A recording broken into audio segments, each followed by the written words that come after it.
This is Audible. Hachette Audio presents Moonglow, written by Kristen Callihan, read by Maura Quirk.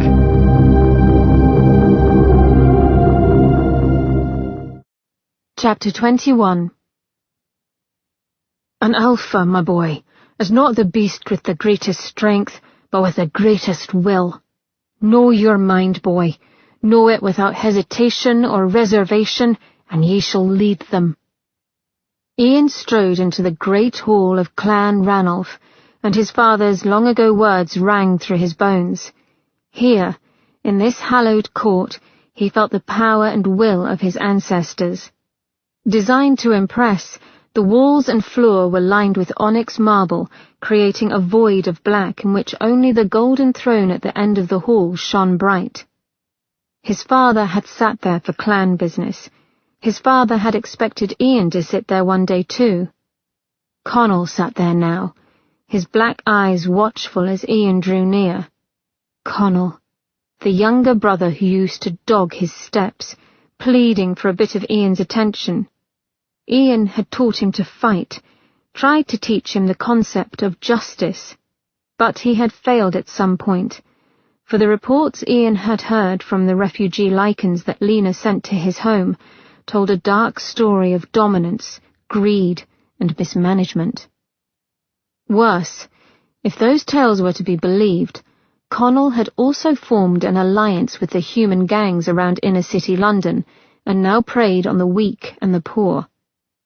Ian bit back a sneer of disgust as he stopped before the dais.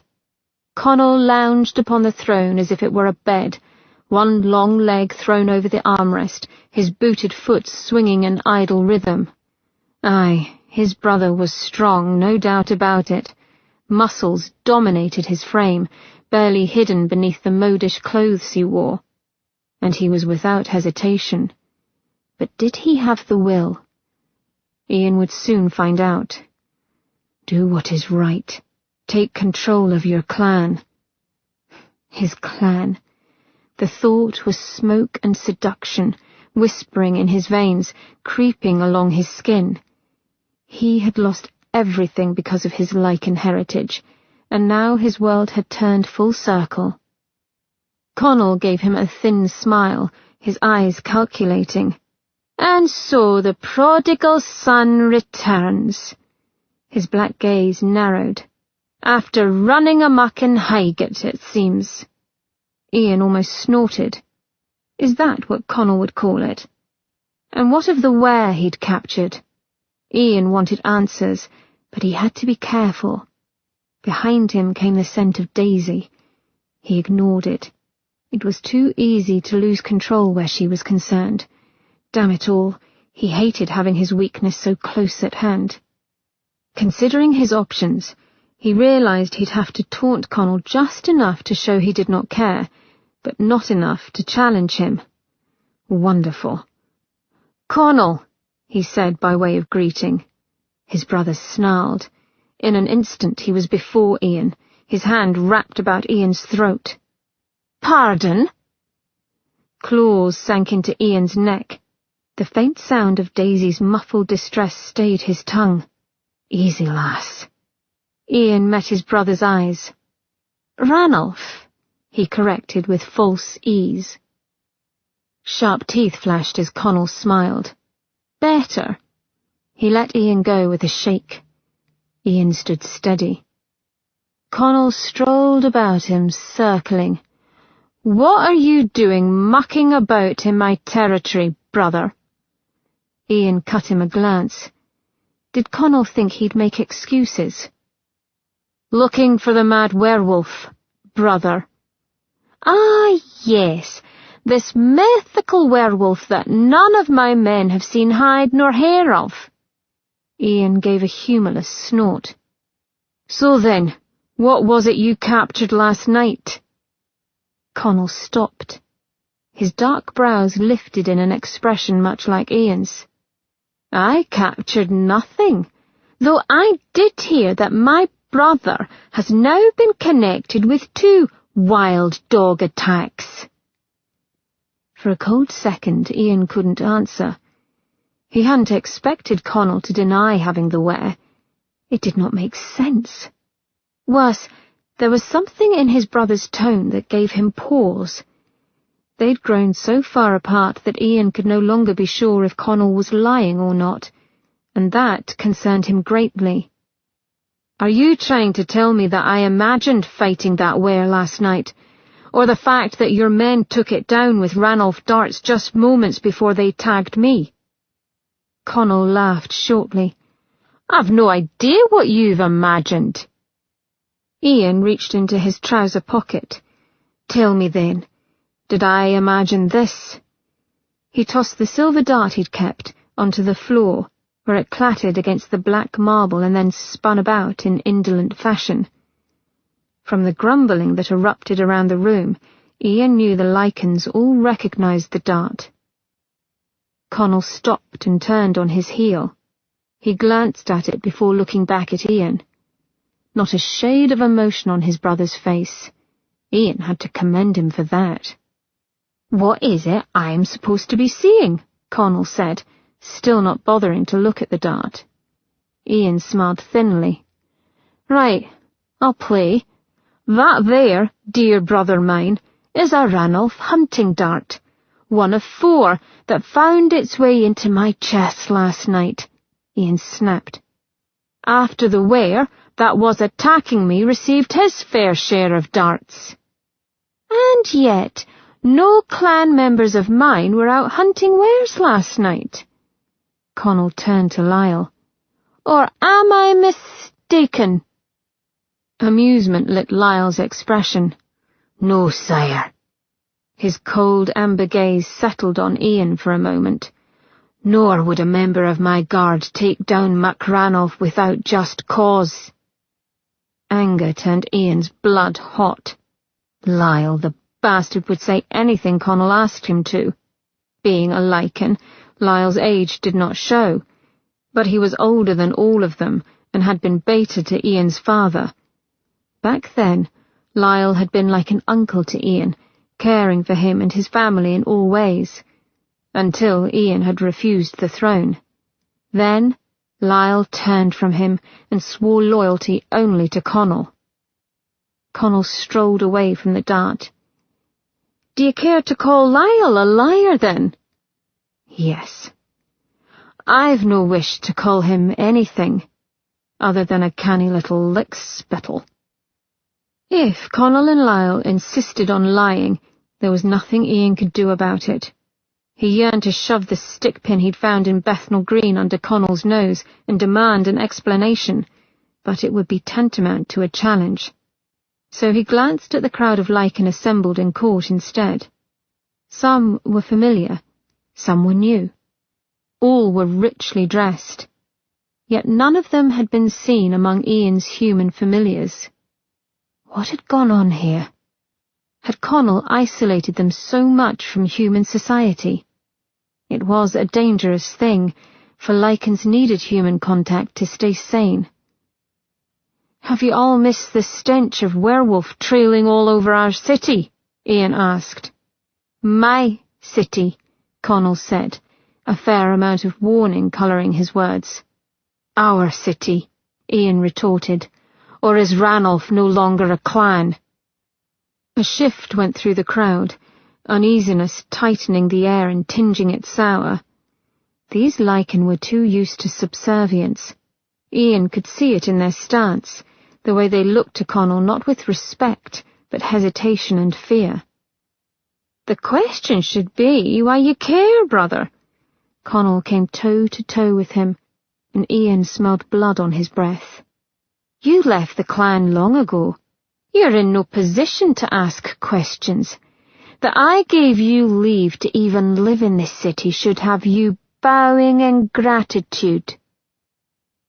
"The werewolf's existence is a danger to every man, not just the clan," Ian said.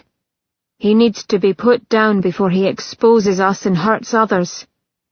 "There you go again with your speeches." Connell strolled around Ian. "A sorry way to get attention."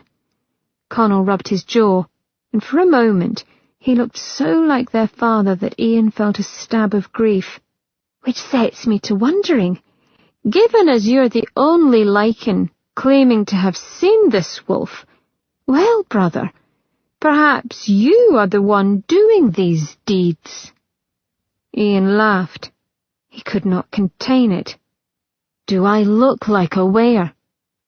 Once a man shifted fully into a wolf, he was done for. It was the warning hammered into every lichen's brain from the time they were weaned. No, Connell admitted, holding the irritating, smug smile that had Ian itching to swipe it off. But then one needn't be fully changed to inflict good damage, eh? His dark eyes narrowed. I hear you took Alan's head with one swipe. If Alan was the lichen lying dead in his front hall, then yes, he had. And he'd do it again. The bastard had been poised to launch a killing blow on Ian. Connell's claws tore free. One gleaming tip touched the corner of Ian's right eye, pushing in just enough to hurt. After all, we have claws too, don't we? Ian stared at his brother. Enough. Why do you persist in claiming there is no were? Bloody hell, man! The beast has attacked at least 5 humans. Will you disgrace your own throne? He saw Connell make the decision to move a second before he acted. The hit took Ian hard in the solar plexus. Ian doubled over, the urge to strike back setting his claws free. He'd been stupid to fall for Connell's baiting, not with Daisy in the same room with him. So far she'd stayed quiet. He'd kiss her for it later. But he would not make the mistake in thinking Connell wasn't aware of her. You do not question the Ranulph, Connell snarled. You do as you are told. Ian sucked in a hard breath. I wasn't aware that you were telling me anything, Ranulph. Christ, man, keep your mouth shut. Another blow caught him in the temple. He saw stars. Had enough? No. Hit me again so I can rip your throat out. Ian bit his lip hard to keep his mouth shut and stayed bent over. Connell's boots came to view. Your talk comes close to sedition, Ian. Very close. Connell leaned down to look Ian in the eye, and his voice went soft with menace. And I'm fair aching to see you cross that line and have this business done with. They stared at each other when a sweet, feminine voice broke their stalemate. I saw the beast. Ian ground his teeth as he cursed 6 ways to Sunday. All eyes turned to Daisy. That is, I saw the beast, sir, she corrected. Bloody woman. His claws punched free at the ready, for no one was touching her. No one. Daisy ought to have kept quiet, but seeing Connell lay his fists into Northrop had made her stomach turn and inflamed her sense of justice. The words tumbled out of her mouth before she could think better of doing so. Dark eyes looked her over, and she found herself quailing. "And who is this?" Connell asked. "Mrs. Craigmore of Mayfair." Daisy inclined her head. She had no desire to offer her given name to this brute. "I was witness to the second killings." Damn, how did one address a Lichen King? "Your Highness." A lock of hair fell across the Lichen leader's brow as he tilted his head and studied her. Northrop's brother did not wear his hair long. Did he not then officially mourn his father's death? "Yet you survived." He sounded dubious. "By mere chance," she said, "but I saw the beast before I blacked out. His movements were odd, like a wolf's, yet also like a man's." A stir went through the crowd. Daisy hadn't known what to expect when she'd entered the court of the Lichens. These people looked just like any other, but their scent was wild, calling to mind grasses and wind-swept meadows. They did not smell human. The notion made her shiver. Northrop stood like a statue, not acknowledging her, but she saw the subtle flare of irritation in his eyes as he stared blindly forward. She felt another qualm of guilt. She hadn't meant to interfere. Surprisingly, Connell's voice gentled. "And have you seen my brother and this werewolf at the same time?" "Well," Daisy paused. "No." The Lichen King smiled pleasantly. "Then how do you know it is not he?" "They do not have the same scent," she said without hesitation, but her heart was pounding. Did they all truly believe Northrop could do these deeds? She remembered the wild look in Ian's eyes just before he attacked her, and she swallowed hard. It would be easy to place the blame upon his head. Perhaps that was what his brother had wanted all along. She didn't understand their ways and feared that she was in over her head.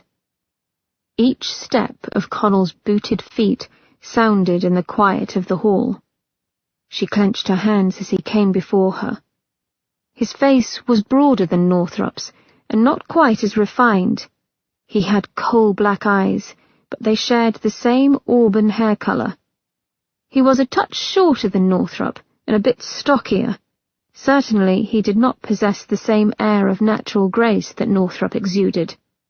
For all of that, it still unnerved Daisy to look into a face so like Northrop's, yet not. Connell studied her with equal scrutiny. "What do you know of scents, little human?" "Enough to know that Northrop doesn't smell like the beast that accosted me." Connell waved an indolent hand. "I'm thinking you seek to protect your man." "I am not." She was, and from the gleam in his eyes the lichen knew it. "The sense of smell is a very powerful tool. I will give you that." His nostrils flared a bit as he drew in her scent. The very idea caused a ripple of disquiet along her skin, as if she were being considered for his evening meal. "She smells lovely," Connell said to Ian, without taking his eyes from her. "Like spring flowers." Northrop's expression was almost bored. "Aye." Connell took a step closer to her, and Daisy caught the scent of him as well, of wet grass and turned earth. Not unpleasant, but nothing like the heady fragrance of Northrop. Connell's dark eyes roamed over Daisy. Frank appreciation flared in their depths. "Delicious. Is she yours?" he asked Northrop, as his gaze strayed to Daisy's bosom. "No." The words were so flat and lifeless that she might have been a piece of misplaced furniture. The heat of Connell's body warmed her arms, and Daisy swallowed down her urge to step back. His lilting voice, holding more of the Highlands than did his brother's, rumbled in her ear. "D'ye hear him, lass? For all your defence of him, he won't even claim you." He ran a calloused thumb over her cheek, and she fought not to wrench her head away. "Does it no shame you to discover that your man is a coward?" Northrop stood tall and still in the middle of the court. She shouldn't speak. She knew it was stupid to do so. But seeing Northrop surrounded by jeering fools who used the strength of their numbers to intimidate made her blood boil. "Nothing about Northrop shames me." If anything, her words irritated Northrop, for his jaw tensed. A puff of air caressed her cheek as Connell laughed. "Fool girl, too blind to know real power when she sees it." Her insides went liquid as his claw slowly dragged over her jaw, not hard enough to cut, but to let her know how much it would hurt should he choose to. She held steady. "I know true power when I see it." He did not miss the scathing bite of her words. The claw stopped at her jugular and pressed just a bit harder. "Shall we test the theory?" Daisy looked at Connell through lowered lashes and licked her lips in a show of nervousness, but it had the desired effect as his nostrils flared again. "I hardly believe you need to prove anything, sire." He stared at her for a hard minute, and then ran a finger slowly over the swell of her bodice, as if considering what he might do with her. Northrup's voice broke the silence. "I spoke to Lena." Connell's jaw clenched. "Did you know?" He turned away from Daisy, and her insides sagged with relief. "Turned errand boy for the frozen bitch, have you?" Northrup's mouth curled.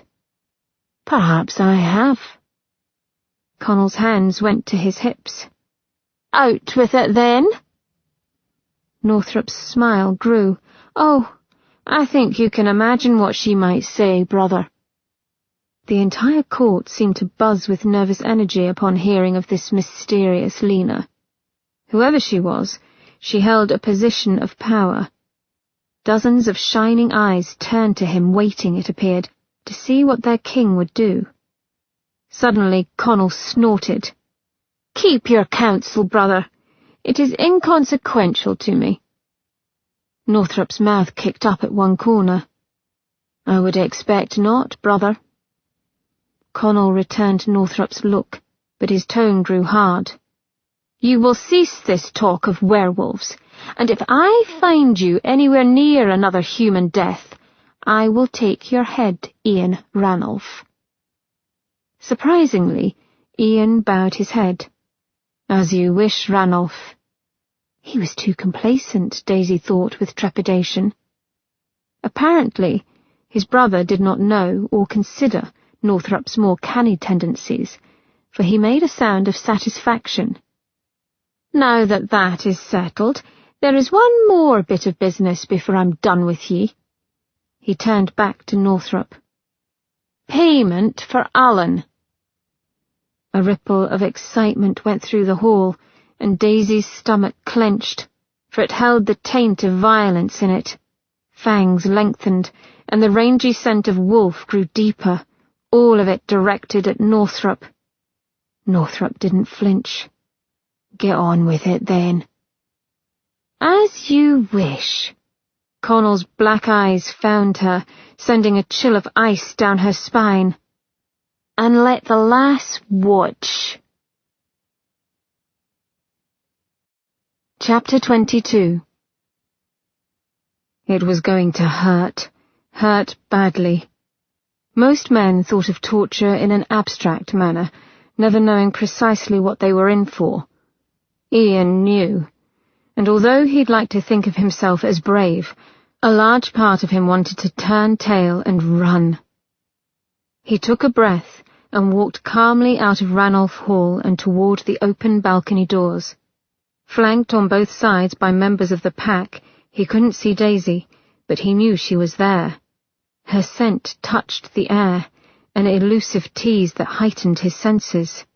He didn't want her to see, and vowed that he would not beg no matter how much he might want to. Connell followed at a leisurely clip as the party moved down the terrace steps and onto the large expanse of parkland backing the house. "No trophies today, lads," he called out before slanting Ian a glance, and the crowd grumbled its disappointment. "Not this time." Relief washed over Ian in a wave that dissipated too quickly. So he'd keep his appendages and eyes. They'd grow back eventually, but he was admittedly a vain man in regard to his appearance, and didn't fancy the idea of walking around maimed, even for a short while.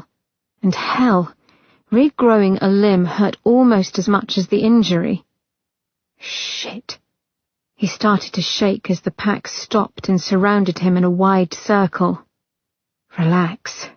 Pain grew worse with tension.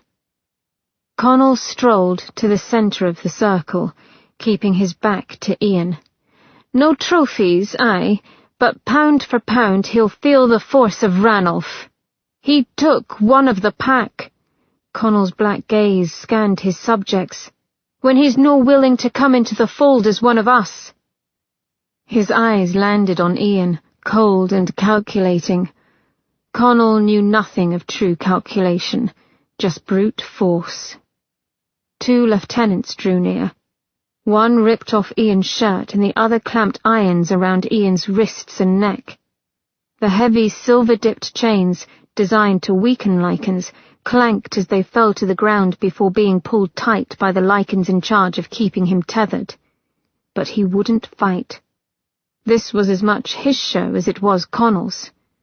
Wrists chained, he stood tall and looked around at the lichens who would mete out his punishment. Some he knew, old lieutenants of his father, who wouldn't look him directly in the eye. Others were younger and lusting for a bit of blood sport. When Ian spoke, his voice rang strong and clear. "I accept the penalty for taking another lichen's life, for the law is clear." He turned his gaze to Connell and held it. "The leaders of Clan Ranulph have always upheld our laws, as is their right and privilege, for who else has the strength to protect the innocent, or the bravery?" His voice rose on a wave of pride he didn't see coming, and his words came out a roar. "De dono sum quod sum." Around him, Ranulph's men raised their fists to the air and returned the cry, caught up as he was by their clan motto. "Cease!" shouted Connell, his skin molting with rage. Spittle flew from his lips as he stalked forward. "Will you let this bastard play you the fool and distract you with his speeches? Hear your king, and show what the true power of Clan Ranulph means." On a grumble, the lichen men settled down. They knew better than to ignore their alpha's command. Connell flashed a bit of fang at Ian as he spoke. "Teach him respect, lads. Claws and fangs." With that chilling allowance, Ian's brother walked out of the circle and folded himself into the gilded chair Abeta had set out for him. Daisy stood next to the chair watching Ian, her skin ghostly white and her eyes wide with fear. "She shouldn't have to see this. It will scar her. I'm sorry, lass." It was the last thought he had before they came for him. Northrop was letting them tear him apart. Daisy pressed a shaking hand to her mouth as lichen after lichen came forward to slash, bite, kick or hit him. His body jerked with each attack, blood spraying and flesh ripping open. His face was now unrecognizable, his trousers hanging in crimson-soaked tatters. Bile rose in her throat. It was too much like the night of her nightmares, too much pain for one man to endure. Her stomach contracted and she swallowed hard, blinking back her tears, but she would not look away.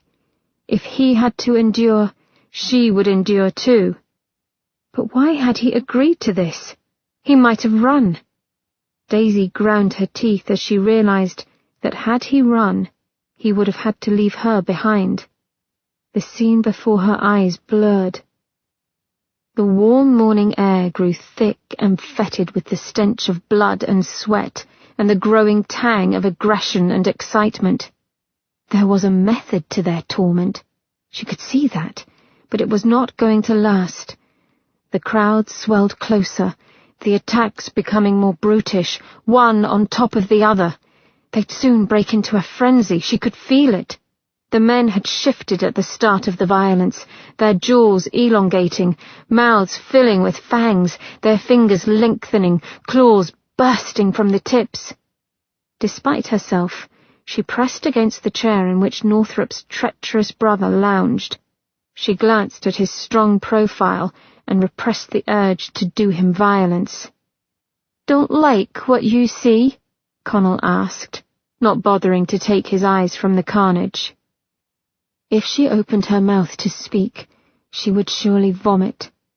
A particularly hulking lichen threw himself at Northrop, his blow opening a huge rent across Northrop's once magnificent torso.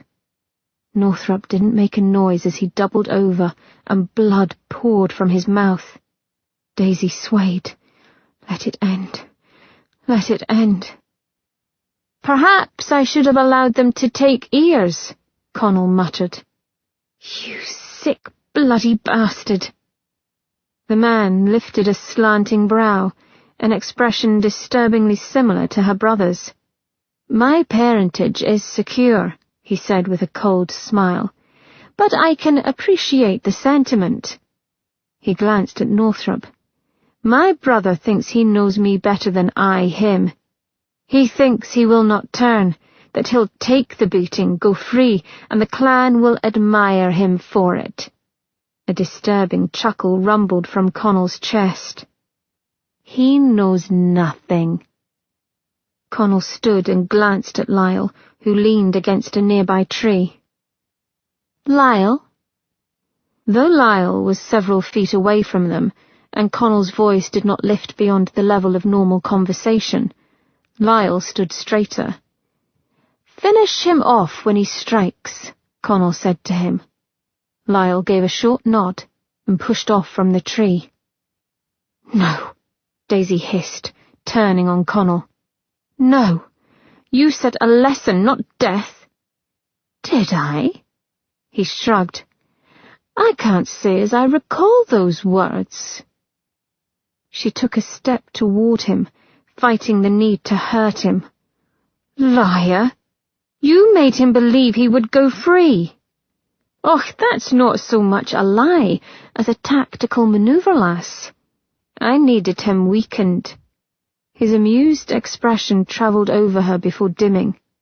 But it is a shame that I'll have to be involving you. A fine bit of skirt you are at that. A look of true pity filled his dark eyes as he watched her.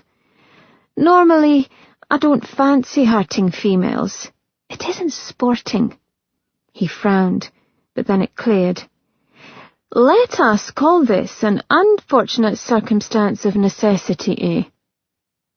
Daisy's heartbeat sped up as he stepped closer. Her answering step back had his nostrils flaring as though scenting a chase. I'll have him turned, Connell said with a jerk of his head toward Northrop, who was being kicked in the hip. Northrop's eyes were vacant, as if he'd moved his mind elsewhere. And I well know his weakness. A blow to her cheek sent her sprawling on the ground. Somewhere beyond the ringing in her ears, she heard a shout, halfway between a roar and a snarl, but then a kick to her midriff took her breath. Crawling along the ground on wobbling limbs, her mouth worked in a wordless cry, her fingers digging into the cool earth. Vaguely, she was aware of chaos breaking out around her. Lichens ran toward a commotion. Ian. She saw him in the corner of her eye. He'd risen to his feet and was straining against the chains, his eyes flashing fire. Blood streamed from his lips, thickening his words. You will not touch her! Connell grabbed Daisy by the hair, and pain exploded along her scalp as he hauled her up. Come and stop me then, brother! Northrop snarled, thrashing his arms to get free. One of the brutes holding him went flying forward from the force. The lichen struggled to get hold of Northrop as his body grew in size, ripped flesh and muscle swelling and shifting with the crackle of bones. Fur sprouted along his arms and over his chest and face. He lunged, his elongated snout snapping at limbs. And then the pack fell upon Northrop, dragging him under in a flurry of fangs and claws. Blood sprayed. He would fully turn, and they would kill him. Fury surged through Daisy's body so strong it felt like another kick to her gut. She lashed out, grabbing Connell by his soft cods and wrenching them. The man screamed high and sharp as he fell. Daisy stumbled free, the rage within her vibrating. Truly, it felt as though the ground rumbled. And then it was. It took a moment for her to realize that the lichens around her were falling, grabbing onto whatever they could to stay upright. Still hunched over, Connell tottered around like a drunken sailor as he glanced wildly about. Daisy turned for Northrop. Save him! Get him free! He lay in a heap as the earthquake made the others scatter. Two beasts still had a hold on him and were trying to drag him away. Daisy took a step toward him and then fell when the ground heaved up in great chunks of pungent earth. Another surge went through her. It felt like need, as strong as lust but with a painful force behind it. The ground around Northrop exploded in a spray of earth and grass as thick tree roots flew upward.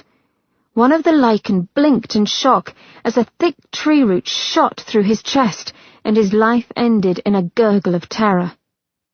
The pack froze for a horrified moment, and then they flew into action, running for their lives as tree roots shot from the ground to spear or coil around their victims. Dark gratification burst through her at the sight. Run! You cannot hide! The words had barely formed in her head when a tree root sprung forth to claim Lyle, lifting him high and tossing him like rubbish. Strengthened by it, Daisy pulled herself up. Fear me! Beside her, Connell looked at her as if seeing a ghost. She smiled with grim satisfaction, the feeling of fearlessness like a drug in her veins.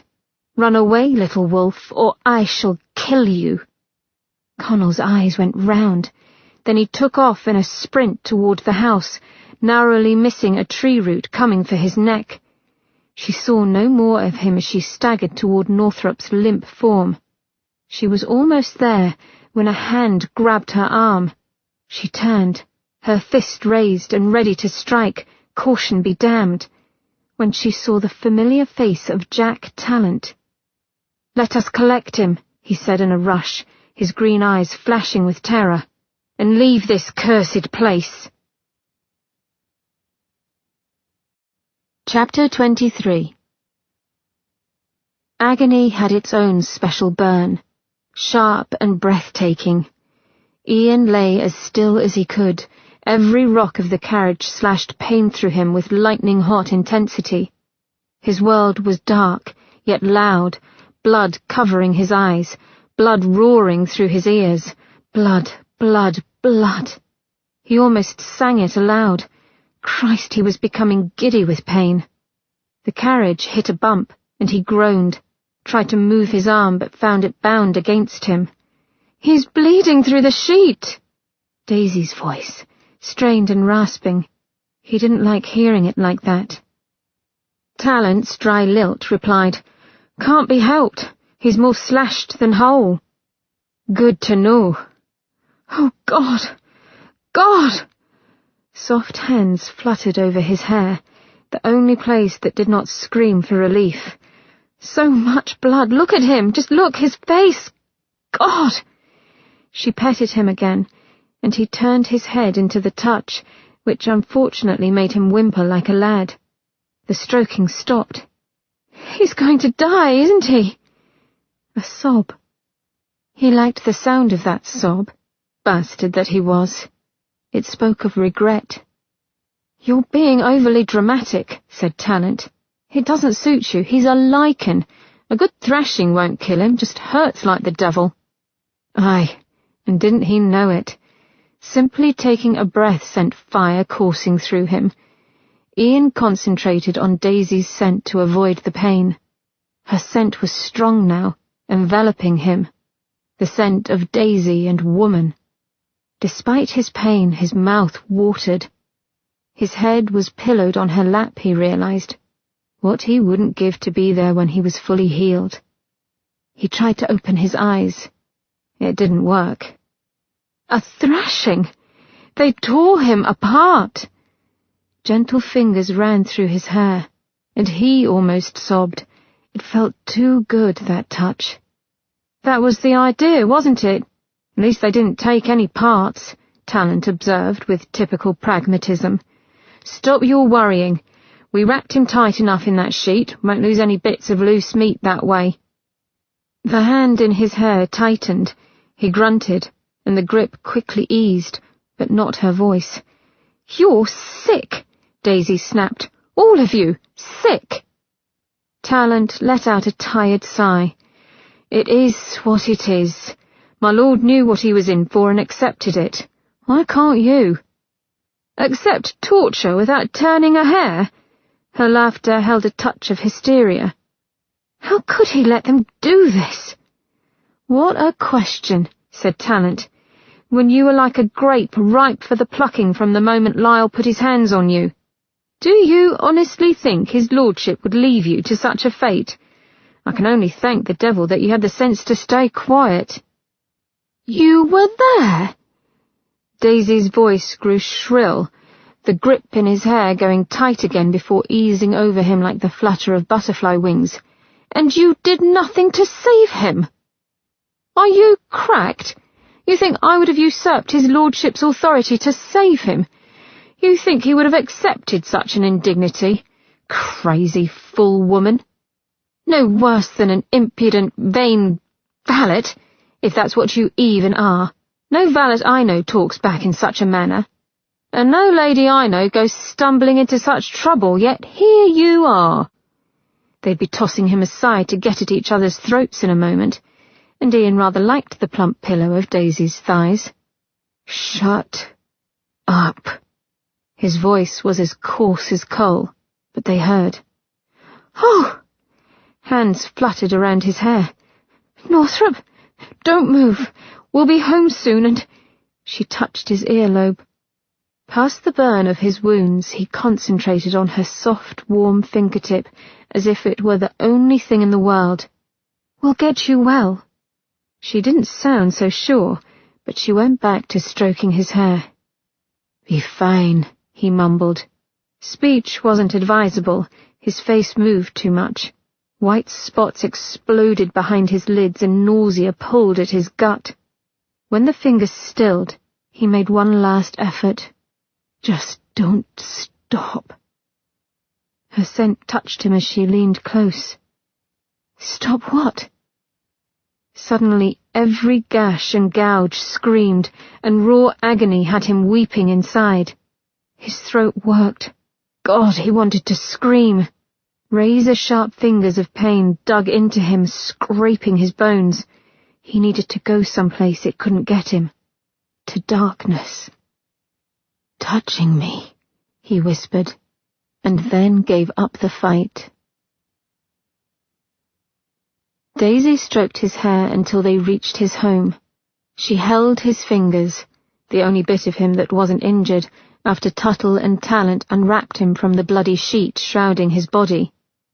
She kept a hold on his fingers, but averted her eyes when Talent lifted him into the deep copper tub in Northrop's bathing chamber, and clenched them tight when he lunged forward on a scream as the water hit him. His face a horror of gashes that went bone deep. The sight made her want to sob, but she bit it back.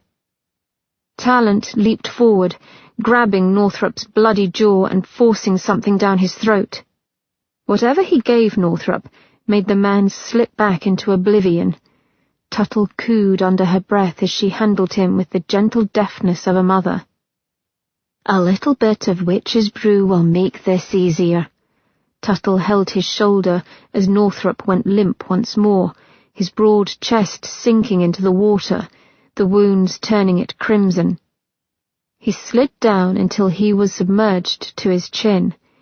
Daisy could only wonder if witch's brew was just that, or simply an opiate. She couldn't be sure of anything anymore. "Fresh, pure water is the best thing for a wounded lichen," Tuttle said to Daisy. "Clean them up, let them heal is what they say. No one knows exactly why that is, but I'm not one to question a good thing." Still, the elder woman shook her head at the sight of Northrop. "If he's been worse, I've not seen it." Worse didn't begin to cover the damage. His expressive lips were torn open, exposing his teeth in a gruesome grin. His eyes were swollen shut and blackened. Gore, blood, and dirt matted his hair, covered every inch of him. How could he heal from this? Talent bustled around the chamber, pulling out a pot of the same concoction Tuttle had used on Daisy before, and a stack of thick towels. "You shouldn't be here." Her fingers laced with Northrup's. "He said to keep touching him, and so I shall." She glared at the hostile young man before her. "And if you say one more word about it, I'll thrash you." Talent scowled, and Tuttle chuckled as she poured water over Northrup's face and hair. "I suspect you would at that, lass." Despite Daisy's doubts, the water was working. Before her eyes, the edges of his gaping flesh slowly began coming together. As the flesh grew, blood ran from the wounds, a gruesome sight, and yet he appeared to ease just a bit more. Daisy caressed the backs of his fingers with her thumb, soothing him in the only way she could. She hated the way his brow pinched in an expression of deep pain, and the way the corners of his mouth twitched as if repressing a scream. Part of her wanted to shake him for accepting such torture. The other wanted to crawl into the tub with him, curl around him, and cry. She did not let him go when Talent took him from the tub, dried him off, and began rubbing the ointment into his skin. The fresh scent of chamomile and lavender, with an underlying bite of tea tree, filled the air. "Soothes his nerves," Talent muttered reluctantly to Daisy. "Eases the itching that comes with the new skin." Skin that was covered now, not with deep rents, but with lumpy pink slashes that wept a clear liquid. Daisy kept her eyes firmly on Northrup's face. She would not dishonour his sacrifice by looking upon him in his vulnerability. Will he heal completely? It would not matter. Her regard for him wouldn't change if he remained in this scarred state. Only Northrup was a bit vain about his good looks, and it hurt her to think of him suffering for the loss of them. "Of course he will," Talent said. "His age and his blood will see to that. He's a Ranulph, purest blood a lichen can have." His hands worked rhythmically against Northrup's skin. "Makes him strong, where an ordinary lichen would have succumbed." But his father was burned, Talent said emphatically. "Fire destroys flesh, eats it, if you will. Cuts merely separate the flesh. Much easier to heal from that." "This was why you did not worry?" she asked. Talent set the pot of ointment aside and wiped his hands on a towel before looking at her. His green eyes were hard in the flickering lamplight. "I didn't worry because worrying doesn't change a damn thing." He pulled the sheet over his master. "Fate is fate." Chapter 24. Hours passed, and day gave way to night. Daisy watched in fascination as Northrup slowly healed. First, only pink lines marked where he'd been abused, and then the slashes across his face faded. Presently, he was whole and breathtaking once more. Daisy's hand slid along the sweeping curve of Northrup's jaw, where the skin was as smooth as a lad's now. Down along his strong neck she went, and then back up, across the high plane of his brow. The room had grown ghostly quiet while Northrup slept, with only the occasional crack and hiss behind the grate to punctuate the silence. Before leaving them, Talent had carried his master into the bedchamber and tucked him into the massive tester bed that dominated the room. Though young and mouthy and surly, the valet cared for his master with a loyalty that required respect. He'd left her standing by Northrup's prone form, with the brusque instructions to make herself useful and rub some ointment on his lordship's face now and then. "Blighter," she muttered, as she picked up the jar and dipped her fingers into the slightly greasy ointment again. The substance went on cool, but as she worked it into Northrup's skin, it began to warm. It was the same ointment that Tuttle had given her days ago, when Daisy had been bitten. Whatever the concoction was, its healing properties were beyond the pale. Tuttle had insisted that Daisy use it again on her stinging, swollen cheek. Within minutes, the pain had gone.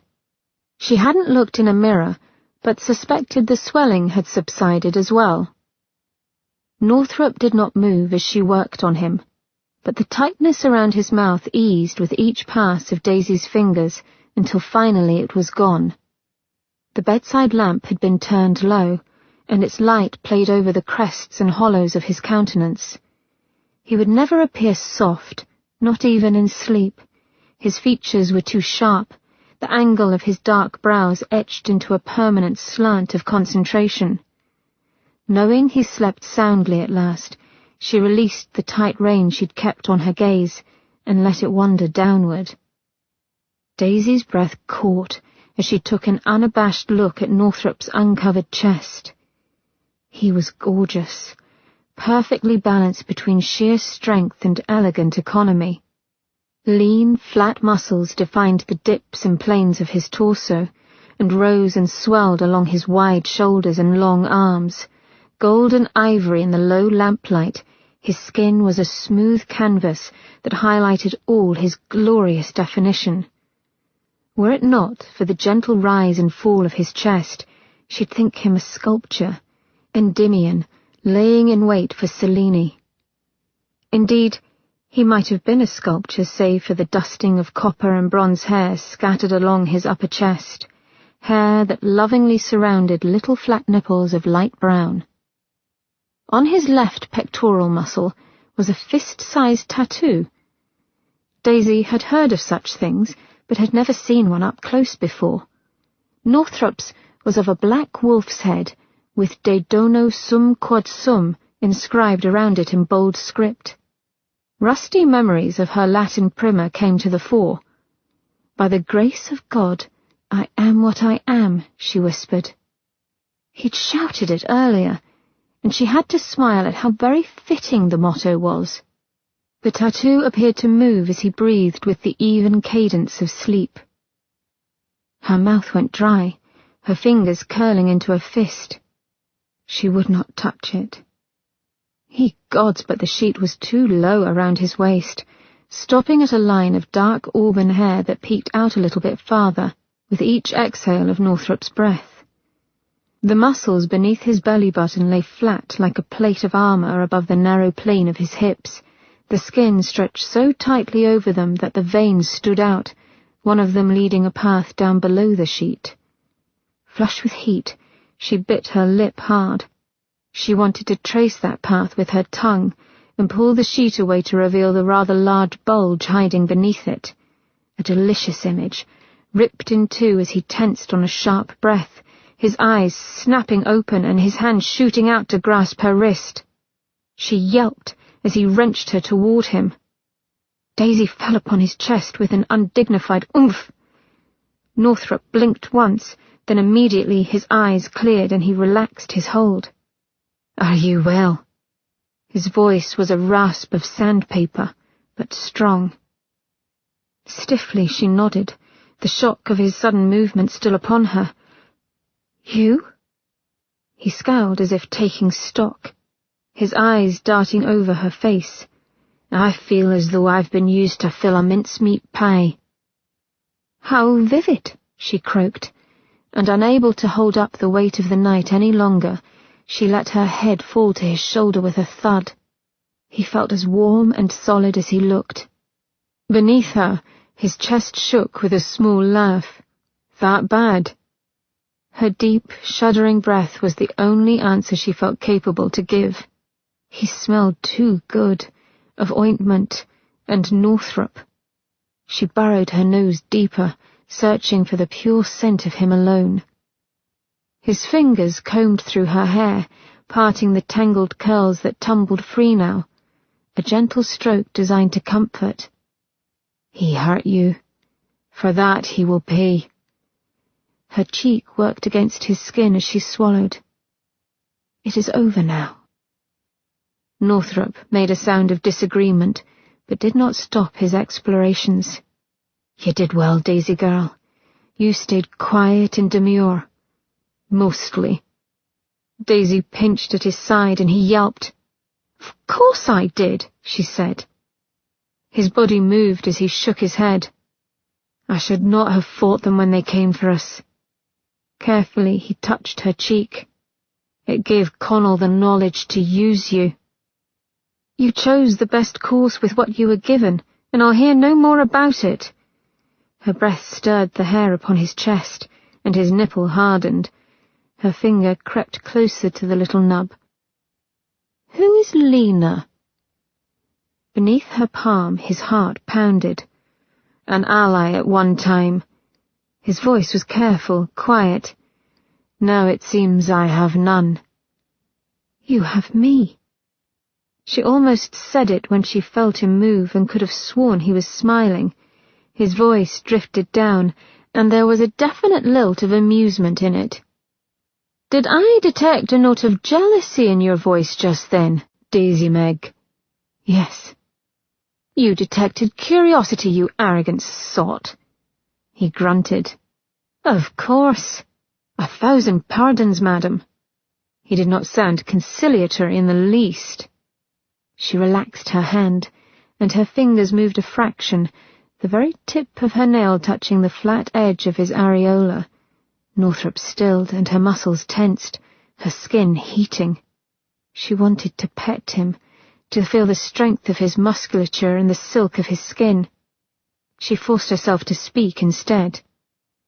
What did Lena have to say to Connell? Northrop's free hand fell to her waist. He had a big hand, and it was warm as it smoothed slowly up her side, stopping short of her breast before easing back down to her hip. She closed her eyes and almost purred in pleasure.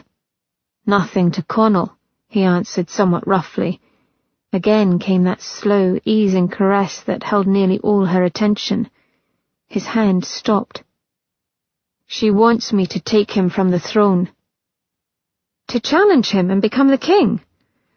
Northrop's grip tightened at her waist. She thinks I'll be a better leader, but I've no interest in the role. Why not? Is it not your birthright?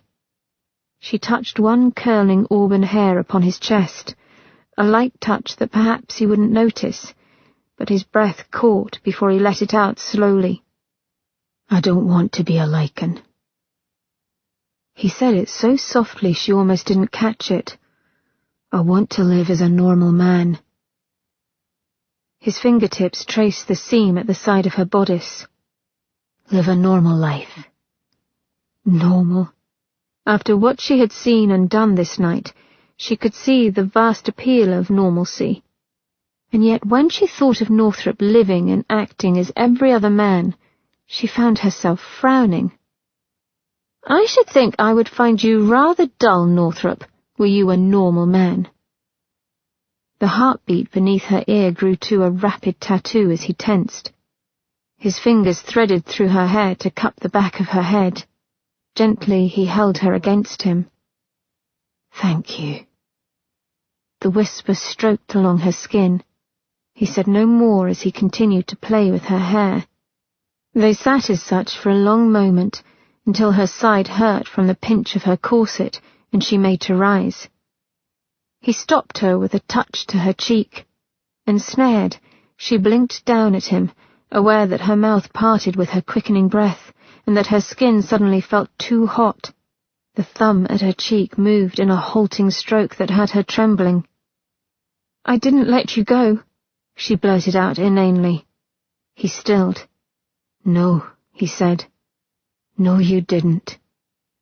A smile wavered at the corners of his mouth as his gaze grew unguarded. The heat and yearning there took her breath. Suddenly he wasn't smiling anymore. His voice cracked between them. Daisy, let me. He pulled her down as he rose up. They met in a melding of lips and tongues, slow and decadent, and it sent a sigh of sweet relief through her. On a breath, he lifted her up and beside him to lay her down upon her back. His lips never left hers as he slid against her, holding her close before cupping her neck with a strong hand. Her legs were in a hopeless tangle with her skirts, her arm trapped against the wall of his chest, but her lips were in perfect accord with his. She licked inside his mouth, a warm, wet glide that uncoiled something hot and thick within her. Ian made a sound of contentment within his throat as he kissed her, and then pulled away to look at her beneath sleepy lids. "This," he whispered thickly, "this is what I thought of when they had me, touching you." He kissed her again, tasting you. He touched her cheek, his mouth brushing over hers. "You are my safe harbour." She traced the silken path of his brow with a shaking finger, then pulled him close. He was so very strong, warm, present. Holding him close, she could acknowledge how afraid she had been for him, how much she wanted him. They explored each other slowly, deeply nipping and sucking, their hands bumping as they reached for each other and held each other steady. The languid sensation made her head spin and her body grow heavy. His hand glided up her ribs to cup her breast. She arched into the touch, her belly pressing against the hard length of his cock, bunting up between them. They both whimpered at the contact, their kiss shifting its intensity. "I love this gown," he murmured, licking a path across the low line of the bodice. The touch was fire along her skin. "A strumpet's gown," she answered breathlessly. "Precisely." He kissed the swell of her left breast. "You should have one in every colour." Suckling the tender skin at the base of her throat, Ian rolled onto her, his hands at her waist, hips, rubbing, urging her on.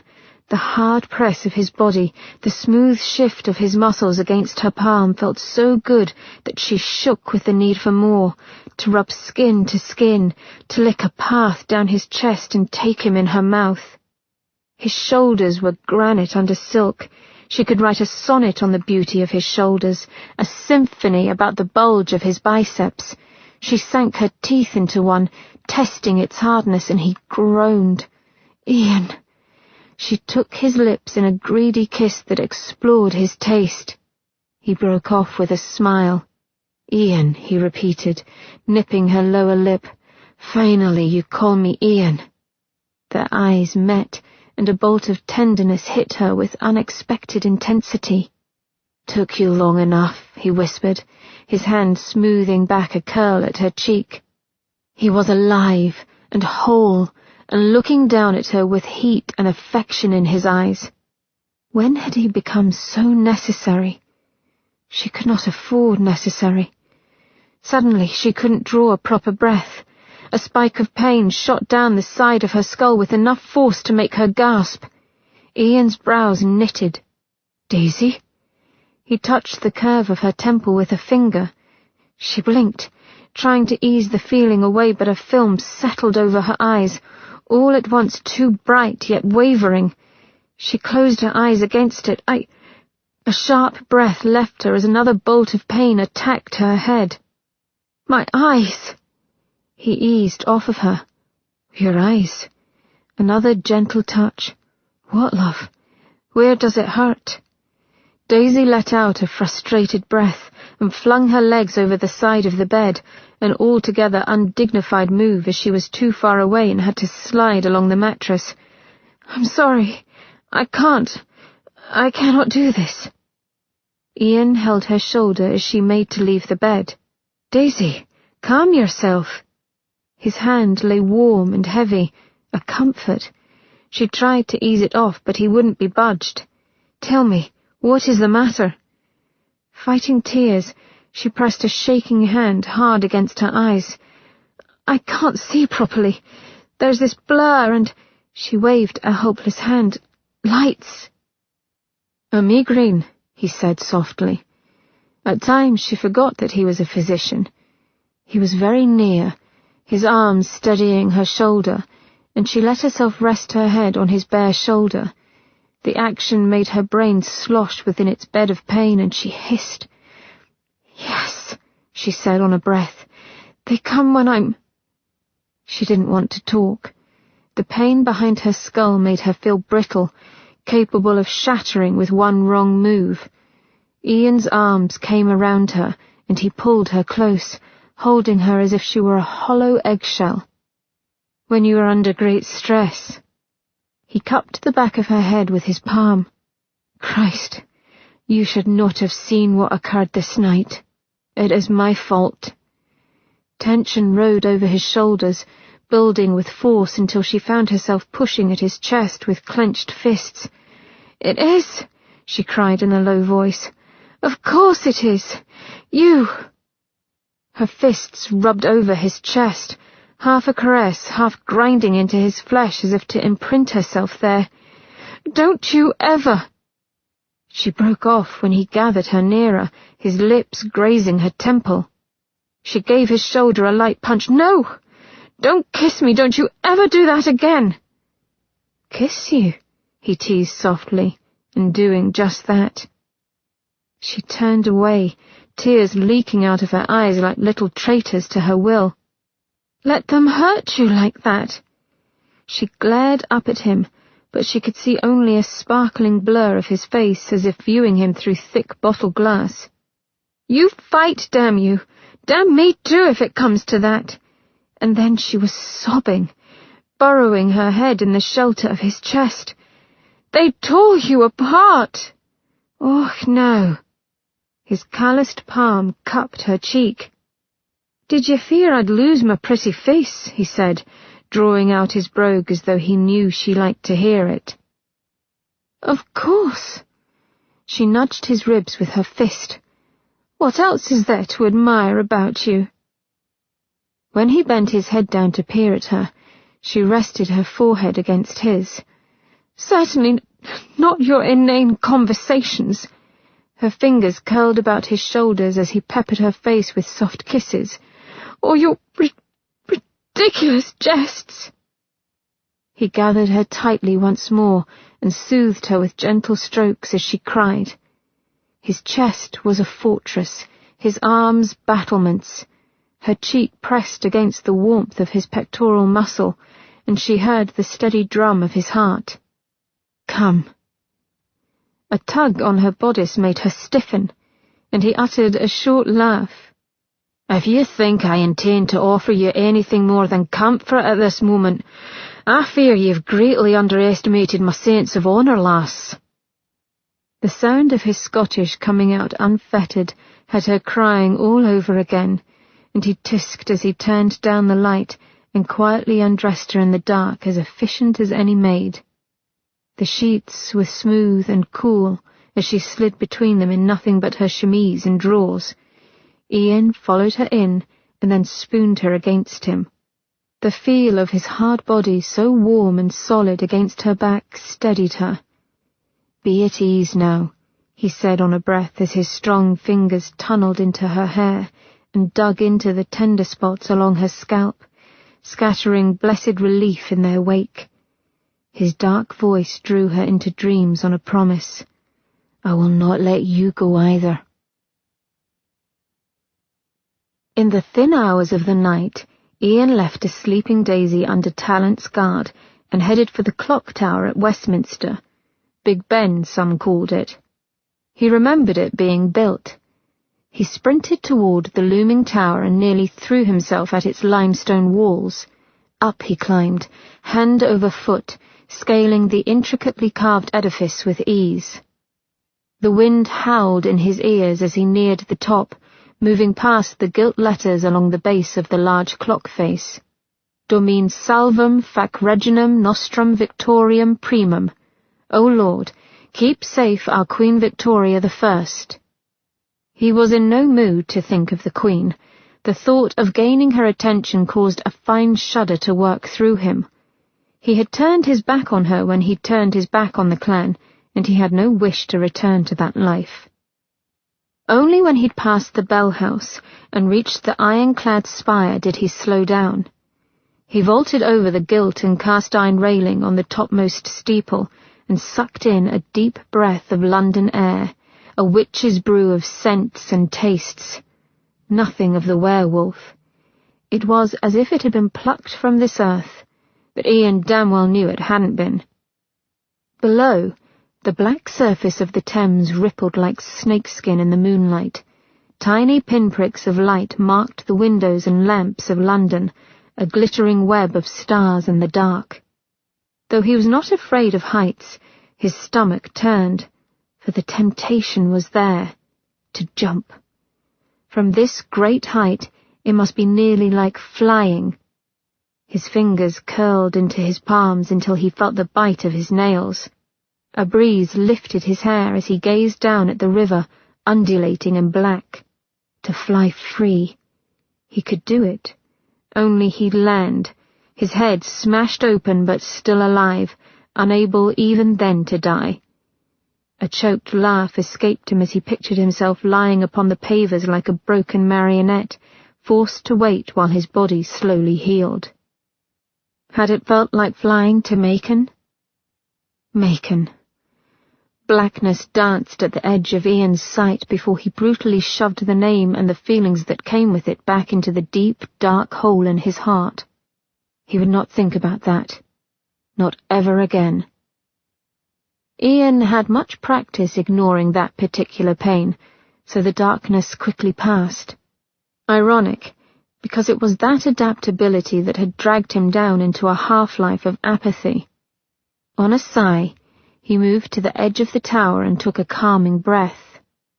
But calm was hard to keep tonight. Restlessness had pulled Ian from Daisy's bed and out here where he could think.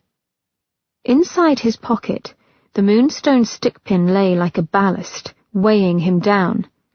He didn't want to look at it, or touch it, unnerved as he was by the very sight of it. The last time he'd seen his own pin, he'd been burying it with Macon. Connell had one, but he wouldn't willingly part with the piece. Why, then, was it pinned to a woman's corpse? Had Connell meant for it to be found? Was it a taunt? And if so, why? It didn't matter. Whatever Connell was playing at, he was involved in this madness, and it was a kick to Ian's solar plexus. Resignation settled in his bones.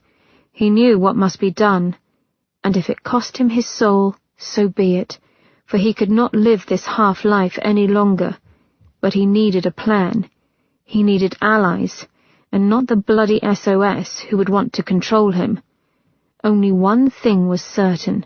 Daisy was his to protect until it was done.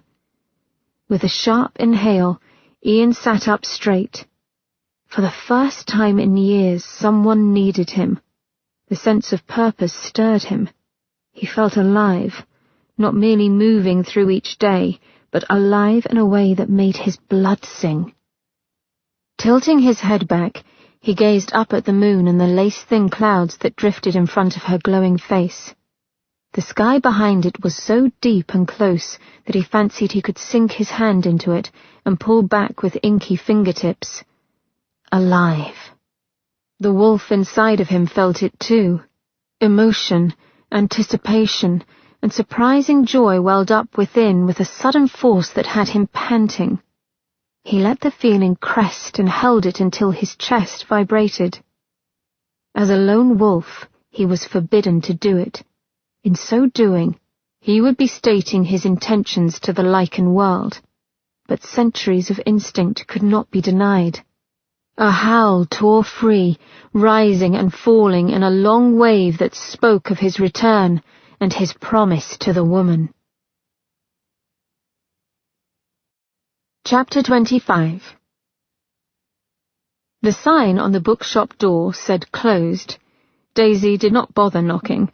She was expected, so the door was unlocked. The bookshop. Ha!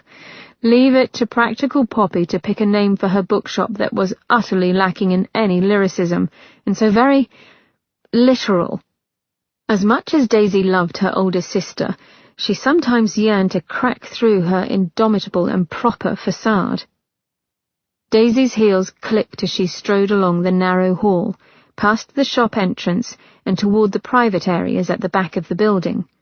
She left Tuttle and Seamus waiting in the carriage, though not without a bit of fuss, for they both feared for her. They needn't. Not here. The familiar scent of wood polish mingling with book mould and linen paper touched her nose. Light slanted in from the back door window, landing in a square block of gold upon the dark wood floor. She moved through it and yanked the door wide open before slamming it behind her. Before her spread a little green square of a garden enclosed by the walls of surrounding buildings, a quiet oasis in the midst of the bustling city. Blinking in the brightness of the sun, Daisy lifted a hand for shade and found two sets of eyes upon her, one set gleaming green and curious, the other shrewd and brown. "You look as though the very devil were on your heels," said her eldest sister Poppy.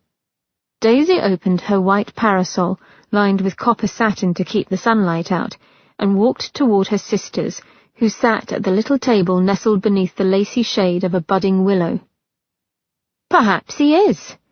She took her seat as Miranda set out a glass of iced tea and a plate before her. "Or perhaps the devil is a woman and I am she." At that statement, she put away her parasol, helped herself to a ham sandwich, and took a hearty bite. Miranda's brow arched delicately. "Care to explain?" Thoughtfully, Daisy chewed and let her sisters wait, but her eyes went to Poppy, who looked somewhat hesitant. Interesting. Her eyes narrowed, and Poppy's did in return. Daisy took a careful drink of deliciously cold tea, thankful for the way it soothed her sore throat, before addressing Miranda. "Well, dearest, it seems strangeness runs through our family after all." "No." Miranda went pale, but a smile tugged at her lips. "You didn't." She leaned forward in excitement. "You started a fire." "No." Daisy shot a look at Poppy, who remained surprisingly quiet. "Nothing quite so exotic." "Dirt," she shouted, no longer able to contain her ire. "Of all the gifts I could have received, I am left with dirt." She shoved back from the table and leaped up to pace in front of her shocked sisters. "Panda gets to play with fire, and I get filth. How very disgusting! Have you any idea what lives in dirt?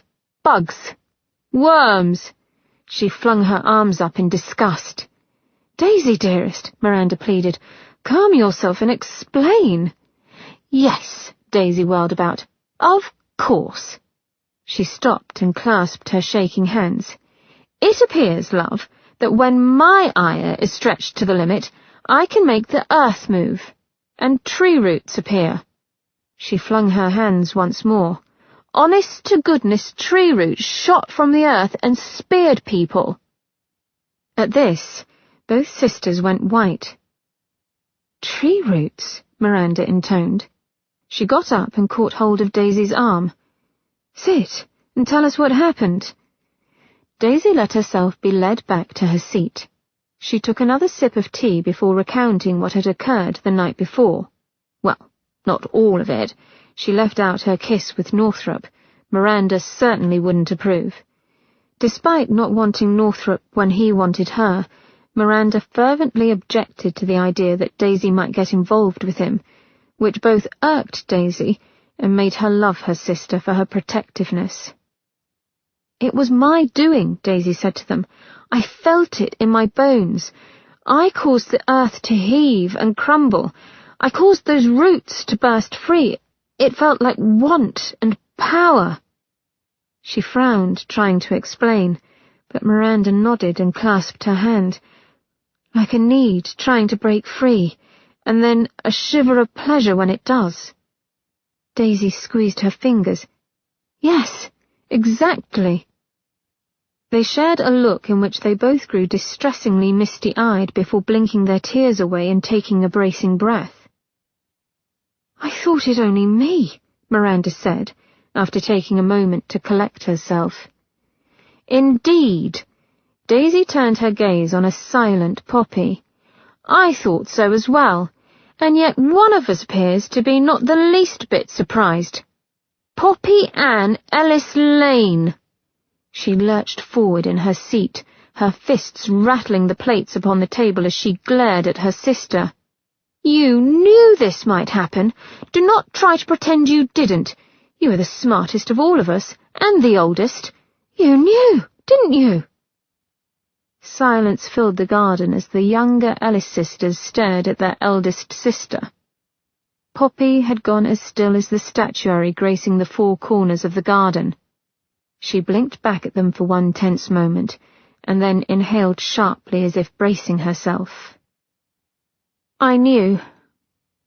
2 simple words, and the garden erupted into a volley of shouts, Miranda's being the loudest.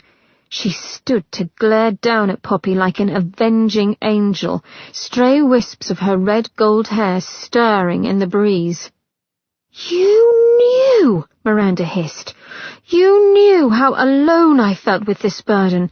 I felt a freak, an aberration of nature, and you knew it was not solely I who possessed strange powers." Poppy's expression remained frozen, and her eyes were hollow. "It hurt me to keep quiet, Miranda, but it was not my place to warn Daisy or speak of your power unless absolutely necessary." "How could it not be necessary when I was turning things to ash?" Miranda shouted. "If you had been seriously out of control, I would have helped you," Poppy said calmly. "As it was, however, you handled the situation quite nicely." Another round of cursing broke forth, but this time Poppy's clear voice cut through it all. "Sit down, the both of you. Now!" Something in her tone was so like their mother's that Daisy found herself obeying, and Miranda shortly followed. "Explain," Miranda said. "Of course," Poppy said. "You are elementals." "Elementals?" Daisy parroted. The sun seemed too bright, the air too hot in the face of such discoveries, but she was not inclined to break up the conversation to move indoors. Poppy's expression was serene. "Beings who can control the elements. In the past, elementals were touted as witches, many of them burned at the stake."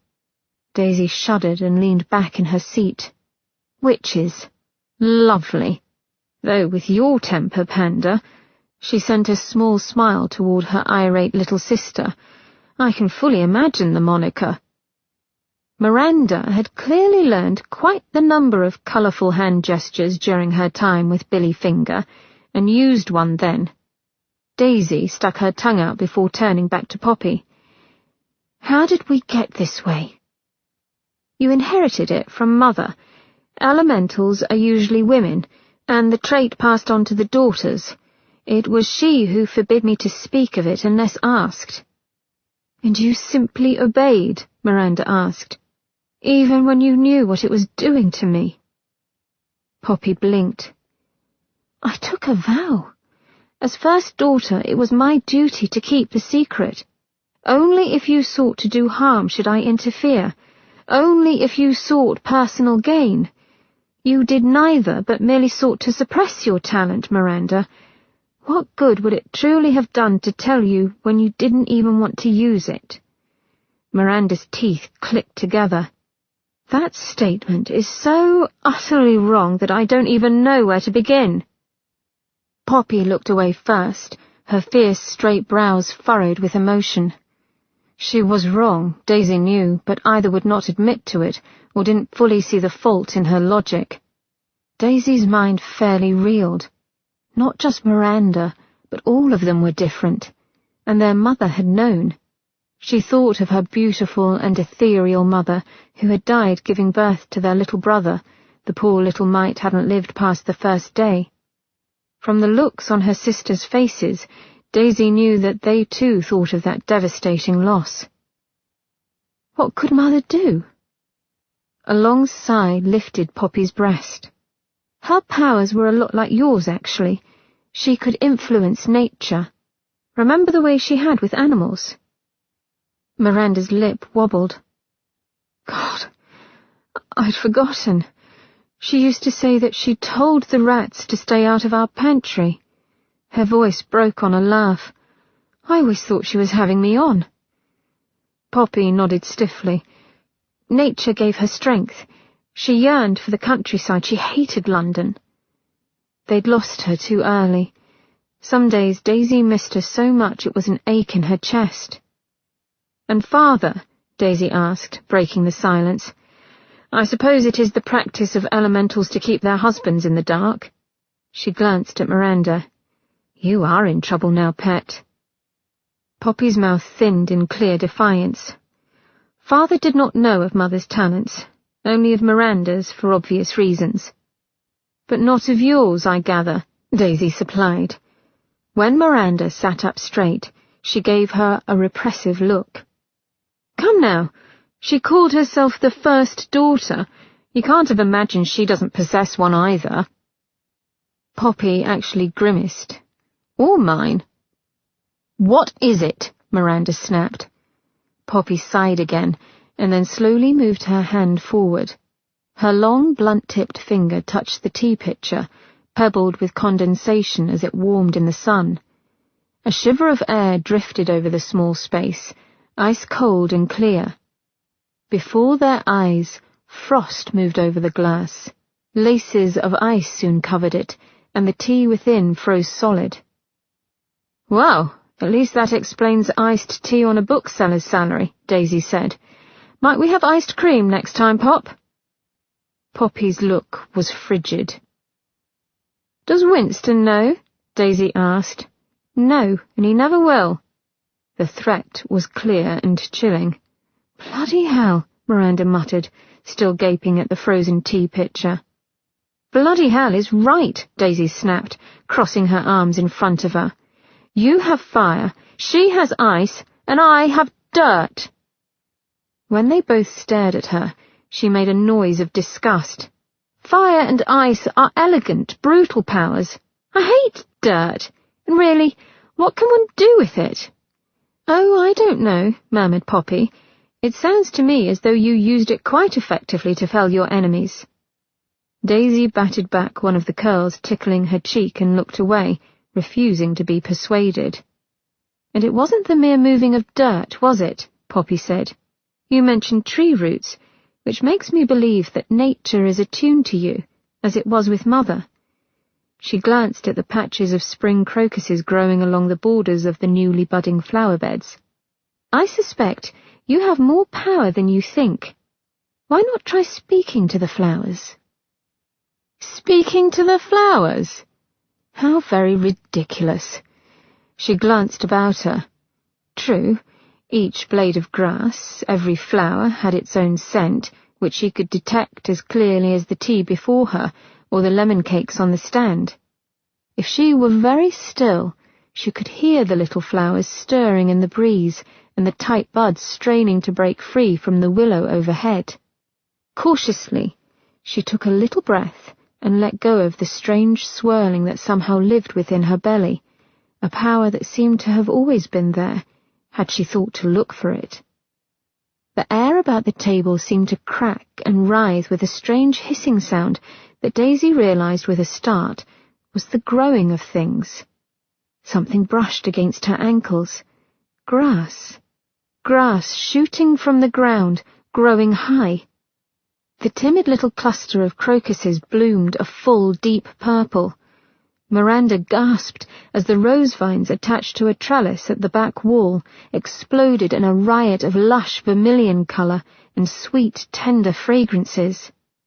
The garden darkened a touch, shade from the willow now in full bloom. Golden petals rained down like snow as its branches swayed in the breeze. The heady perfume of flowers and fruit thickened the air. Daisy sucked in a breath and cut the energy off. Well now. Poppy plucked a brilliant green apple from the tree at her side. I wouldn't call that display inelegant. No, it was wonderful, Daisy retorted airily, though her insides were shaking. I shall be the belle of the garden club. Miranda chortled into her glass of tea. Daisy tapped her nails upon the tabletop, drumming out a hollow rhythm. What I don't understand is why now? Why hadn't I seen some hint of this talent before? I'm older than Miranda. Ought I not to have come into my power before her? Bloody hell, she burned Father's warehouse to the ground when she was 10 years old. A thoughtful expression came over Poppy's features. It usually manifests during a time of great stress. She looked at Miranda. Panda was a special case. for she had it as a tot. For me and others, the power made itself known when I felt great danger and the need to defend myself. "Believe me, sister," Daisy said darkly, "I've had need to defend myself before now." Oh, what she would have given to have used this power when Craigmore had lived. "That is true," Poppy said, "but you've a sunny, caring nature, dear, despite your efforts to shock." Daisy resisted the urge to squirm, but Poppy continued in her maddeningly pragmatic tone. Surely there were some signs. Daisy thought on it. Craigmore loved orchids, she said slowly. Somehow they always died immediately, shriveled up in their pots. And then there was the ivy. She bit back an evil smile. Remember how thickly it grew over our house? It covered Craigmore's study windows no matter how many times the gardener tried to rein it in. Daisy laughed lightly. "I remember thinking, good, grow so thick that he never sees sunlight." And it did. She sighed. But nothing like what happened last night. Many elementals do not manifest their powers unless someone they love or care for deeply is in danger, Poppy said. Again, 2 sets of eyes pinned her to the spot with their piercing stares. Her cheeks heated. "You were defending Northrop," Miranda said in a hollow voice. "Do you? You couldn't possibly." "Care for him?" Daisy supplied with a tinge of bitterness. "Would it be so very surprising? He is kind and charming. Never mind that he was being torn apart, his flesh cut to shreds because he was keeping me safe." Her chin lifted a touch. "Is it so very wrong of me to want to protect him? To feel gratitude?" Miranda's eyes remained watchful. "Is it gratitude? Or are you falling in love with the man?" Daisy crossed her arms over her chest. "I do not see why it would concern you if I was, which I am not." "Because he will break your heart. Likely he is toying with you to—" Her mouth snapped shut, a look of horrified embarrassment widening her lovely eyes. "To make you jealous," Daisy finished for her. She hated saying the words aloud, but they were hovering in the air between them regardless. "After all, why would he want me when he's seen you?" Miranda paled. "I never said that, or thought it. I only meant that he has a history of dallying with women." "No, sister, it was precisely what you meant." Daisy drew away from the table and stood on weak limbs. Her throat was beginning to hurt most dreadfully. "I cannot fault you for thinking so. You are quite the most beautiful woman I've ever seen. Why should Northrop want another?" Daisy held no illusions as to her own appeal. She was pretty, very pretty, but her attractiveness was, as her husband had constantly reminded her, common, lusty. She'd never told a soul how she'd overheard Craigmore offering for Miranda and being forced to make do with her when her father refused to part with his favoured daughter. "I wanted the beauty and I got the barmaid, good for nothing more than being passed around." Why should Northrop think any different? "Daisy," Miranda said softly, "don't say that. I simply do not trust his motives. I never have. He did everything he could to drive a wedge between me and Archer." "I cannot speak to Northrop's actions in regards to you and Archer." Daisy gathered her parasol and gloves. She needed to leave. The garden was too small, too overladen with damned flora thanks to her. "But I do know this. The man you do not trust saved my life, repeatedly, and suffered for it. Might we give him that small credit?" Miranda's lips pursed, but she gave Daisy a stiff nod. Daisy took a breath and stood. "He has been a friend to me." The word friend felt wrong on her tongue, but she forged on. "I'm not falling in love. I may act foolish now and again, but I'm not a fool." A lie, because she knew she was the worst sort of fool. "All right," Ian said when he could no longer keep himself from asking the question. "Where is she?" It irked him that he had to ask Talent. It irked him that he'd woken up in his bed alone. He'd had plans that included sinking into a soft, warm woman blessed with a particularly tart tongue. After returning late in the night to slip back into bed with her, it had been the only thought on his mind, and he'd fancied she would finally be compliant. Oh well, the best-laid schemes in all of that. Talent slanted him a glance as he helped Ian into his morning coat. Despite the growing craze for the sack suit, neither man found the cut appealing. The shapeless style had no elegance about it. In that, at least, they were of an accord. On other things, however— "She has ensnared Tuttle in her little web," said Talent shortly. "They set out at daybreak. To where, I cannot say. Or care."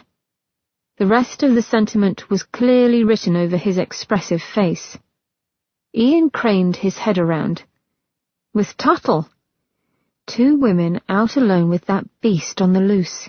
He tensed, ready to stalk out of the house and hunt the blasted woman down, perhaps take Daisy over his knee. The thought held appeal in more ways than one.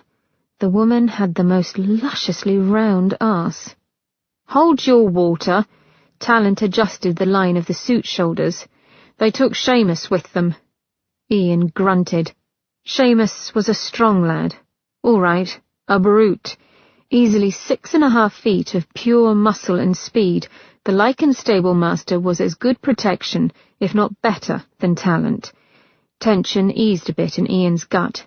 They'd be safe with Seamus. But the scowl remained as Talent fussed about with his cravat. Ian's skin itched and felt too tight for his frame. He couldn't credit it entirely to the healing. She was out of his sight, and he didn't like it. Did they say when they would return? At this, Talent's open features pulled into a sneer of disgust. "Henpecked already, are we?" Ian could only grin. What did a boy know of it? Only a boy would view anticipation as a trap. Despite various aches and pains that lingered, Ian felt a certain lightness in his chest. So she hadn't been there in the morning. There was always later. Always that taut pang that hit him the moment they set their eyes on each other. Always that catch of his breath right before he took her in his arms. Ought a man ignore such pleasures simply because the rest of the world was falling down around him? After nearly a century of being numb, he rather thought not. He deserved a bit of pleasure, damn it all. Talent gave Ian's sleeve a tug that was a tad too efficient, and Ian turned his attention back to him. "You don't like her." Talent's shoulders hunched as he kept about his business. Ian laughed and inspected the sets of cufflinks lined up in their case like good little soldiers. "Admit it. You'll be no use to me until you do." A set of garnet studs winked in the sunlight. "Perfect. I won't have you brooding when there's work to be done." Talent swatted Ian's hand away from the studs and plucked up a pair of gold and black enamel links, stylized into small skulls. "Gems for night, gold for day." Deftly, he took hold of Ian's cuff and pinned a skull in place. "She's a distraction." "Of course she is," Ian said. "The best sort." "Look what trouble that's given you so far," his valet muttered. Ian knew that Talent liked his life set up in well-ordered categories, and one should never bleed into the other. Ian's hand dropped, and the other was grabbed. "You don't like anyone who takes attention away from you," Ian countered. "Had you your way, the whole household would revolve around your dramas. I've never seen a vainer man pretend to be so humble." Talent snorted. "You possess a mirror, eh?" Ian had to concede the point, as Talent brusquely began brushing his coat. "Be one thing if you'd tap her and have done with it." The brush whacked his shoulder. "Instead, you're having conversations." Talent drew the word out as if tasting something foul. "And walking around like a balmy nabob with your head in the clouds and a grin on your face." Another whack found him between the shoulder blades. "What's it done but bring trouble to our door? You could have taken all 4 of those wolves without breaking a sweat, were it not for worrying over her. Let's be done with her, I say. Get her out of the house and—" Ian caught Talent's wrist mid-strike. "I believe we can both concede that my propensity for picking up strays has yet to be regrettable." He let his gaze bore into the lad's. "Pray, do not give me cause to think different." The young man's eyes narrowed into green slits, and Ian leaned in a touch. "Whatever your feelings for Daisy may be, put them away. You will watch over her as instructed." He did not bother to add a consequence for failure. There was no need. The thing was either done, or it was not. Talent held his gaze for a second more, and then broke it. "Talking like a proper gent again, are we?" When Ian let him go, Talent straightened his own cuffs with care. Ian grabbed his walking stick and headed for the door. "Least you're thinking clearly now," Talent said. At that, he trailed off with more mutterings under his breath. Pausing to inspect his form in the mirror, Ian remarked more from idleness than true curiosity. "I said she's right about one thing," Talent answered in an overloud voice. "You get your cock up, and your Scots goes hanging out in the wind. Pretty soon, all one I'll have to do is look for the saltire flapping over your daft head, and your brother will know when to strike." Ian gave the boy a warning glare before striding out of the room, but Talent's irritating voice chased him down. "She makes you weak, Ian." Chapter 26. Death lived in this dark alley. Winston could smell it long before he approached. A London particular had drummed up early in the morning, and now the fog was thick as pudding and just as murky, despite the noonday sun that must be burning overhead. Their lamps did little more than reflect the light back into their eyes, turning the fog around them into a living, writhing thing. So they turned them down low and stumbled along. They ought to have turned back, or perhaps have waited until the fog lifted, but the chase was upon them, and Winston sensed its end. He needed to see this done. Even so, he pulled out his revolver and had it at the ready as they drew closer. Sheridan's voice was a thin echo in the murk. "We ought to have brought backup." The dark outline of a building emerged, its windows and doors shut tight against visitors. From there came the foul, overwhelming stench of rot, of death. "I know that smell, sir." Unfortunately, Winston did too. "A body's in there." The younger man moved closer to Winston's side. Was it Ned Montgomery's? A man otherwise known as the perfumer? Word on the street had it that the perfumer hadn't been seen in at least a week. Was it he inside, or one of his victims?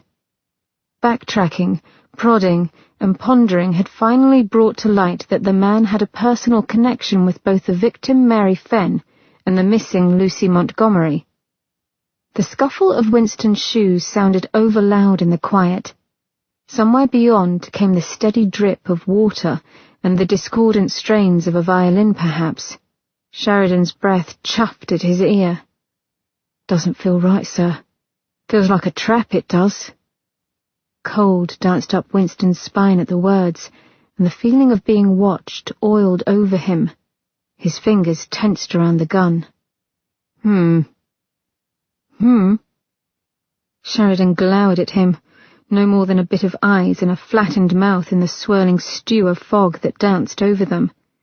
"Is that all you're going to say?" Winston held up a hand for silence, his eyes searching the alleyway from whence they'd come. Mud-brown fog seemed to part and close as though breathing them in. His ears filled with the sound of his pounding heart and each laboured breath he took. Slowly he cocked his gun, the click like a thunderclap in the quiet. Beside him, Sheridan moved to do the same, when a figure burst through the fog, a snarl of rage and igniting sheer terror in Winston's gut even as the thing slammed into them. Sheridan's shout was cut short, his copper-bright head snapping back as he flew into the side of the old shack. The wall cracked on impact. Winston went tumbling, a shot going off wild and wide. Scrambling back on his ass, he lifted his gun to aim. A blur came at him, dark and hulking, and then white-hot pain sliced through his cheek with one blow. The gun clattered to the ground. Blood poured into his mouth, filling his nose. He retched, his arm coming up in defense as another blow fell, cutting him to the bone. Screams. He heard his own. His world slowed to jerks and thumps upon his body as the thing came at him. Through the blood he saw it, the long jaws, flashing fangs, hands, half human, half beast, a wolf, and a man. Werewolf. The word popped into Winston's head like a nightmare as he slammed down against the wet, packed mud of the alley. The beast lunged, a killing blow, its mouth open wide with fangs and fetid breath, ready to tear his throat out. And then there was only air. The form of a man was before him, grasping hold of the beast with inhuman strength. In a haze of red blood, Winston saw the man lift the beast high and toss it. A yelp rang out, and another as the man moved off, the sound of him beating back the beast, clear, despite the ringing in Winston's ears. Blood bubbled in his throat and poured hot down his chest and between his legs, his life's blood slipping away. It numbed him and made his eyes want to close. Wouldn't want to lose Mother over this. A deep voice touched with ice. Then something felt his neck. He hadn't the strength to look. He was too heavy, too cold. Arms lifted him, as if he were a child. He forced his eyes open and came face to face with an angel. It must be so. The man's skin glowed with silver light as if he were made of ice and glass. Inhuman and... Christ, were those wings? His vision dimmed. The feeling of being borne up, of bobbing in the wind, made his head light and his wounds scream. A great whooshing sound filled his ears. He chanced to glance and saw only fog speeding past, and the sculpted, icy profile of a man who looked oddly familiar, as did his charm. Despite his pain, everything in Winston focused on the silver charm pinned to the man's lapel. He knew that charm. With the last of his strength, Winston grabbed hold of it and tore it free, the metal cutting into his palm. Then he let the darkness have him. It pulled him down into an eternal rest, and he found he welcomed the embrace. Daisy was already coming in as Ian strode down the stairs toward the main hall. He paused mid-step, overwhelmed by the sight of her looking so sunny and fresh, a true flower with her bright hair curling in profusion around her face. She noticed him in the next instant and stopped short, her cheeks flushing as their gazes locked, and then her lids lowered to hide whatever it was she felt. "She makes you weak." His hand curled round the balustrade. Part of him feared he might careen down the stair and fall flat on his face before her. Christ, he didn't like the sensation. But Daisy, her locks ablaze in a nimbus of gold from the light pouring in through the window, was a sight from which he could not turn away. He had hated seeing her fear last night. He hated that this thing wanted her. Mine. A ridiculous sentiment, given that his heart could not afford to claim her, but one that wouldn't go away. "You're going out," she said first, her voice music in the quiet of his house. "Seems you've already been." Damn, but he sounded unhinged, affected. Aye, she made him weak to be sure, but alive. So very alive. "I went to visit my sisters."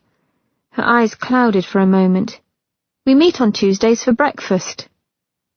He took the last few stairs at an easy pace and came to stand in front of her. The sweet scent of her, untainted by perfume, enveloped him, and he forced himself to speak lightly. "Are you well?" "Yes." She gave him a slight, practiced smile. "My headache is gone, and Tuttle's potion patched me up quite well." Gently he touched her temple, not missing the way she stiffened. The reaction slashed into his heart, but he forged on. "I'm glad." He let his hand drop. "However, I was referring to what you saw." Her jaw tensed, but she met his eyes with an even gaze. "That was horrid. But you are healed, so I shall not dwell on it." The fingers of a memory pulled at the edges of his mind, of the earth quaking and men screaming. He'd been too lost in pain to remember it clearly. Perhaps he'd been hallucinating at that point. As neither Daisy nor Talent remarked upon it, he figured it must be so.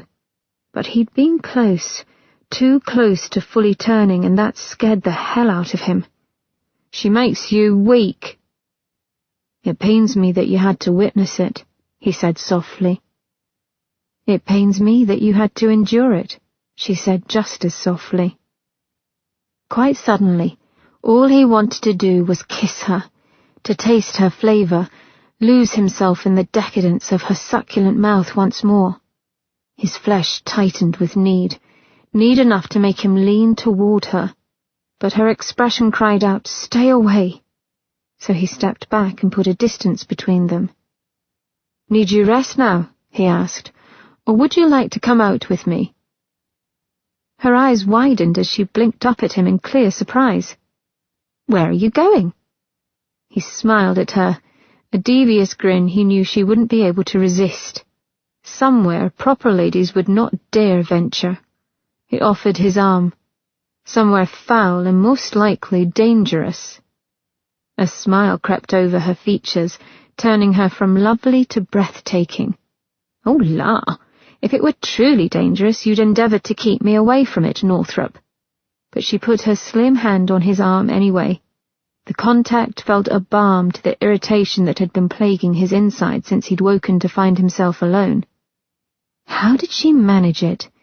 To always say and do the exact thing to keep him going. True, but that wouldn't stop you from trying to follow, now would it? Her smile was the sun itself. How very clever of you to realize you've been bested and admit defeat now. Although he laughed, his heart clenched with sudden brutal force, for he feared truer words had not been spoken.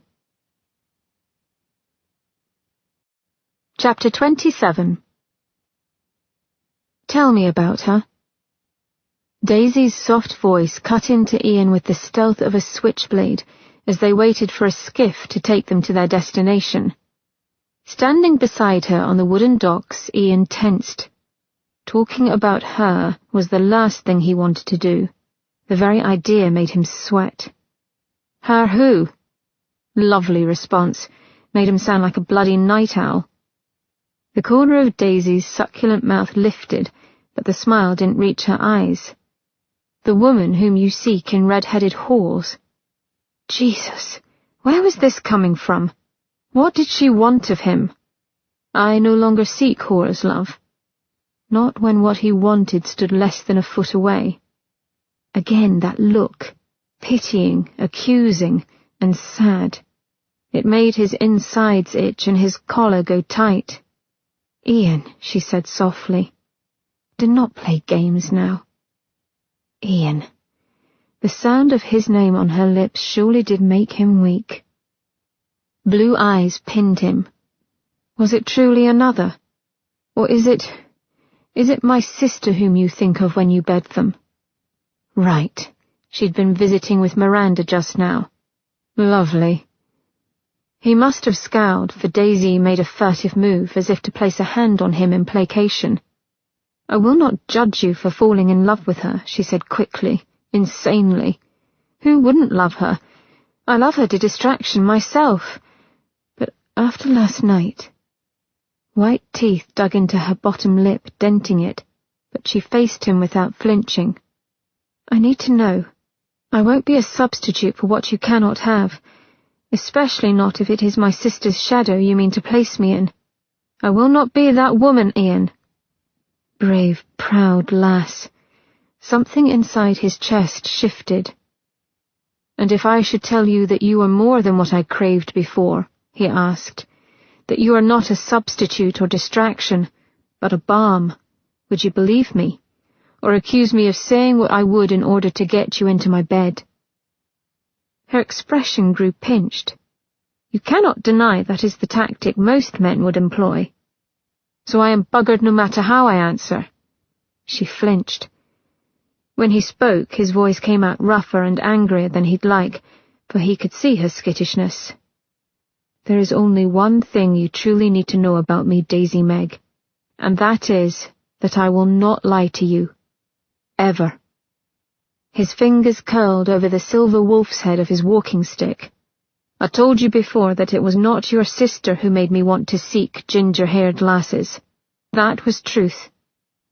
She nodded with a jerk of her head, but her eyes did not clear. But you did fancy her. Oh, for God's sake! He threw a hand up out of sheer irritation, and a passing dock worker flinched. The man gave Ian a wide berth as he walked around them, and Ian lowered his voice. Yes, I fancied her, but it wasn't what you think. Surrounded by swirls of fog, her heart-shaped face glowed like a fine pearl. What do I think? That I was so beguiled by her beauty that I lost my mind to it. He made a sound of disgust. Well, she frowned. I'll tell you, and then we'll have no more talk of your sister. I'll not have her standing between us, eh? Again she nodded stiffly, but she'd flinched at his use of us. Out of surprise or distaste? His hand shook as he raked his fingers through his hair. He wouldn't lose her to this. Not this. Damn Miranda. And damn himself too for letting the world believe she meant more to him than she did. Part of it was her looks. Her ginger hair and green eyes, mostly, mind. I've had plenty of beautiful women in my life. Enough not to be turned into a panting pup by appearance alone. By God, it wasn't redheads that plagued his dreams now. Not even a little. He took his eyes from Daisy's golden locks. Her voice was hesitant, unbelieving. If it wasn't her appearance, then what? Thick, cold fog seemed to creep down his throat and smother his nostrils. He struggled not to pull at his collar. She was a supernatural, like me. Around them, commerce teemed with activity. Dock workers and sailors, streetwalkers and pickpockets went about their daily lives. Here, standing beside a wooden piling, it was just him. Just her. Most humans would likely think I was mad if I revealed my true self. I thought she would understand. I found the notion of not having to hide what I was attractive. And she was loyal. So very loyal to Archer. Daisy was silent for a moment, her head tilted slightly as though she were contemplating, which he gathered she was. How could she not ponder on his humiliating confession of neediness? Again came the feeling of suffocation, the air too heavy, the smell of brine and fish overwhelming. His hand convulsively clutched his thigh. Daisy saw the action.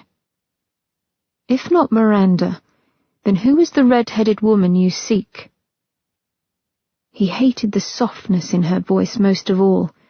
Perspiration bloomed along his upper lip as he stared at the mucky brown water of the Thames. When her pointed silence grew unbearable, he made himself say it.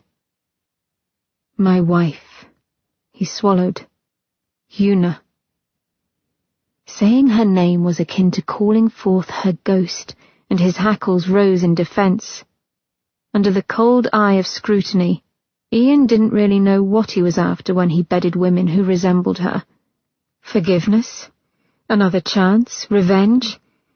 His thoughts were muddled, and part of him resented Daisy for making him examine his motivations. Daisy's eyes were wide when he looked back at her. Hadn't expected a wife, had she? Perhaps she thought him incapable of love. If only that were true, it would have saved him much. He almost laughed, save his chest hurt too much. Not to worry, she's been dead some 70 years. Daisy's bottom lip pushed out. I did not think you had her tucked away somewhere while you dallied about, if that is what you are implying. Didn't you? No. You were too honourable to treat any woman so poorly. You are the only one who seems to view me as honourable, he said, with an unfortunate rasp in his throat. Her expression did not alter, but stayed hard, piercing. What happened to her, Ian? I thought I could stand it, Ian. I was wrong to hope for the best. They'd both been wrong to hope. His nails turned to claws, catching on the fine weave of his trousers. She died. How? You destroy everything, you and your beast, just by being. His jaw clenched. For a moment, he wanted Una in front of him so badly he could taste it. Of a broken heart. Oh. Yes. Oh, he thought with a silent shout. He saw Daisy's frown of disappointment and wanted to punch something. He took a ragged breath and then another. Did you no longer fancy her then? His laugh was light, sardonic, yet it burned like acid in his throat. Who said I was the one to break her heart? God, if only Una were here. He would put his hands around her slender neck and wring it. Possession of an excellent sense of smell was not always a boon. Beautiful in its own way, the River Thames was nevertheless a foul place to be. Overcrowded on the dock, with the sweating bodies of men labouring to lift and transport huge crates, as well as the riff-raff of hawkers, vendors, pickpockets and cutthroats, and the whores who serviced them all. But on the river, well, one could not get away from the thick, burning stink that came from the millions of gallons of raw sewage that emptied into it twice daily, nor the briny dampness that clung to one's hair and clothes. A fact that had Daisy breathing through her mouth and resisting the urge to burrow her nose in the folds of Northrop's coat. It couldn't be any better for Northrop, whose senses were no doubt stronger than hers. But he sat erect and alert as their hired skiff bobbled across the dark, glossy waters toward a ramshackle-looking barge moored near the Waterloo Bridge. Only a certain tightness around his eyes and nostrils betrayed that he too was suffering from the smell. At some point, Northrop had quietly taken her hand in his, pulling it close. He had yet to give it up. Now and then he would idly play with the tips of her fingers in a gesture that she realized was subconscious. She had yet to take her hand back, for the touch left her feeling warm and cosseted. Were she to concentrate too greatly upon the sensation, she'd crawl into the circle of his very capable arms and nuzzle his well-formed mouth, kiss and suck those lips until she forgot everything. A shiver lit through her. God, he'd been delicious last night, and she wanted more. Always more. Which was insanity. A wife. He'd had a wife, one that he had obviously loved. She had seen that much in his eyes, a wife whose ghost he sought in so many others, and yet the woman had her heart broken by another. Daisy had wanted to ask by whom and why, but instinctively she knew he would have cracked if she'd asked more just then. She wouldn't do that to him, because she cared. She needed to end this thing between them. Now, before she sank in too deep. Weary and confused, she turned her head to find the haggard-looking man who rowed them staring at their clasped hands. The muscles along the back of her neck tightened.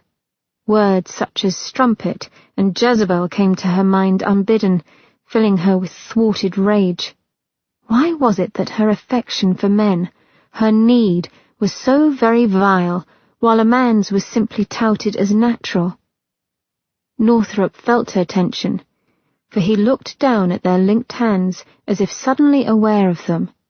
His brows drew together in a puzzled frown, and then his nostrils flared, and he brought her hand against his flat stomach. His blue gaze settled on the man before them. "I don't recall paying extra for the scenic route, Clive." His expression, for all its outward pleasantness, held a hard glint of warning.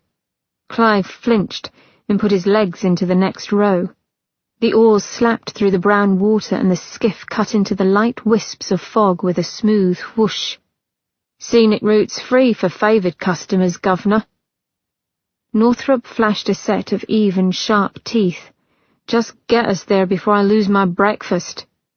Clive cackled with good nature. "Never was a good waterman, was you, my lord?" It was then Daisy truly noticed the grey cast to Northrop's skin, but it was of little matter, for the dark, hulking shape of the barge now loomed before them, the craft rocking gently against the slow-moving waters. Clive manoeuvred them to the side of it, where its hull spread out over the water in a wall of dull, black-painted wood. Barnacles and slick algae clung to the old wooden vessel, various creaks and groans and ominous sound among the clangs and whistles that rang out over the river proper. A ladder, made of greying rope and dubious-looking slots of weathered wood, dangled over the side, and Daisy mentally cursed the fashion for narrow skirts. She was grateful that Northrop went up first, for the idea of stepping onto the ghostly craft alone did not appeal. His step was light and sure, and he soon disappeared over the side. After a moment, his head popped over the edge, and he gave her an encouraging smile. "Up with you, old girl, or risk missing out on the fun." Hands on hips, she glared. "Call me old girl again, and I'll leave you here." Northrop merely winked. "I'm certain Clive would be most willing to give you another scenic tour of the Thames, wouldn't you, Clive?" "'Twould be my great pleasure, my lord," Clive called back, his bleary eyes alight with the prospect as he eyed Daisy. Northrop held out a hand. Glaring promised murder, Daisy grabbed the ladder. With Clive holding the bottom, and Northrop calling down various cheeky suggestions, she managed it to the top, and despite wanting to kick him rather badly, she happily accepted Northrop's warm hand and stumbled onto the abandoned deck. "There's no one here," she said, allowing him to draw an arm about her waist and hold her close. The dank air was cooler on deck, a chill that seemed to run over her and coil about her ankles. A growl sounded deep in Northrop's throat, and he raised his voice, his gaze not on hers, but on the empty deck. "Oh, there is someone here, and if they've a mind to keep their throats intact, they'll leave off." On that rather odd request, the air about them stirred, and suddenly it was warmer. Making a sound of annoyance, Northrop led her forward, their steps hollow against the damp wood as they went to the captain's cabin. The door opened easily, and Daisy found herself stepping into a riot of colour and light. Saffron silk damask lined the walls that glowed like fire in the light of a dozen Moroccan lamps. Her footsteps were muted as they moved over jewel-toned carpets made in the East. Before her lay a great table of golden ormolu, on which a lavish buffet had been spread. The foul scent of the river receded in favour of roast beef and hot rolls. She could not help but blink in stupefaction. "Lord Northrop," came a deep voice from the far end of the room. "Precisely on time, as always, and you've brought a guest." It was only then that she noticed the man lounging in a throne-like black chair inlaid with mother-of-pearl. The man himself was as stunning as the room, his caramel-coloured skin light compared to the shining raven hair that rose from his high brow to flow like ink around an exquisitely carved face. He turned his eyes to her, and a little breath left her. They were eyes of the palest green jade that seemed to glow with an inner light. Northrop heard the sound, and his grip on her waist tightened a fraction. She might have laughed at the possessive gesture. Certainly the man before her was handsome, but there was a coldness in him, an oddness that left her feeling on edge. The man seemed well aware of the effect his appearance had on the uninitiated, but the look in his eyes was weary and resigned, as if he took no joy from it. Daisy was left with the oddest feeling that he resented his own beauty. He wore not the attire of a proper modern gentleman, but something out of the previous century. Blue satin breeches, a lacy jabot at his throat, and a frock coat of aquamarine satin embroidered with tiny chartreuse dragonflies. His voice was smooth and welcoming as he stood. "Welcome to the Marietta, madam." He bowed with grace before gesturing to the seat beside him. "Please, do me a great honor and join me for a bit of refreshment." His words ran together in a thick syrup of sound, the lilt in them foreign yet pleasing. An American Southerner, if Daisy had to guess. Famished, she moved to accept the seat to which he gestured, but Northrop put a staying hand on her arm. "I think not, Lucian." Northrop's mouth twisted wryly as he glanced down at Daisy. Many an unfortunate innocent has sat down to sup with a Jim, never to get up again. Northrop drew out a chair for Daisy decidedly away from Lucian, before sitting in the one Lucian had offered to her. Poison or sleeping draughts are the most loved weapons. Never share a meal with the desperate Jim, Moira, or risk it being your last. Lucian laughed at that, a deep rumbling sound that unnerved her, despite its warmth. "I am greatly aggrieved at the charge, Ian." His smile was the uncoiling of a snake as he took his seat, "even if it is true." "A Jim?" Daisy asked, finding her voice at last. Lucian's strange green eyes settled on her, and in the candlelight they seemed to glow. "Gim. Short for ghost in the machine, ma chère." She turned to Northrop, who, for all his talk of poisoning, settled back into his seat with casual grace. "Yes, a Gim. It is what we came to see." "Whom?" Lucian's drawl, though still mellow, had a bit of steel beneath it when he addressed Northrop. "If you intend to come for a visit, Ian, I expect a measure of politeness." Northrop inclined his head, all sense of play having fled from his expression. "Quite right. 1,000 pardons, I forget myself." He placed a hand upon Daisy's forearm. "Daisy, may I present Mr. Lucian Stone, formerly of New Orleans, Louisiana, now leader for the London faction of the Gims." Lucian gave a stately nod as Northrop continued. "Lucian, may I present the lovely widow Craigmore." Lucian finished for him. "Your paramour of late, if gossip is to be believed." When Daisy sat up in ire, he smiled, "Though, according to my sources, we are not quite there as of yet. Are we, my dear?" "I expect you to play nice as well, Lucian," Northrop warned. With a languid hand, Lucian picked up a glass of red wine and took a long swallow, somehow managing to make it look delicious to Daisy's parched mouth. "Certainly, mon ami." She rested her hands in her lap, for fear of reaching out for the wine. "If the two of you have finished baiting each other, would one of you tell me what or who is a ghost in the machine?" Lucian set his wine down. "It is quite a tale, as tales go."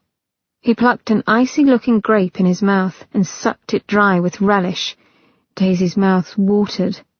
"There are," he continued, "certain individuals who possess a great desire for life. Unfortunately, circumstance is never kind, and their life ultimately ends." "Doesn't it for everyone? Lord, but the grapes looked refreshing." He took another one. "One would think. However, these individuals refuse to go gently into that cold night, as it were, and so they wait, without a body to warm them, a soul drifting in search of a home, when lo and behold, this poor, lost spirit finds an opportunity." "A dying body," Northrop put in, his eyes narrowing on Lucian as the man licked up another succulent grape. "Yes," said Lucian, "a perfect home, for the body is soon to be vacated. And so, Northrop continued, this spirit pushes out the rightful spirit of the dying body and takes possession. Crassly put, but accurate. Lucian toyed with the stem of his wineglass. But there is a problem. The body is still dying, Daisy said. The story had set her heart to a slow, hesitant rhythm and lifted the little hairs along the back of her neck. He beamed. Exactly. Fortunately, with every problem comes a solution. For upon possession, if the gods are smiling down, Northrop's snort was ignored, a being appears. Lucian took another drink, and Daisy swallowed, mimicking the action and wishing the wine was sliding down her throat. Northrop's hand fell upon hers. The stern look in his blue eyes had her sitting back. He calls himself Adam, Lucian said, as he ate from the tree of knowledge, and in so doing learned how to create his own beings.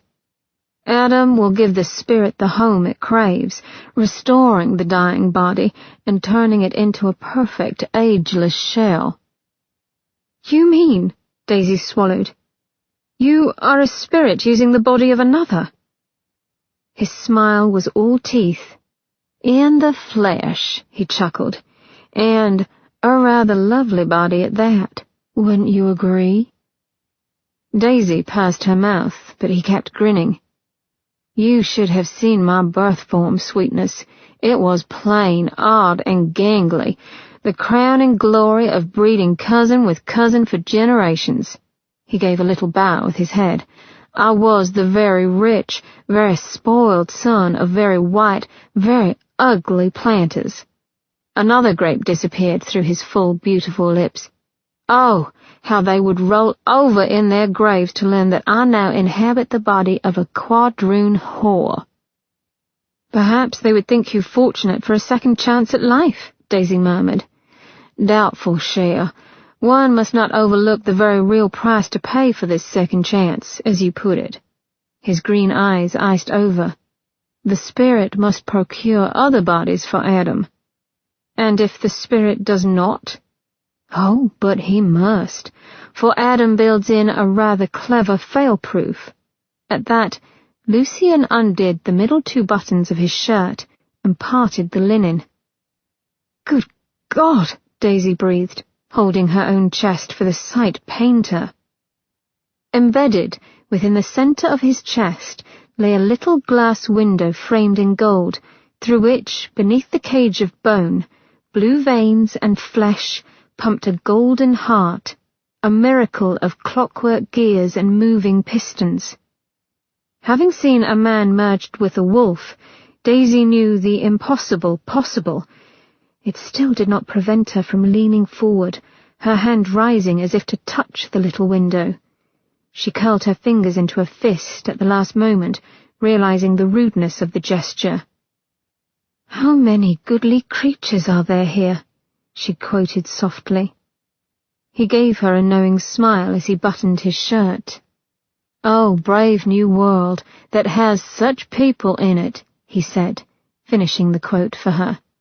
Knowledge is a wonderful thing, is it not?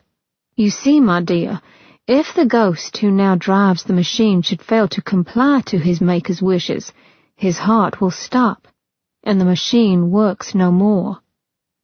Is it worth it? She asked, to murder innocents in return for a life of servitude?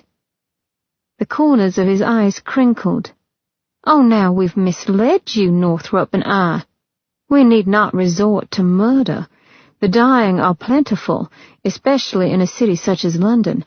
However, one occasionally grows weary of the search and may, if tempted, take an easier route in procurement. With a lazy sigh, he poured himself more wine, sending forth a bouquet heavy with notes of currant and black cherry. And we mustn't forget the certain, shall we say, benefits one acquires. He turned his gleaming eyes upon Northrop, which presumably is the reason you are here. Releasing his proprietary grip on Daisy's arm, Northrop reached into his breast pocket to pull out the unicorn stick pin he had found in the perfumer's shack and passed it over to Lucian. I found this pin to the bodice of a dead woman in Bethnal Green. A lovely piece. Lucian swirled the pin between his fingers, making the unicorn dance. But I needn't tell you what it is. Northrop scowled at the pin. No. Daisy leaned closer to peer at the little pin. Perhaps you could tell me. The lion and the unicorn are the monarch's symbol, Northrop said. Daisy nodded. The lion for England, the unicorn for Scotland. Aye, but what you do not know is that upon ascension to the Ranulph throne, the British monarch presents a pin such as this to the Ranulph king as a symbol of good faith. She blinked. Does the Queen know? About lichens? The Ranulphs are closely tied with the royal family. We share a direct blood tie with Queen Mary of Scots. His expression turned wry. Queen Victoria knows of us, the royals always have, and though the British monarchs rule Scotland in the human world, the Ranulphs rule the subjects of the lichen world. Northrop, rather than looking smug, seemed to flush at this. His lids lowered and he studied the place setting before him. Recognizing our ties is essential to maintaining civil human lichen politics. My father passed his pin on to me before he abdicated his throne. Lucian smiled widely, much like the cat that ate the cream. I take it this one is not yours. No. Northrop's tone was final. I can only assume it is the one Connell received from Queen Victoria. Making a steeple with his fingers, Lucian's expression turned inward. I've heard tell that Connell is on the outs with Victoria. He gave Northrop a stiff smile. She always liked you better. It's no secret that Victoria was put out when you did not become the Ranulph. That has stuck in Connell's craw. True, Northrop said. Since I refused the throne and he took it, Connell has hated me. Now a pin that would implicate both the House of Ranulph and the Queen is found at a murder scene. So, said Lucian, you believe Connell might be stirring up trouble and letting the werewolf live to bedevil the Queen. Northrop's jaw tightened. Last night, I was hit by Ranulph darts, as was the were. Daisy and I were taken to Ranulph House. Connell feigns ignorance of the were, but I have little reason to believe him. Either he is taunting the Queen or me or both. I do not know. He picked up the delicate pin and made the unicorn spin round, which is why I want you to find out what my brother is doing and why. Lucian's mouth twitched with what looked like resigned humour. Just so I have this straight, you want me to spy on the Lichen King? They stared at each other as the Ormolu clock on the wall ticked away the seconds. Well, said Lucian as he rang a bell by his side, it appears we shall need Mary Chase. Chapter 28. Who is Mary Chase? Daisy asked while they waited. And why do we need her? Lucian's strange eyes flashed on a smile. Reconnaissance. We are the spies of the supernatural world, ma petite. For the right price, we can get into anywhere at any time. Observe. Lucian became utterly still, and his gleaming eyes immediately dimmed. A caress of ice-cold air touched Daisy's cheek and then surrounded her breasts. Icy prickles rippled over her sensitive flesh, beading her nipples. She sucked in a gasp as a cold draught blew between her legs. Oh!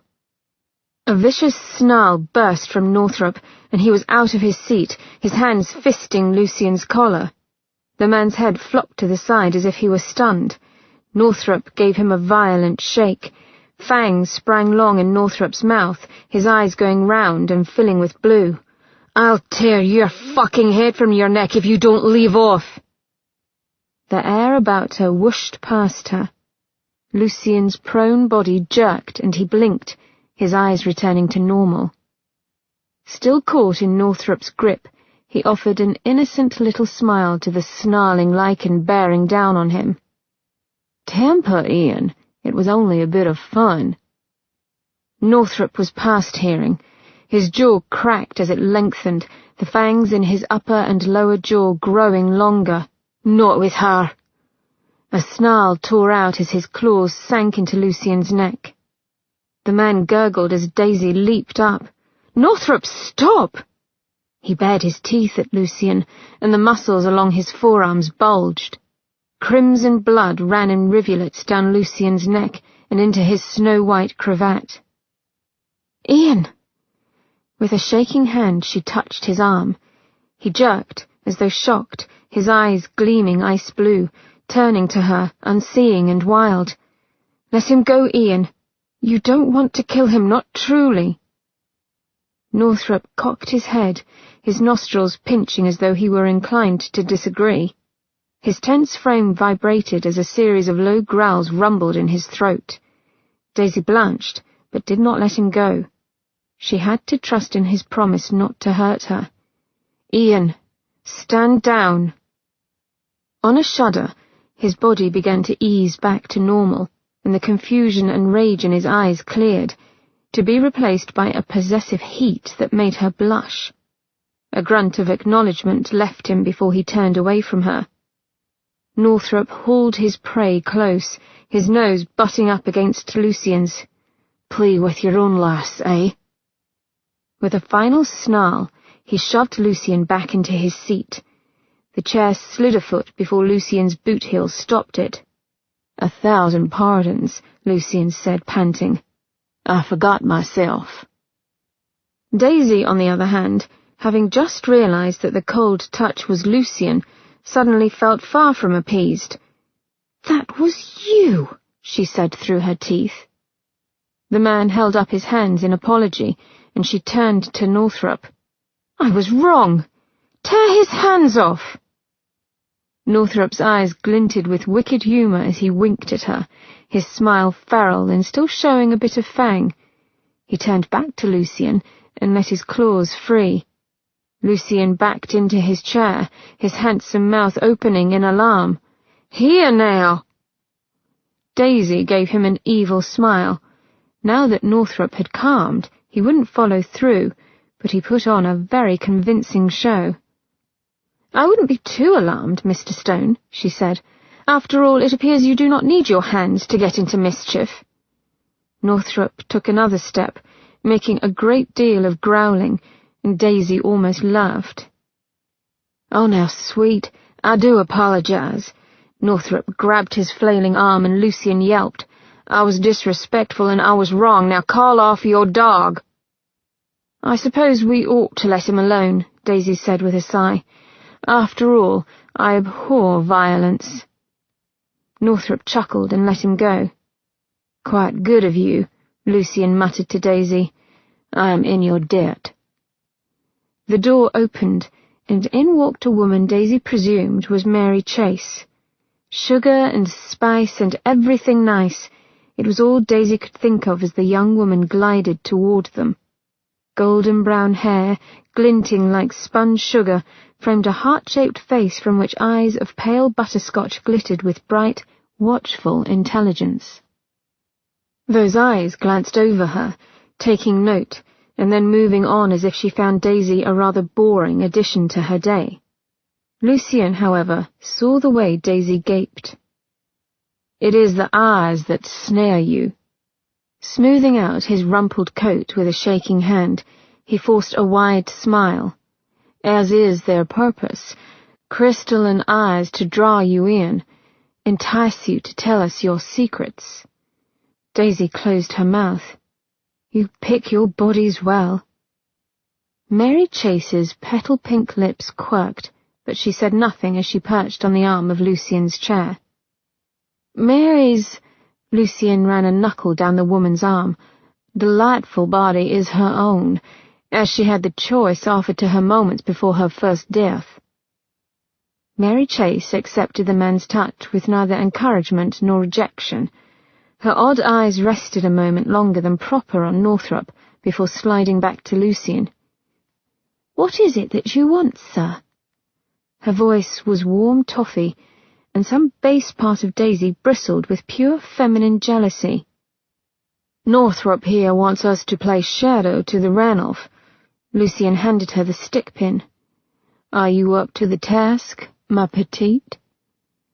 Her butterscotch eyes settled on Northrop. A dangerous thing to follow a lichen. A slow, wry smile curled Northrop's lips as he took his seat once more. "Very dangerous. You might not survive." Lucian laughed again. "Helping along our bargaining, are we, Ian?" "Hurrying it along more like," Northrop said. "We all know what it is I am asking."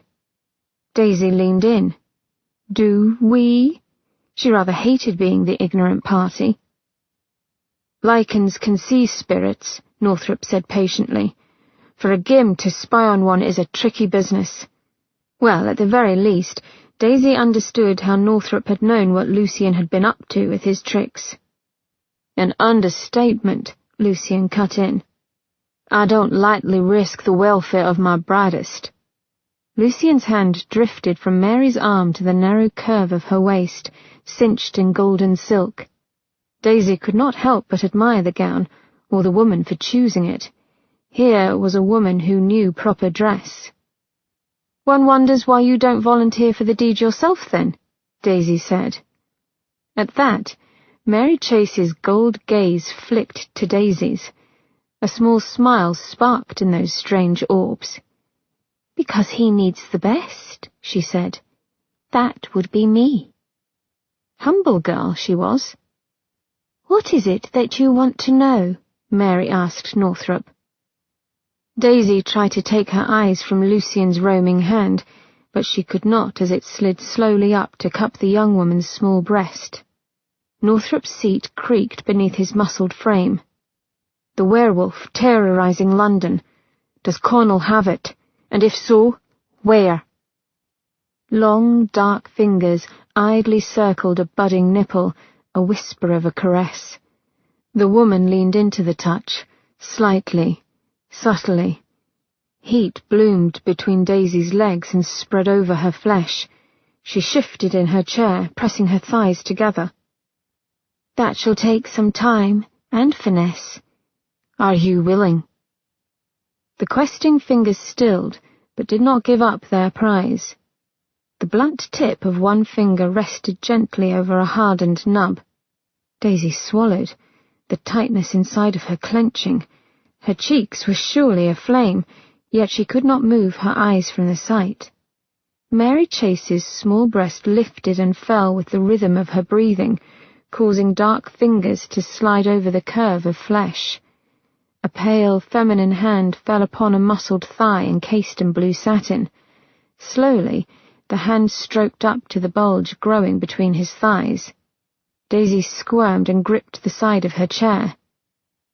"I'm always willing."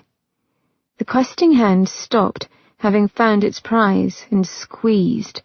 A blast of heat hit Daisy's cheeks. Lucian's voice was surprisingly benign for a man who had a woman's hand on his cock. "There is the matter of payment, old friend." Northrop's arm moved. A pile of pound notes scattered among the plates and goblets. "Money is lovely, Ian, but I think I'll need something more this time."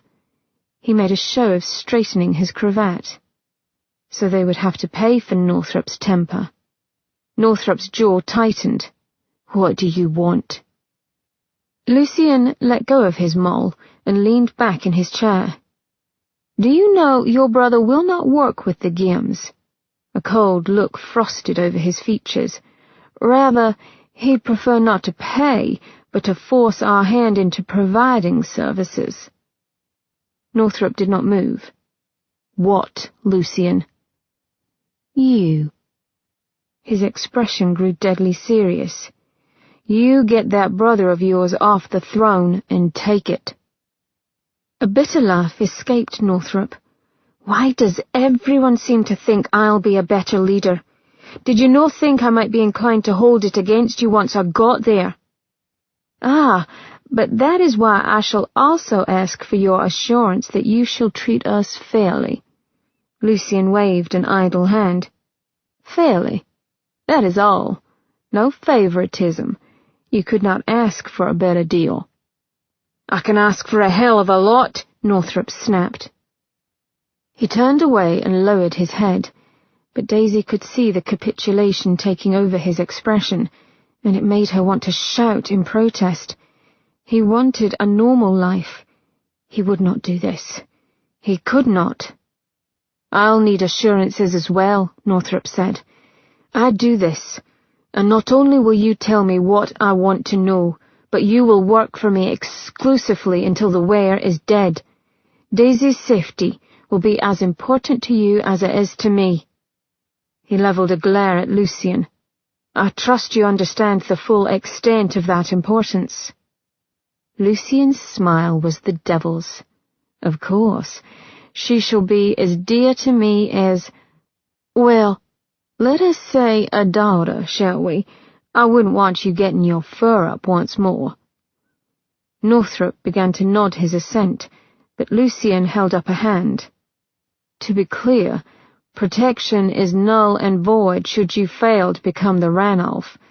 As much as I'd love to help the lovely Daisy, he glanced at her with humour, I cannot risk all for nothing in return. Dead calm coloured Northrop's voice when he spoke. When I challenge Connell, I will not fail. His eyes held with Lucian's. But I will not do so until the werewolf is destroyed. With a chill, Daisy understood. The werewolf was a threat to her. He could not risk his own life until he knew that she was safe.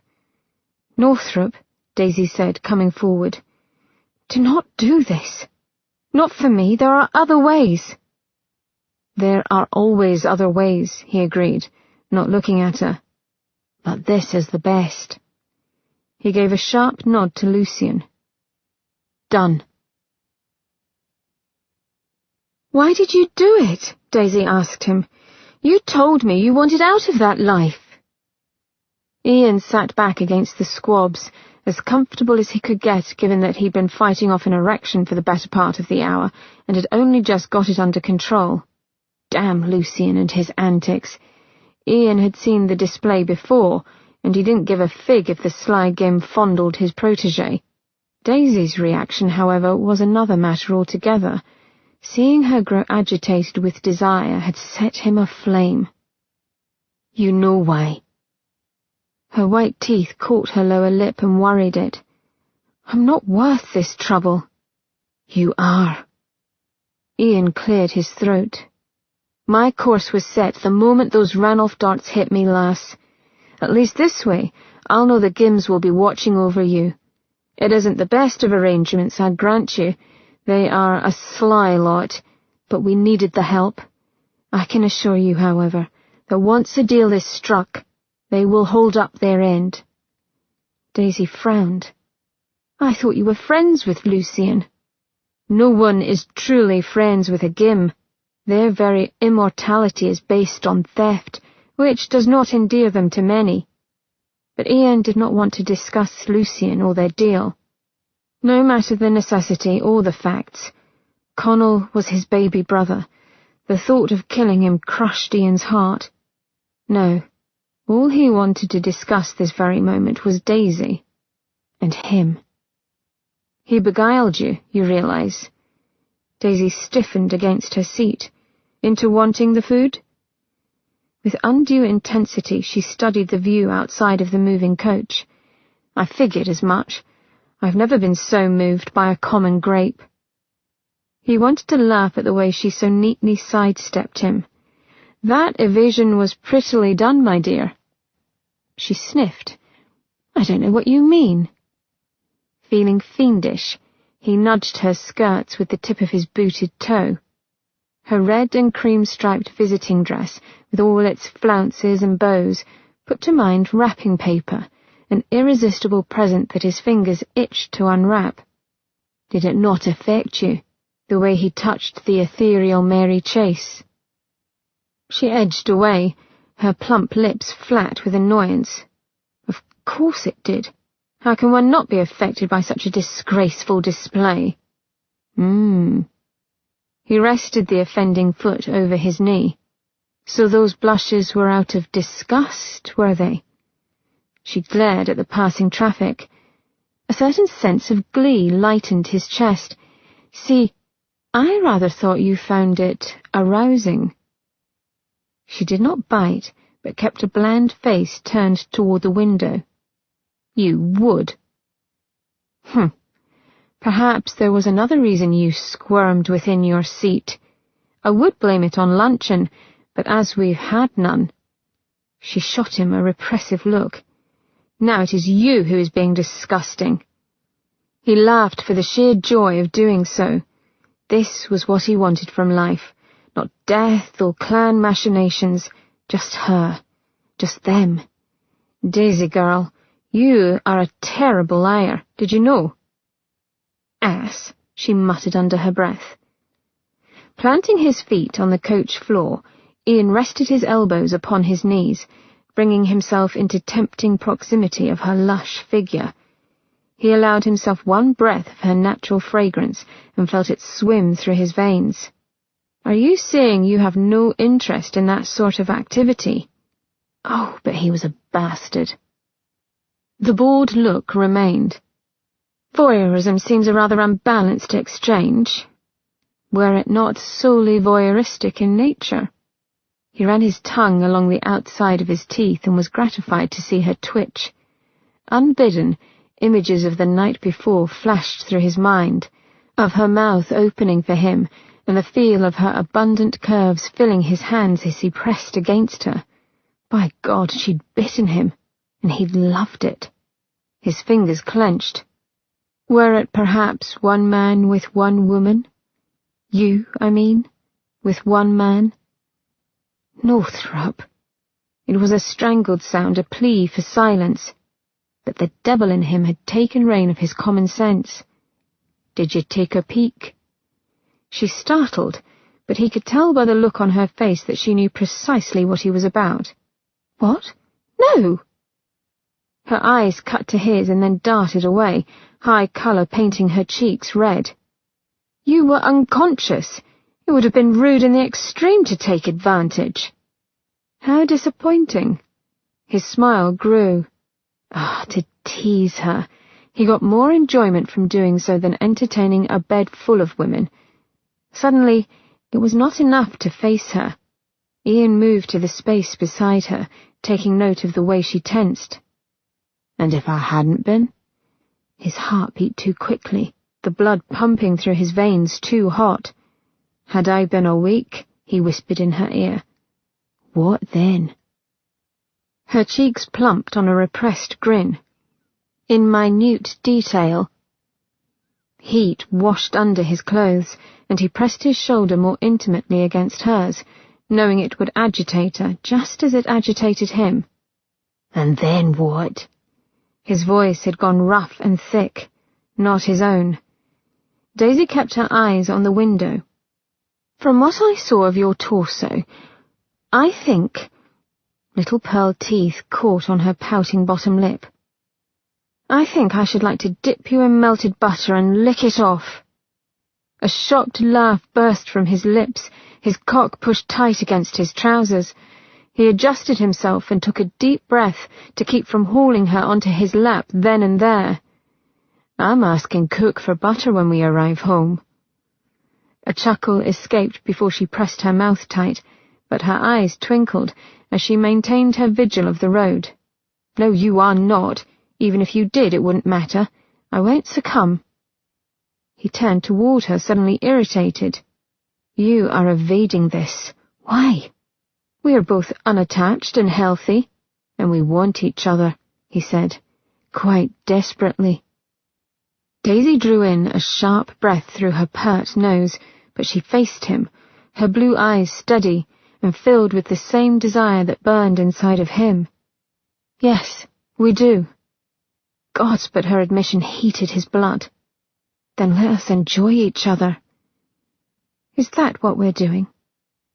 She said it so earnestly that he almost smiled, save she also appeared distressed at the very idea. "Enjoying each other? Is that what this is?" No, it wasn't what this was. Suddenly his chest felt too tight and his jaw clamped shut.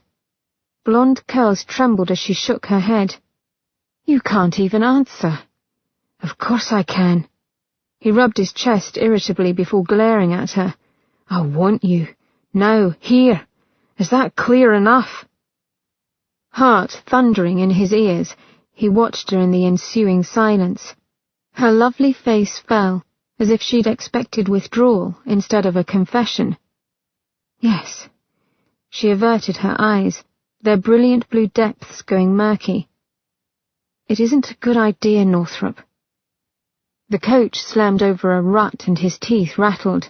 He ground them together. It was that easy for her, was it? And what of him? If he thought too closely on all that he risked, he surely would turn tail and run. And yet he was here, willing to try. "This is bullshit," he got out at last. Her head snapped up in surprise, her eyes going wide. "Pardon me?" Such outrage. Oh, but he saw the hurt there too. The fear. His fist clenched on his thigh. "It isn't in your nature to turn from pleasure. Yet you are." "What do you know of my nature?" "I know it is exactly like mine, made to enjoy sensation. You weren't afraid before, and now you are. Why? Tell me what has changed." She gave a little laugh. "I don't have to tell you a thing." "No," he admitted, calming. "No, you don't." Gently, like he would approach a frightened wolf, his hand settled over her smaller one to show her he could lead her from any danger. "But you can." She stared down at it for a moment. "This isn't about Miranda, is it?" His fingers tightened over hers. "For I told you." "No, that isn't it." Ian ran a hand over his face in an effort not to shout. "Then tell me what it is." "You wouldn't be a nameless tup in some alley." She inhaled sharply and looked away, hot colour rising over her cheeks. A golden curl bounced over her ear, and he caught it with his fingertip. The tendril coiled around his finger as if a living thing. When she spoke, it was barely a whisper. "It would mean something with you." The bronze fan of her lashes swept down. "You would become a complication I wouldn't know how to manage, Ian." Everything inside him tensed. His finger, still embraced by her curl, clenched, and the strand slipped free. Part of him didn't want to speak. Part of him wanted to leap from the coach and run away. Were he honest with himself, it was the greater part of him, and yet he could not stop his mouth from slowly forming the words that the stronger, deeper part of him wanted to say. "I'm willing to risk complications to be with you." A pained sound tore from her lips. "I don't know how to do this." Her mouth pinched as though tasting something bitter. For a moment he feared she wouldn't speak, but then she took a deep, choppy breath. "Not when my heart is engaged." "Daisy." She didn't appear to hear him. "Bloody Craigmore," she ground out, viciousness twisting her features. "I know his words were lies, cruelty designed to torment." Her hands opened and clenched as she spoke. "And yet I still find myself believing them." He threaded his fingers with hers, keeping his hold light no matter how much he wanted to turn and punch a hole through the coach window. "I'd rip his throat out were he still alive." Daisy blinked back a tear. "It wouldn't have changed a thing. His words have infected me, made me believe that my lust is a sin and my pleasure a man's downfall." "Is this why you never took a lover?" Her eyes snapped to his. "All signs point to a woman unaccustomed to proper male attention, love." His thumb found the pulse point at her wrist and caressed the silken spot. "Which is a true shame. as you are ripe for pleasure." She sighed. "I wanted to. God knows I did. Only—" She swallowed visibly. "I thought it would make it worse, for me to have a taste of pleasure and still be trapped." A bitter laugh filled the coach. "Stupid. So utterly stupid that I let him win." She said it more to herself, but he drew her near. "Entirely," he agreed softly, before bending down to nuzzle her neck and inhale the sweet scent of her, like sunshine and life and happiness. It felt so good to hold her again, as though one day had been a lifetime. "I say we conduct a thorough investigation in the matter of your pleasure." His lips trailed over the fragrant skin under her jaw, and she shivered. "Consider me your willing victim." This time, when she laughed, it was light, relenting. "Pest." Not leaving the delicious spot on her neck, he reached out and pulled the shade closed. "The worst of the lot." Her head lolled back on a sigh. "I wasn't supposed to like you, Northrop." "Ian," he reminded her. His tongue touched her earlobe, drawing out another thready sigh. "And you were supposed to be a bloody pain in my arse." Slowly, he kissed his way down her slender neck. The plump swells of her bosom trembled with each light kiss. He unhooked the first clasp of her bodice, and she went still. "Ian?" "You aren't honestly trying to seduce me in a carriage, are you?" She sounded mildly amused and highly incredulous. "Why not?" His voice was muffled against her breast, the deep valley there a delight of curves and dips. Delicately, he ran the tip of his tongue along the line of her cleavage, and she made a little noise of surprise that had him as hard as iron in an instant.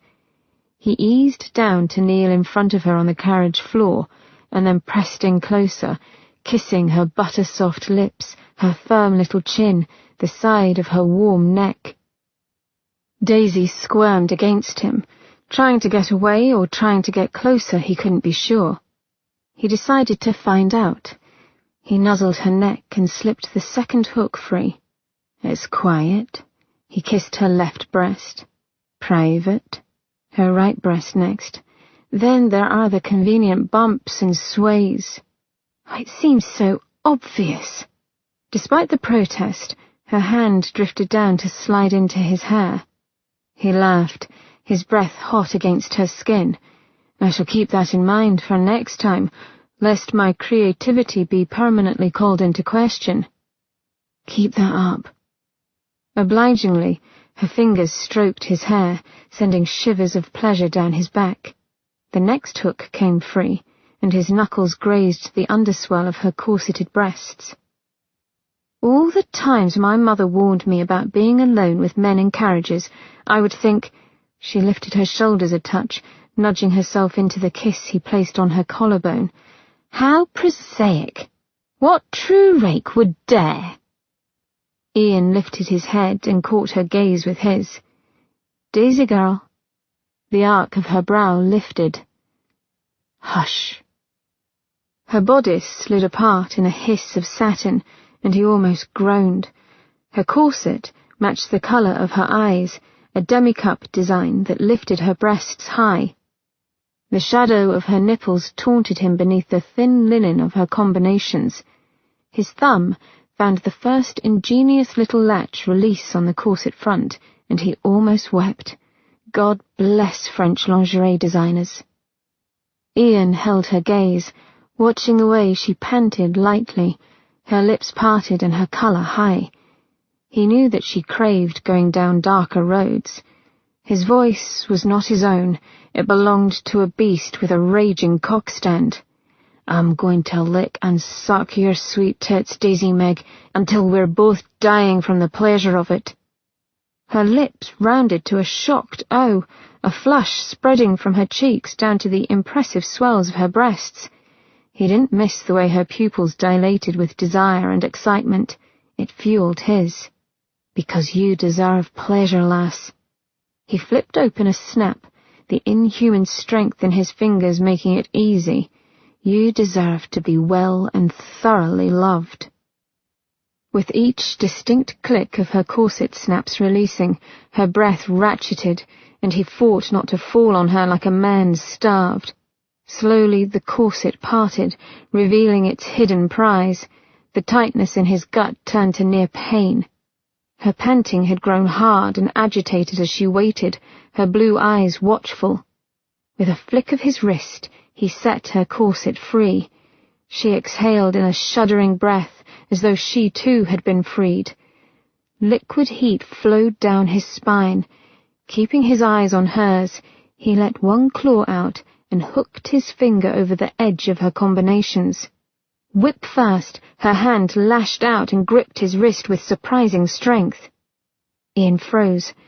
Daisy's eyes had gone wide and panicked, fear warring with desperate longing. Tension vibrated down her arm and into his wrist, and his heart kicked in his chest. "I don't know what will happen either," he whispered, his breath growing as agitated as hers. In truth, he could go limp, fail again, or perhaps fall so far and deep for her that he would not recover.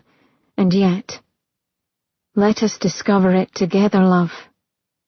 Her throat worked on a swallow, but her eyes, they filled with trust. Pride swelled in his chest. The grip on his wrist eased, and slowly, surely, her hand fell to her lap. Ian held her gaze, and then he pulled. The delicate fabric tore to her waist with a rending sound that shot through the tense silence. Sweet Jesus! It was more a prayer than anything. She was gorgeous. Full, creamy, teardrop-shaped breasts that thrust upward, perfect tawny nipples the size of sovereigns that invited a man to linger. His hands covered the curve of her waist where her tender flesh had been abused by the binding corset. He smoothed his palms over the red marks, and she hissed as though his touch burned. Perhaps it did, for he felt himself burning up from inside out. "Poor lass," he whispered, brushing his lips over a red groove on her sweet belly. "Ye should be free and unbound like this always." Her helpless laugh was cut short as he kissed his way up, his mouth following the path made by his hands. A groan escaped him as he cupped her lush breasts. His thumbs slid over the silken tips of her nipples, slowly, back and forth until they grew stiff and wanting. He gave them a little pinch, and her eyes squeezed shut, her lips parting on a gasp. The sight almost killed him. His mouth fastened over one flushed tip, and she moaned, arching up into him. Ian's breath was unsteady as he drew the stiff nub in deep, learning her taste, the feel of her. She was delicious, maddening. He gave her a little nip. She squirmed against him, and he knew he drove her as mad as he felt.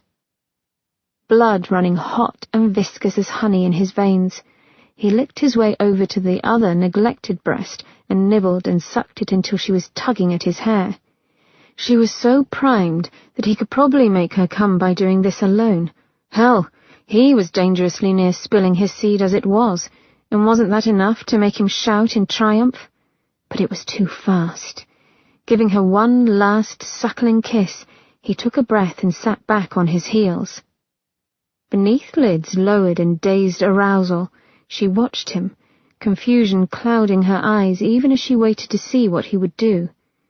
The coach rattled over a rough patch in the road, and her breasts bounced lightly, her nipples dark and wet from his ministrations. Ian almost fell upon her again, wanting to suck and tweak those swollen tips until she came apart in his arms. He fisted his hands at his side because he wanted more, much more. She deserved more. "Lift your skirts." His voice was guttural, brutal in its command. Her soft mouth fell open, her eyes going wide, but he saw the flash of heat in those blue depths. They stared at each other, their breathing heavy and fast. "Lift them high and show me your sweet cunny, Daisy Meg." A little gasp escaped her lips, her gaze turning fever-bright at the demand. He held her gaze unflinchingly, the silence so thick it pressed upon his chest like a hand. For one lurching moment he thought she might refuse, and then slowly, oh so slowly, her hands moved. Trembling fingers fisted her skirts, and lust surged like victory through his gut. His muscles clenched as she gathered up her gown, the rustling of satin over loud in the silence. Trim ankles came into view, then the elegant line of her shins covered in red silk stockings. Ian wanted to laugh in delight upon seeing her naughty choice in hosiery, but he couldn't catch his breath. He licked his dry lips. "Higher." It was a growl. She struggled with the fabric, bunches of it slipping and sliding in her hands. Poor girl. Her breasts bobbled as she arched up, making room for the mass of her skirts on the bench seat. The lacy ruffle of knickers peeked out. The frilled edge of the gown eased over her dimpled knees. Ian swallowed hard, his shoulders shaking despite his wish to be still. "Spread your legs," he ordered on a pant. Shyly, she bit her bottom lip as she spread her thighs. The scent of her desire made his head light. Her hips came forward on the seat, the white length of plump, linen-covered thighs opening like flower petals to the sun. "Wider," he said, when the shadowed apex of her thighs remained hidden to him. His cock throbbed with impatience, wanting to push and thrust. He took a deep breath, willing it to calm. No longer was it a question of could he finish, but could he refrain from finishing too soon? She made a little sound that had his fingers digging into his thighs for control, and then she moved, parting, revealing herself to him. "Ah, God!" His hands shook as he put them on her thighs. Framed by the slit in her combinations and a nest of honey-gold curls, pink lips, as pouty and plump as her mouth, glistened in the dim light. "I could eat ye alive, Mora." And then he did. Spreading her legs wider still, he kissed those lips, his tongue laving through her slickness. "Ian!" Her back lifted off the squabs, mewling sounds breaking from her as she undulated against his questing mouth. She was honey and salt, and so succulent the animal in him wanted to sink his teeth into her. He gripped the soft abundance of her arse and hauled her closer. The way her hips gently rocked in time with his kisses drove him on, and he devoured her. His mind went dark, his flesh turning to liquid fire, and his heart threatened to pound right out of his chest. She was going to kill him. Chapter 29. He was going to kill her. Surely one could die from pleasure. Daisy bit her lip to keep from screaming out. Slick and hot, his tongue lapped at her, each long lick sending heat coursing down her thighs. Sagging against the seat, she blinked up at the carriage roof, her breath coming in shallow bursts. Her damp palms clutched at the mass of her skirts for fear that they would slip and hinder his efforts. Dear God, nothing ever felt so good, so sinfully good as this. Sensation overwhelmed her, drawing her focus to the wet sounds of him kissing, sucking, to the air caressing her nipples still wet and throbbing from his earlier assault, and his tongue, his clever, devious tongue. Her hand fluttered down to weakly cup the silky back of his head and keep him close. A whimper left her as he did something particularly decadent with his mouth, and she pushed herself into the kiss. He rewarded her by doing it again, a slow, swirling glide that had her writhing. A growl rumbled low in his throat. His big hands clutched her bottom, holding her still. She was utterly open to him, her thighs trembling and her sex pulsing. "Ian!" It was a plea. He made a noise as if he were as helpless as she, but he did not stop, his mouth moving over her in a maddeningly steady rhythm, surely designed to torment. In a haze, she saw his hand go to the fall of his trousers, his arm jerking as he worked to open the buttons and free his cock. Cock. She remembered when she'd learned that word. It was the same day she'd learned what it could do, how it made her feel, the heat and fullness of it inside of her. Before her marriage, she'd loved men, loved their bodies, their taste. A lump rose in her throat. She'd nearly forgotten. Her gaze drifted down to the dark head between her legs, the sight of it making her insides clench. This man above all others drove her to distraction. She wanted Ian's cock now, driving into her, taking claim. Heat rippled up her torso, and her pleasure spiraled toward a precipice. "Ian!" He tilted his head, the strands of his thick hair spreading over her thigh in an auburn fan. He blinked up at her, slow and languid as if he hadn't a care. But the devil lurked behind his innocent expression, sly and ready to tease. "Yes, sweet." Perspiration trickled between her breasts and down the small of her back. She licked her lips, forcing the words past her laboured breaths. "I want—" She couldn't say it. Her cheeks burned as she looked at him in supplication. His breath stirred her wet curls, making her twitch. "What do you want?" Oh, the horrid bastard! She tried to nudge closer, but he held her back. "You!" She gasped as he planted another soft, searching kiss on her sex. "You! Now! God!" Beneath the shadow of his lashes, his eyes were a blue flame, wicked and wild as they pinned her. "What is it that you want me to do?" A shiver racked her. He wanted the words. The look in his eyes told her he knew that deep down she yearned to say them, that the very idea of saying them made her burn hotter. Anticipation gathered in her limbs and made her heart pound as she thought of the words, the most sinful way to ask. An evil smile curled Ian's mouth. "Well?" His tongue snaked out to flick over her swollen flesh, and she arched off the seat. "Please." Slowly, he kissed his way up her torso. His lips closed over her nipple, giving it a light suck, and she moaned. "Please what?" he whispered around the trembling tip. His hips moved between hers, and she felt him there, the crown of his cock pressing against her entrance. He did not move, but fisted the sides of her skirts as his forehead rested on hers. His lips hovered over hers, his breath an unsteady pant. "Tell me." The carriage lurched, rocking as it turned up an incline, and Ian's cock nudged against her opening. He grunted, his throat working on a swallow, but he held steady, waiting.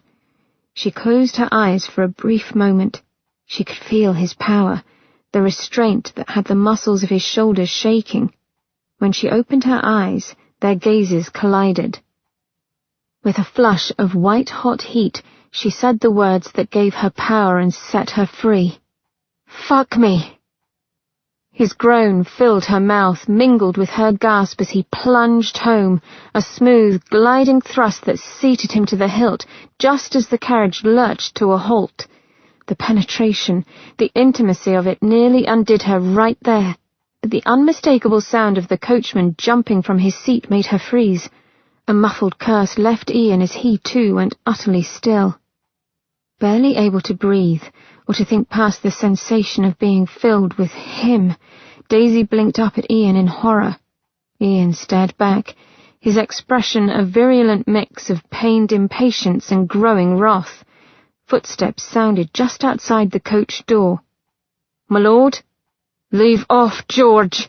Ian shouted in a strangled voice. A bead of sweat trickled from his temple down to his twitching jawline.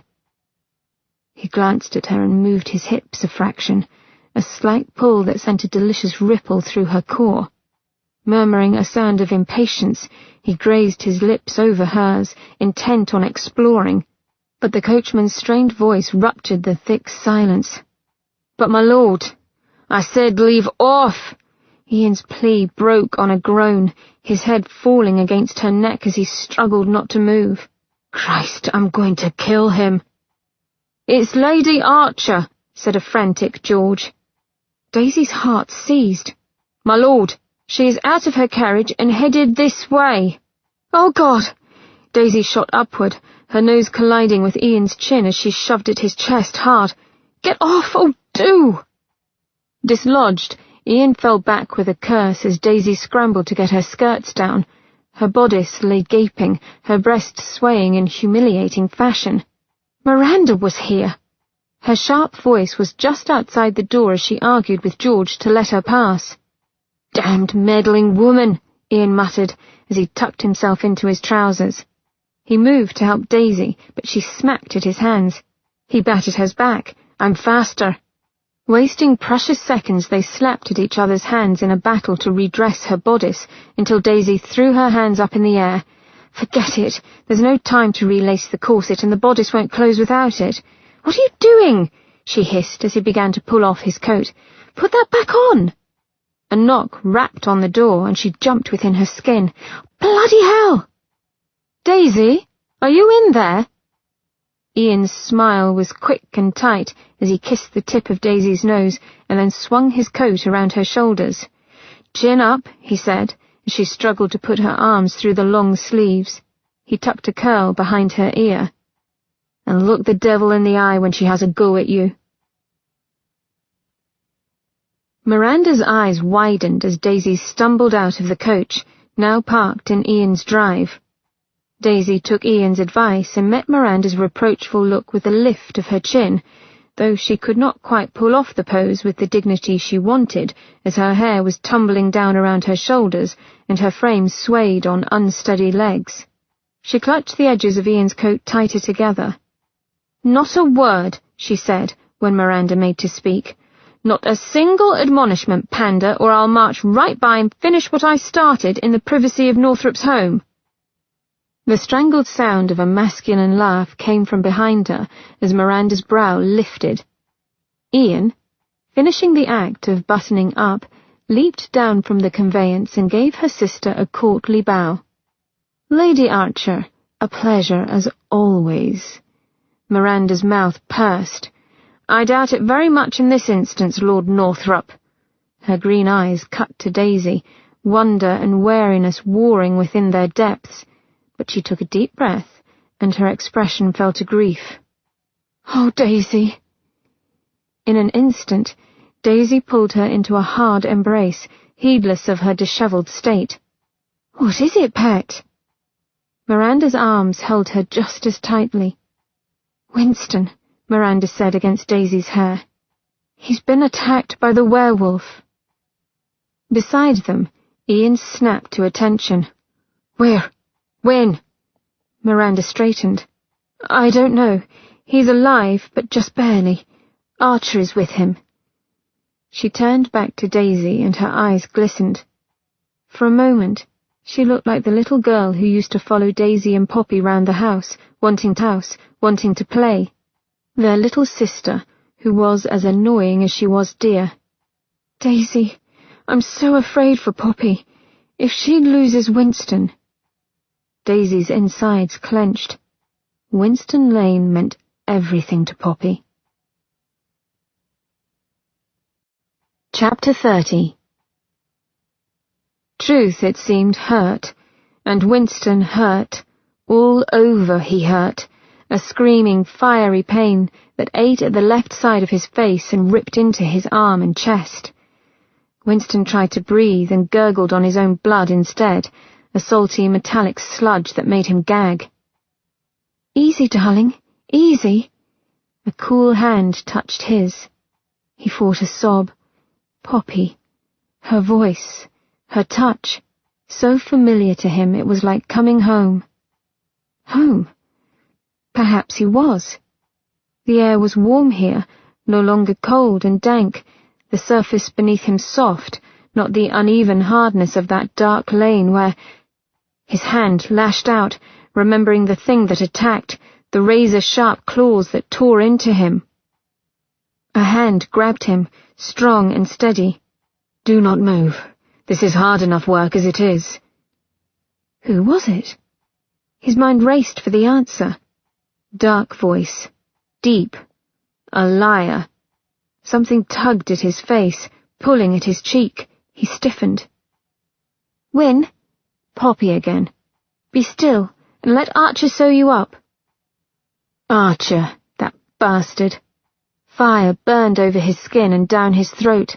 They were all lying bastards. Sheridan? He had to know. "Knocked out cold," came Archer's detached voice. "Beyond having a bump on his head, he'll live." Winston shifted, wanting to get away from the voice that seemed to haunt him with some unwelcome memory. "Christ, there he goes again. Poppy, if you would." Poppy's hands came down on his shoulders. "Win, easy, please." He calmed because she asked him to, and lay quiet as the pinch pull at his face continued. Water tinkled in a basin, and then came the cool feel of it along his neck and chest. "Oh, Win." Poppy's voice so soft. "Win, we'll see you well, we will." He tried to focus. Slowly, the hazy outline of a head formed, a fiery nimbus of scarlet hair. Her severe brows were drawn tight. Poppy. His Hellenistic beauty, so strong and clean, his Boadicea, for he had thought of the goddess the moment he'd first laid eyes on her, fearing he'd never have a chance to win the fierce beauty who kept the world at bay with a glare. Poppy, his wife, his one true partner. She'd never lied to him. Not her. She leaned in closer, her expression tender, though nothing could fully gentle the strength of her features. "Rest easy, Win," she said. "It is almost over." Save it was just the beginning. The anchor of that knowledge fell upon his chest, dragging him down. His gaze came to rest on the glint of the gold chain she wore about her neck, the pendant, well hidden as always, beneath her collar. But he knew its contours so well he could draw it in minute detail from memory. That pendant, the tiny bit of gold fashioned into a goddess whose winged arms lifted up to form an arc like those of a phoenix rising. How many times had he seen it? Hell, he'd taken it between his teeth when Poppy rode him, her lithe body rising and falling above him, pert breasts bouncing in maddening rhythm. God, it made him crazed with lust when they made love in that manner. He stared at the chain now, his hand curling tighter over the object he'd kept clutching since he'd torn it off his saviour's cloak. Metal bit into his skin, a taunt. His eyes lifted to his wife's, and he saw her confusion and hesitation. Slowly, he let his grip relax, and the little charm clattered to the floor at his side. Poppy's eyes went to it, and then flew to his, for it was the same charm. How well he remembered the first time she'd let him see it, during the first time they'd made love. How she quoted the poet Apuleius, "I am nature, the universal mother, mistress of all the elements, primordial child of time, sovereign of all things spiritual, queen of the dead, queen of the ocean, queen also of the immortals." Winston had never questioned why Poppy wore the charm. He figured it a fancy born from her love of books and myth. Now, as he held her gaze and saw her tremble, he could only look away. He closed his eyes to her, for he'd seen in her what he inevitably saw in everyone. A liar. Ian was not surprised when Archer joined him on the steps leading to the garden terrace where he'd gone to wait, not wanting to interfere with Daisy and her sister's shared grief. Ian wanted to leave Archer House altogether. Hell, he wanted to haul Daisy back in his coach and finish what they'd started.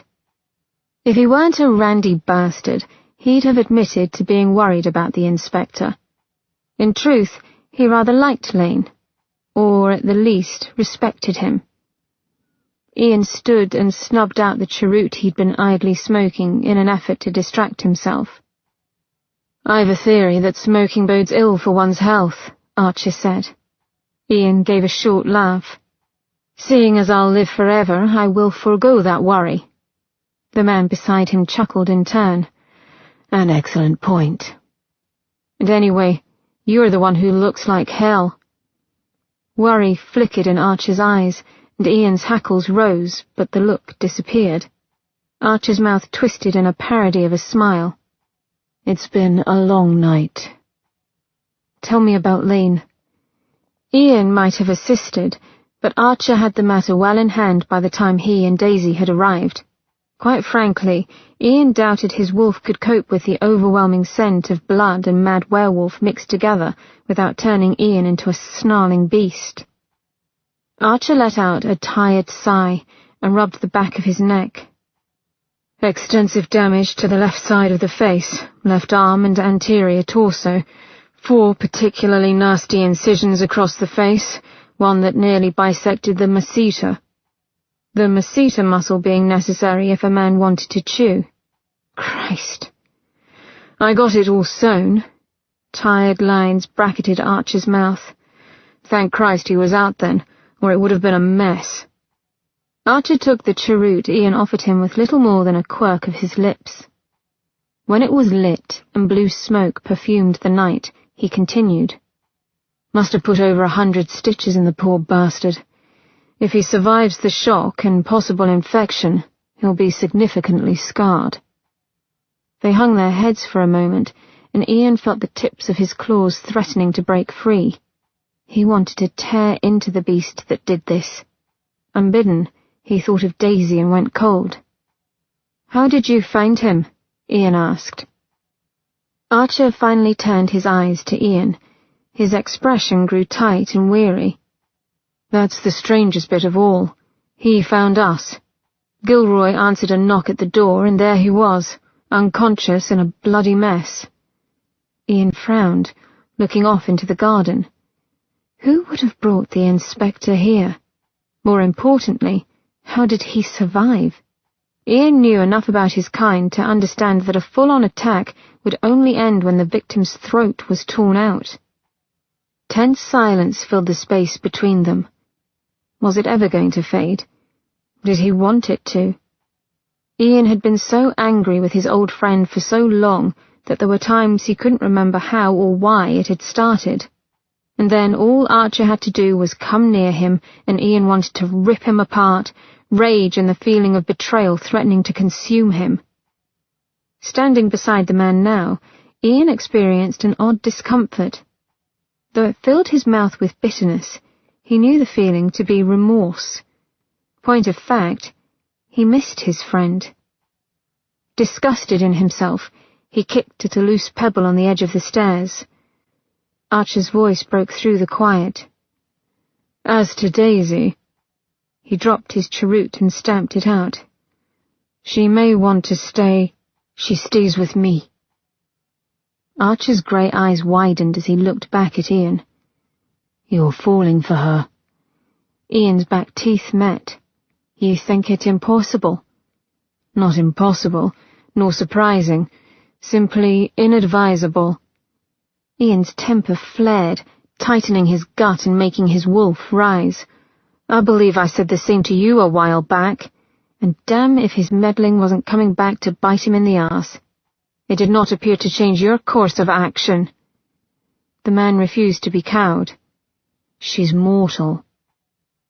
2 simple words, and more than enough to lash him.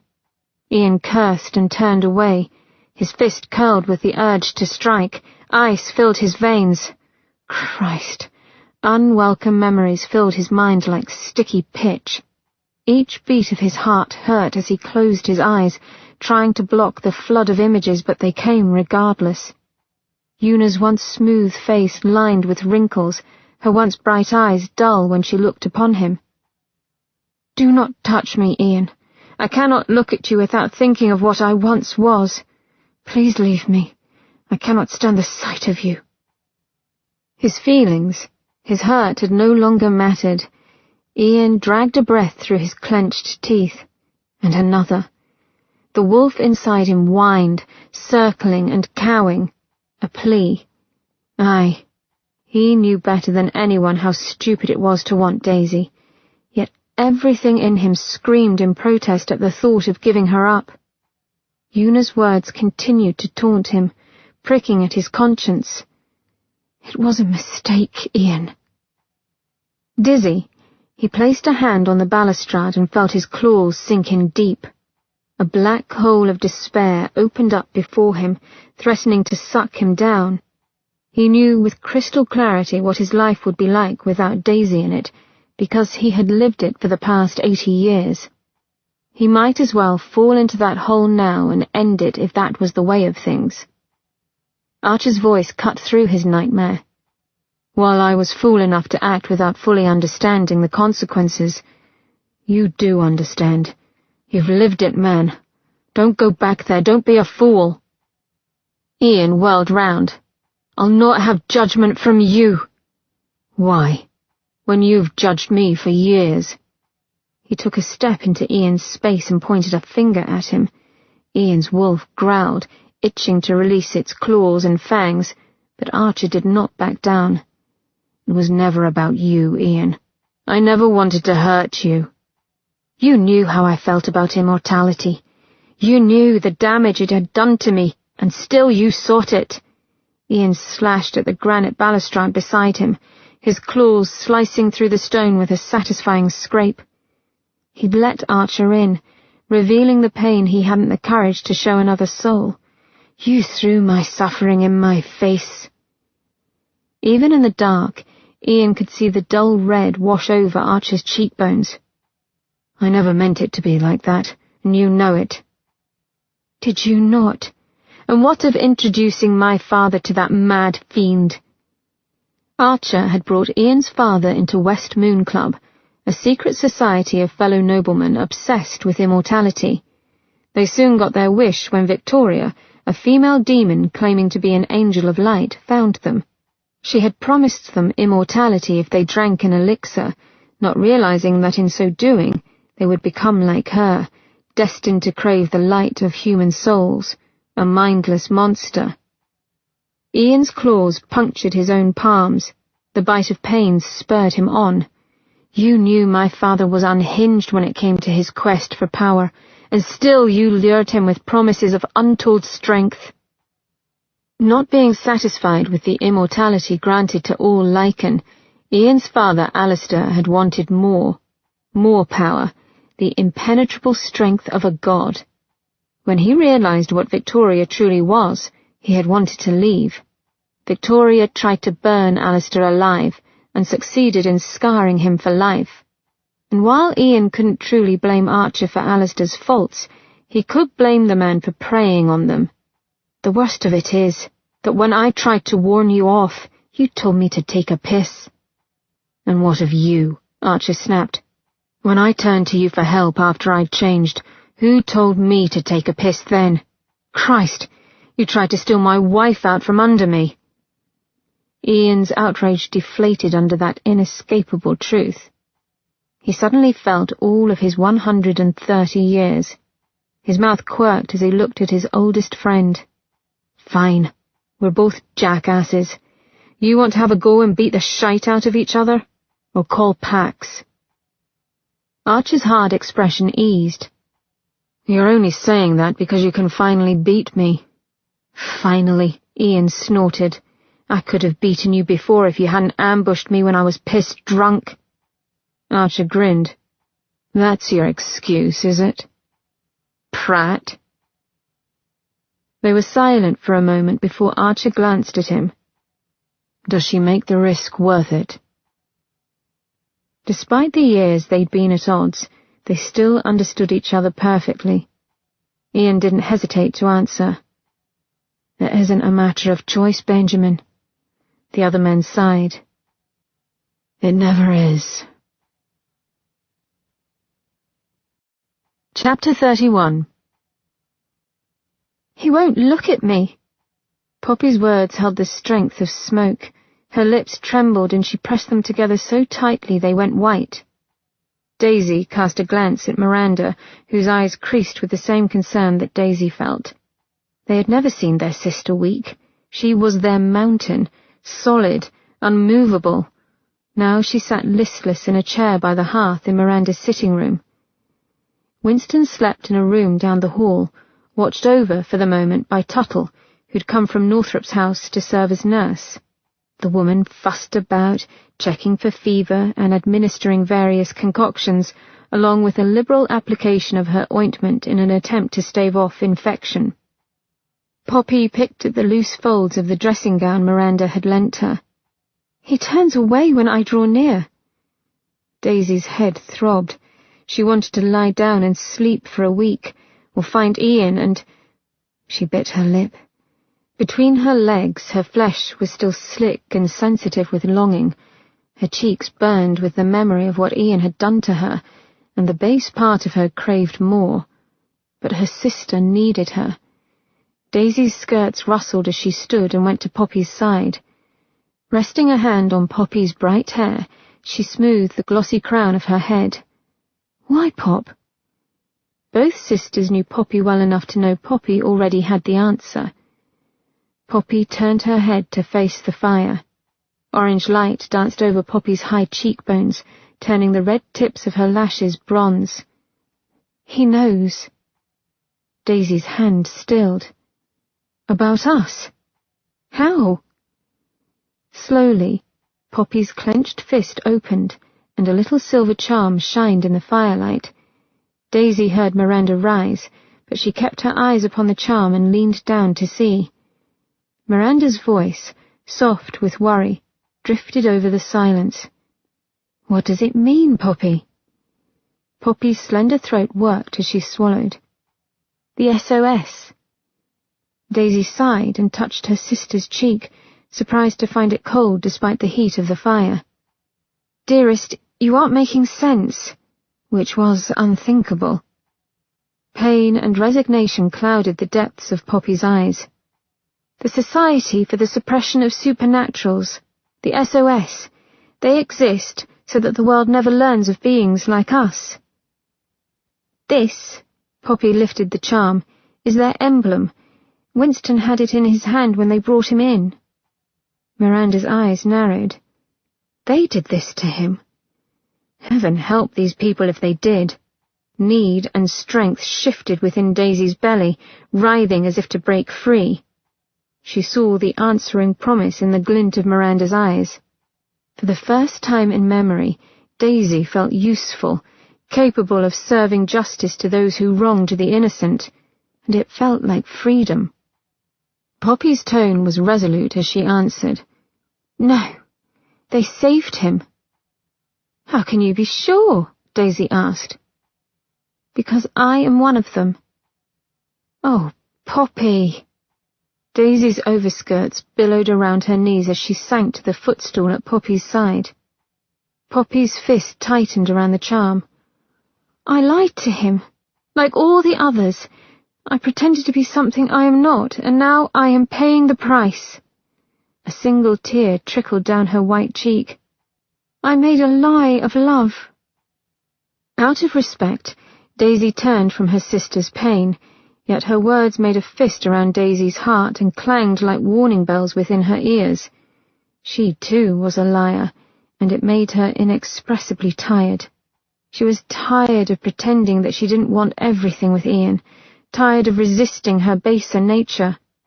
Suddenly, waiting felt like a cloak smothering her breath. Gathering her skirts, she rose. "I'm sorry, dearest. I must go." "What?" Miranda sat up straighter in her seat.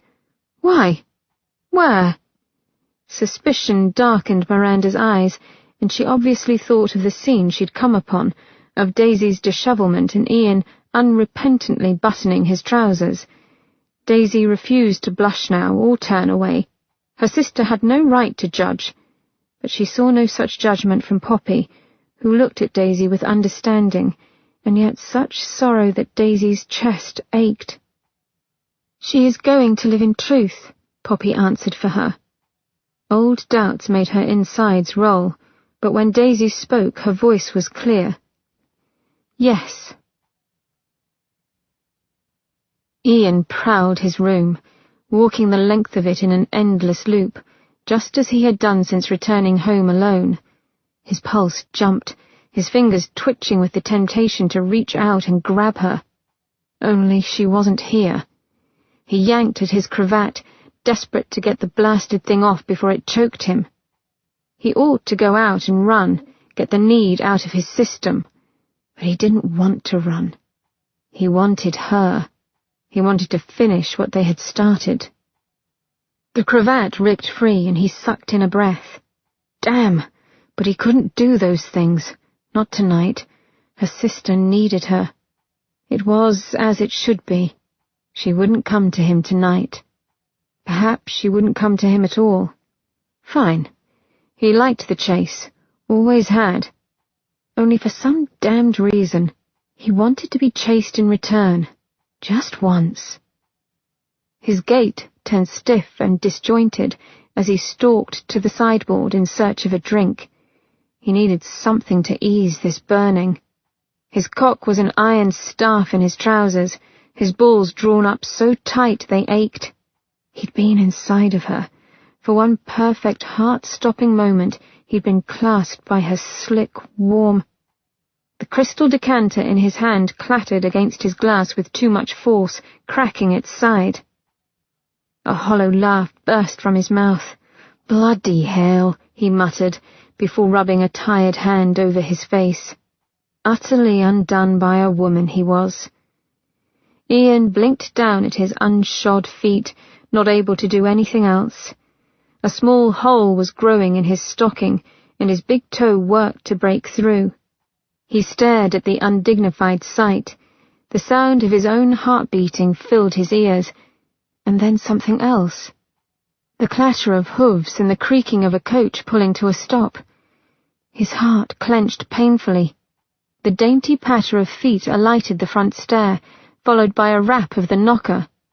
He closed his eyes and inhaled sharply and deeply. Vanilla, jasmine, sunshine, and her. His breath released in a burst of shock and hope, bloody anxious hope that had his insides quivering and his fists clenching. In the front hall, a feminine voice murmured before a light tread sounded on the centre staircase, heading toward his room. Ian couldn't move. His muscles locked, his breath coming hard like a steamer. Each step she took sent a quiver along his hot, tight skin. By the time the handle turned, he was shaking. The door creaked open. She stood, framed by the light in the hall, golden wisps of her hair curling about her head like a halo, and her summer eyes alive with equal parts hesitation and want. They stared at each other in the charged silence, and a flush spread over the tops of her plump breasts. His mouth was as dry as toast, his heart slamming to get past his ribs. She was so bloody beautiful. On a breath, he was striding forward, each step hard and strong. She met him halfway, her slim arms going up and around his neck even as his hands tunneled into her hair to hold her still as he captured her mouth on a low groan. He devoured her, reveling in the feel of her pillowed bottom lip and the taste of her, like sweet strawberries and dark chocolate. Ian groaned again and opened her mouth farther, desperate to have all of her. They stumbled back, her nimble hands pulling at his shirt as he ripped at her lacings.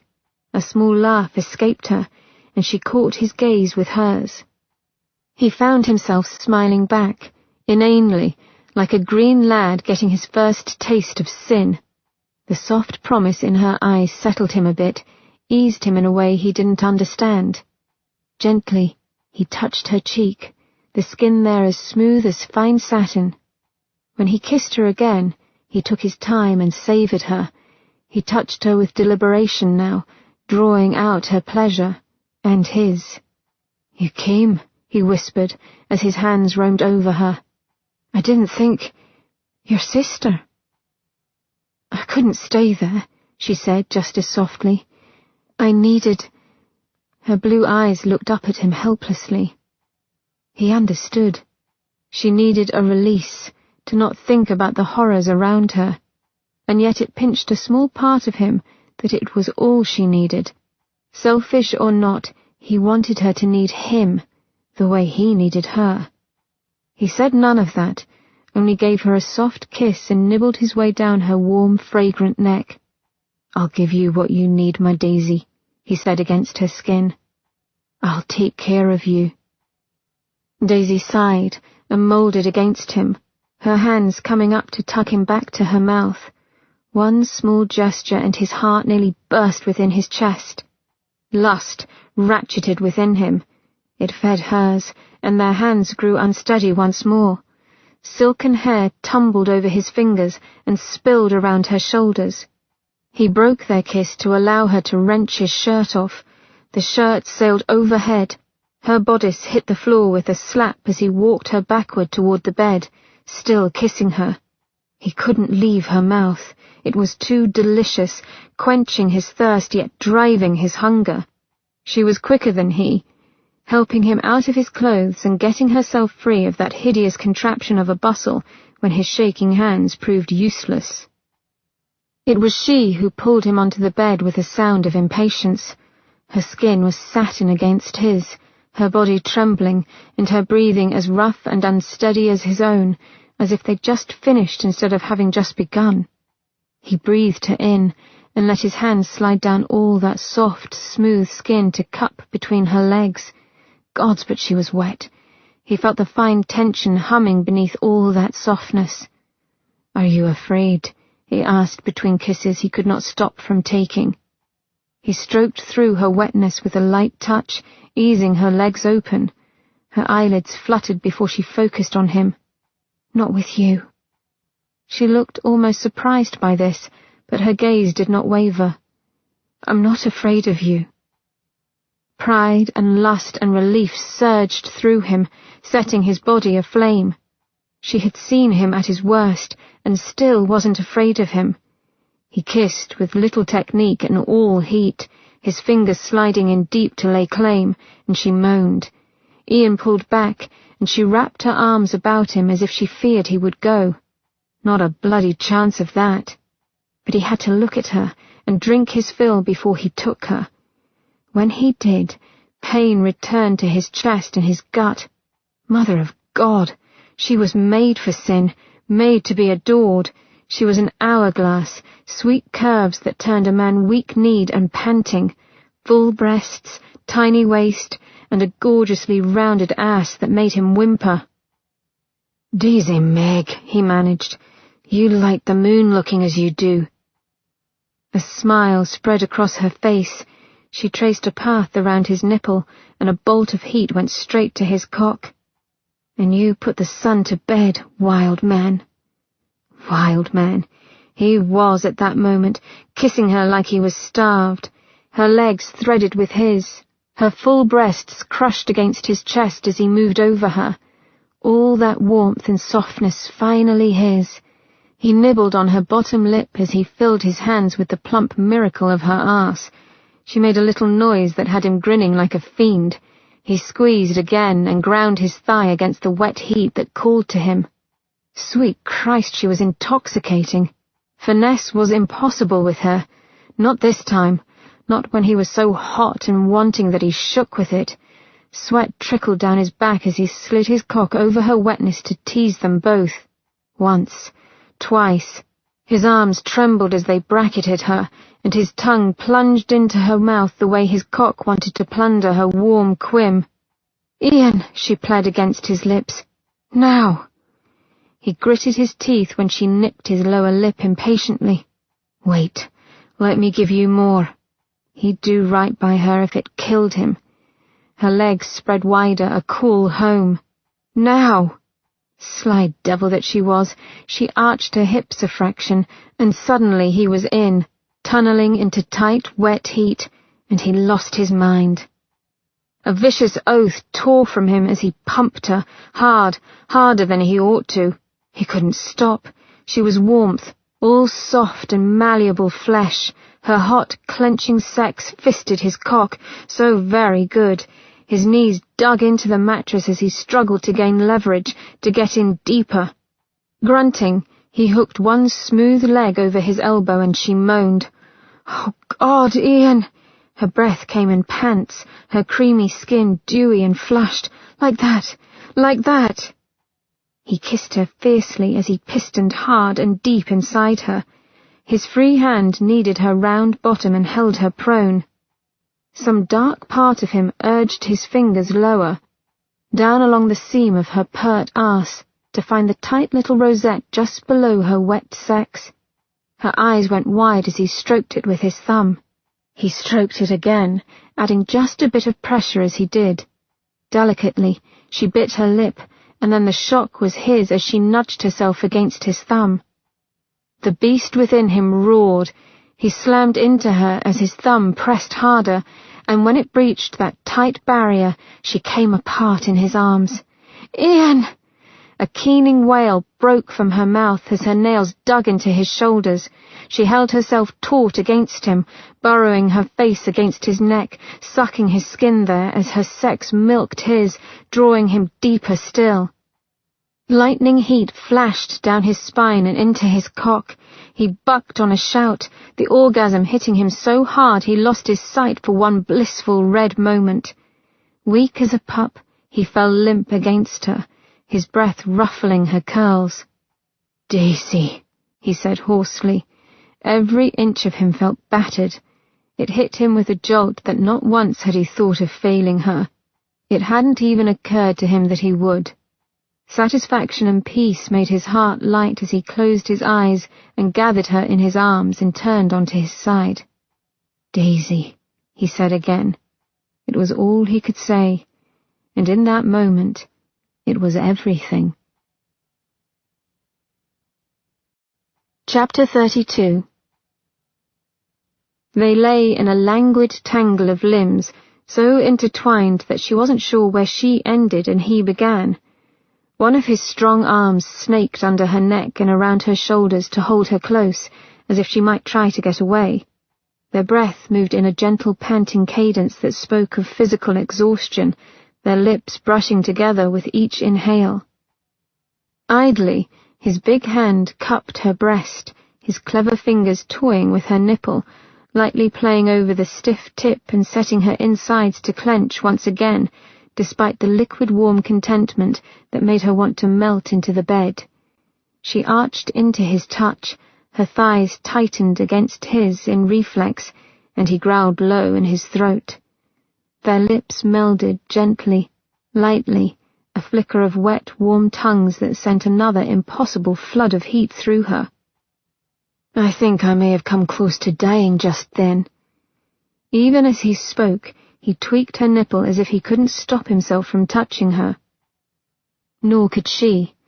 Her hand smoothed up over the strong slab of muscle that flanked his spine, and was gratified to feel him shiver too.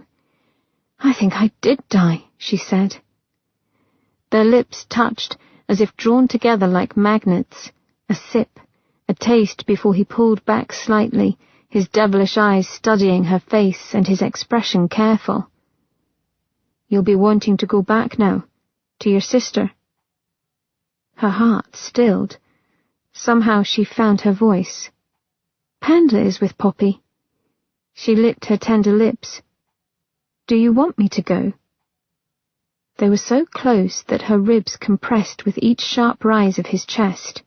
Her hand flattened against his shoulder blade, holding him still, holding him, for she suddenly saw the vulnerability hiding beneath his pride. He did not know the power he had over her.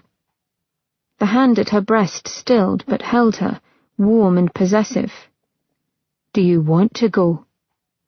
"You cannot answer a question with a question," she hedged. His brows drew together in a fierce scowl, but it was need that burned bright in his eyes. His hand slid down her ribs and settled on her hip. The long length of his cock rose up between them, heated steel that pulsed against her belly in an insistent tattoo. His fingers bit into her flesh. "Stay. Stay with me." "I don't want to go," she admitted in a rush as his hand moved to her bottom, hauling her so close that she lost her breath, and his mouth found hers. His kiss was fierce, tender, and filled with yearning as he rolled onto his back and pulled her on top of him. Every inch of her felt sore, heavy and aching from their play, her breasts, limbs, sex, even her ass. God help her, and yet when her wet folds slid over his cock, her insides tightened in anticipation. "Then ride me, Daisy girl." His voice was rough with sex and utterly seductive. "Do what you will and I'll follow." Emotion caught hard and fast in her throat. Beneath her palm, his heart pounded, just as hers did. He'd given the power back to her. He'd given her control, and all she wanted to do now was cherish him, adore him with her touch. His eyes closed just before she placed a soft kiss on one eyelid and then the other. Trembling, she traced a path of kisses along his jaw and down the strong column of his neck. He was better than caramels, richer and saltier. She revelled in his taste as she licked and sucked the tender skin at the base of his throat and nibbled the hard line of his collarbone. He turned his head toward her, seeking her mouth. Their tongues twined, their kiss open-mouthed and so hot she thought she might faint. Strong hands gripped her hips, guiding her. Moving as through water, she lifted up and found the wide tip of his cock. Their eyes met, and she paused, her nipples skimming over his hard chest with every laboured breath she took. "It was you I needed. No one else but you," she whispered, and then pushed down, impaling herself onto that wonderful, thick, long cock. Ian groaned, his strong body bowing as if he'd been shocked. His brilliant blue eyes blazed up at her. She flowed over him, letting herself go free. The long, rangy muscles along his torso and arms bunched and trembled as she worked him, his eyes never leaving hers. "You'll stay." It was a husky rasp, as much a plea as a demand, and Daisy's heart turned over in her chest. "Every night." Her hand tunneled into the cool silk of his hair and grabbed hold. Ian's nostrils flared as she clenched her inner walls, squeezing his thick length that pulsed inside of her. "Every night, Ian," she countered, unwilling to let him look away. The desperate fight left his eyes to be replaced with something that looked like joy. Grinning like a boy, he tumbled her over, pouncing with playful fervour. "Glad we have that settled," he said, as she laughed breathlessly. His grin widened, and without warning, he flipped her onto her stomach, intent on a different play. Her hair fell around her face, and she heard the sound of his sudden, ragged intake of breath. Everything in her froze. Her back was to him. His growl cut into her. "What the fuck?" Humiliation washed over her in a wave of sour sickness, and she scrambled to get up, get away, but he was too fast for her. His hand lashed out, snatching up her wrist, his powerful thighs pinning her hips, holding her face down on the bed. "What the hell is this?" That position, that exposure, she could not bear it. Rage surged like hot fire and she bucked. "No!" she screamed. "Do not!" Her legs thrashed against the bed, tangling in the sheets. With one arm she swung out, sending a glancing blow off his jaw. "You will not touch me!" "Daisy!" Hands clasped her arms. She reared, her head smashing against his nose. "Oh, Christ, Daisy, stop!"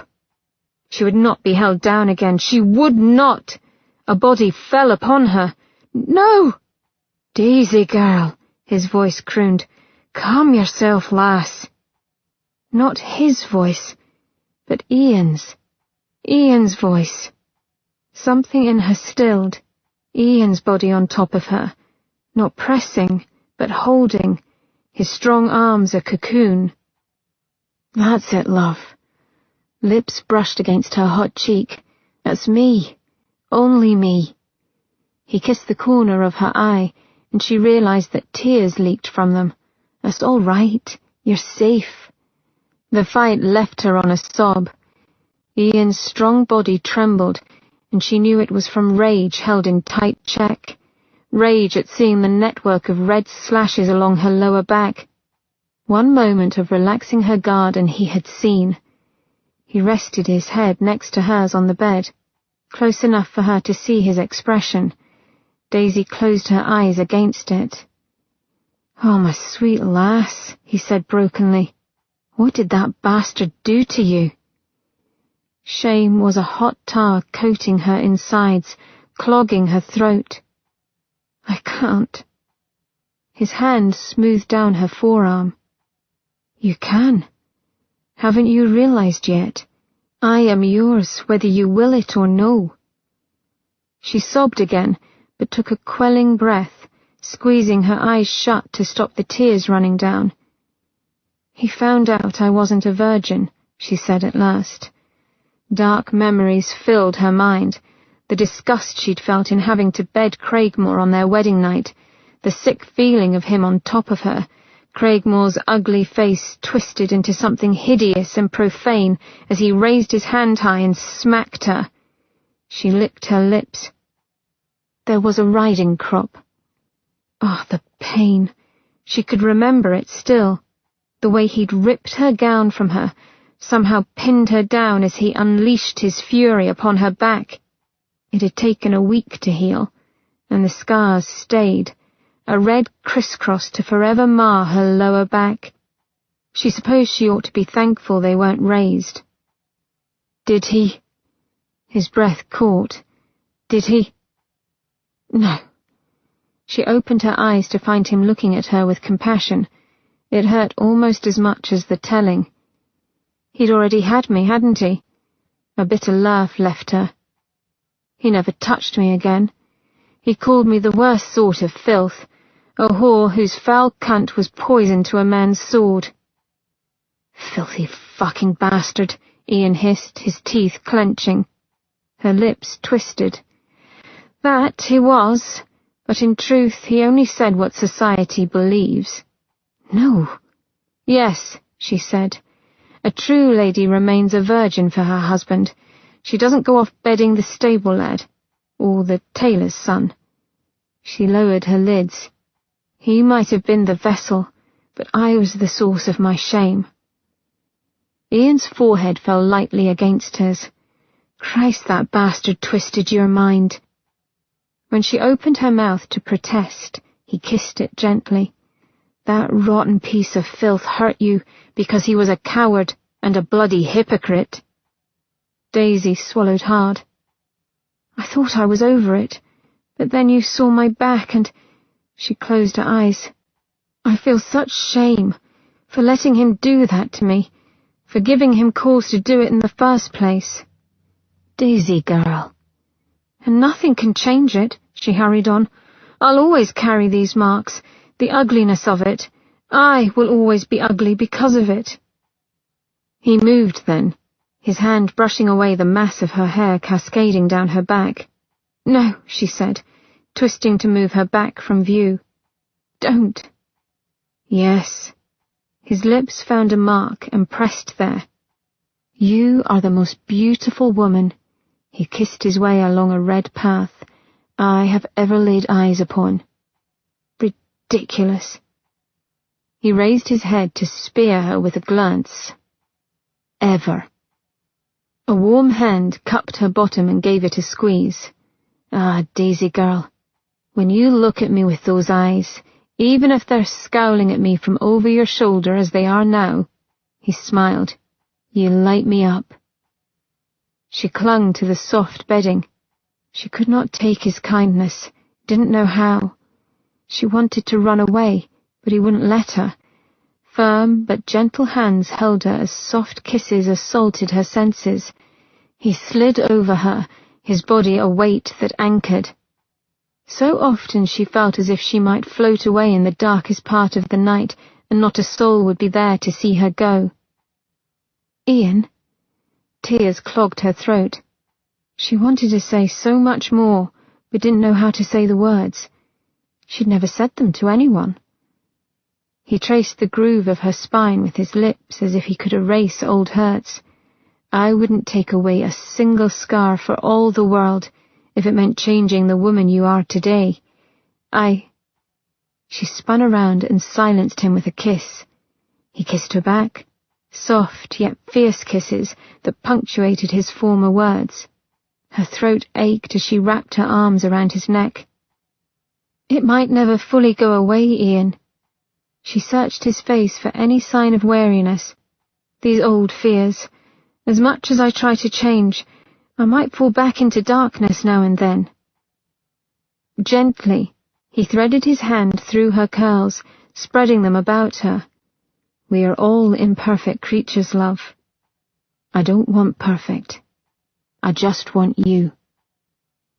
Pressed against his lean body and wrapped within the security of his arms, Daisy felt that lost part of herself finally return and slip into place. She might have wept in gratitude. Foolish man. Lovely, foolish. But he was her fool, and so she kissed him, and then smoothed a lock of his hair back from his brow and studied his face, the sharp angles and sweeping planes that held both strength and vulnerability.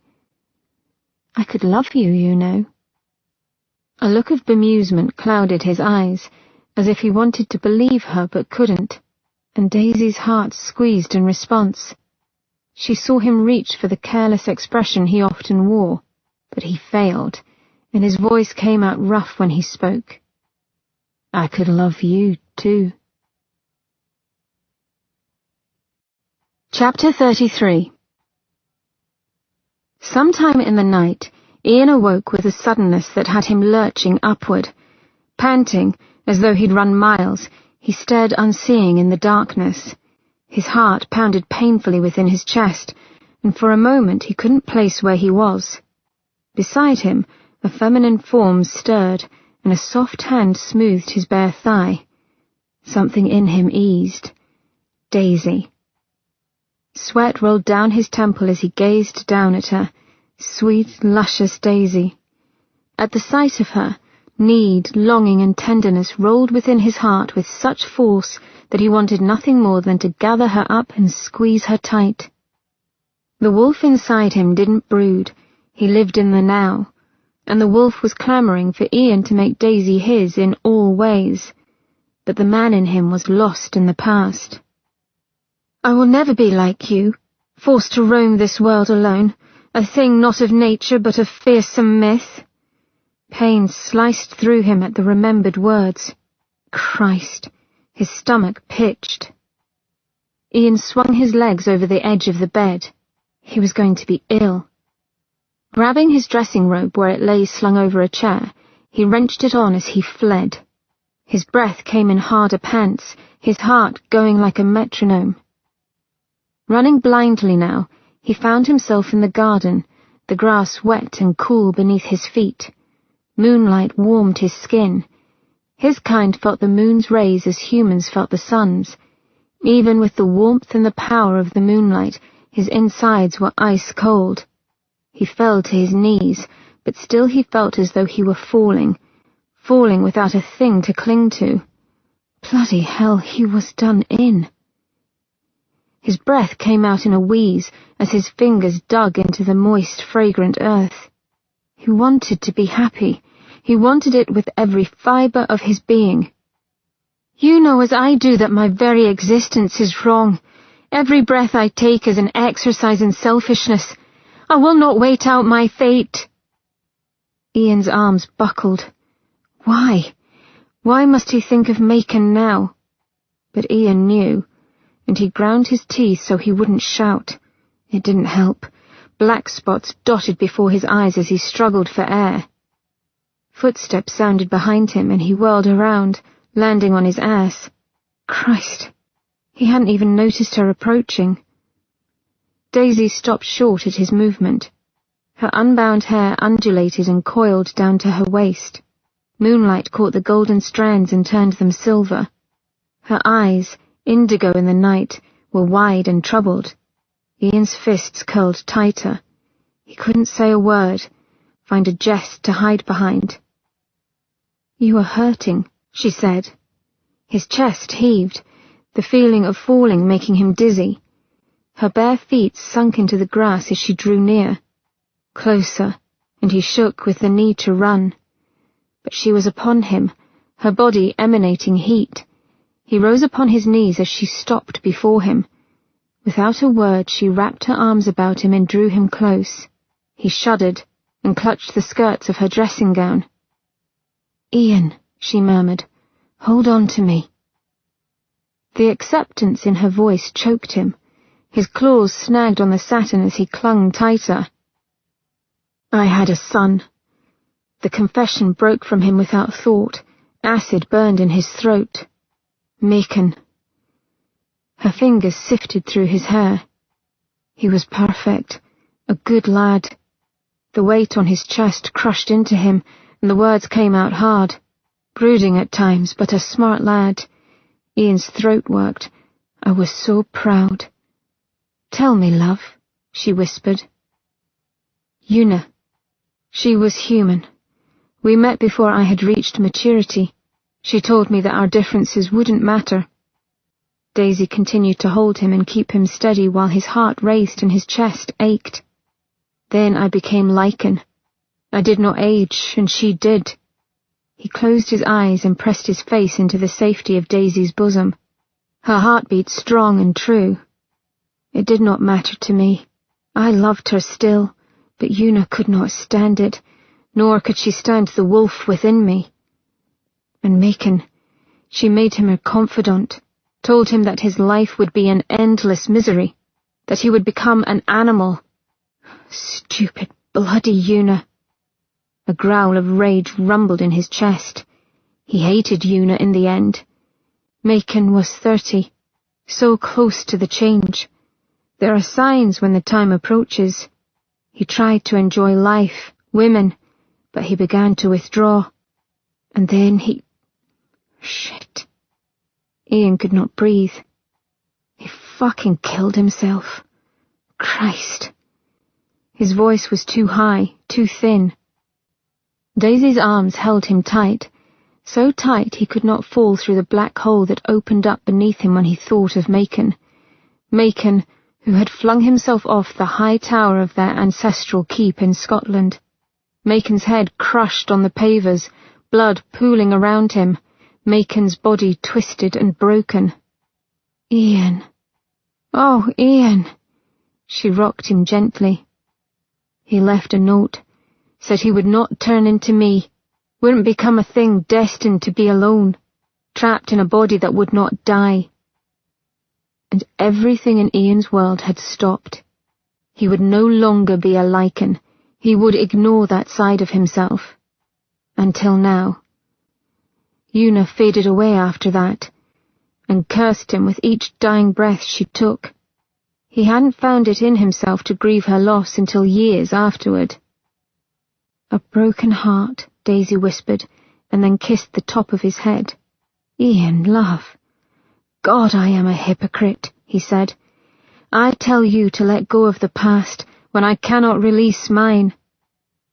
Her hand was in his hair, stroking, petting. Perhaps there are some things we can't let go of, but simply accept as over.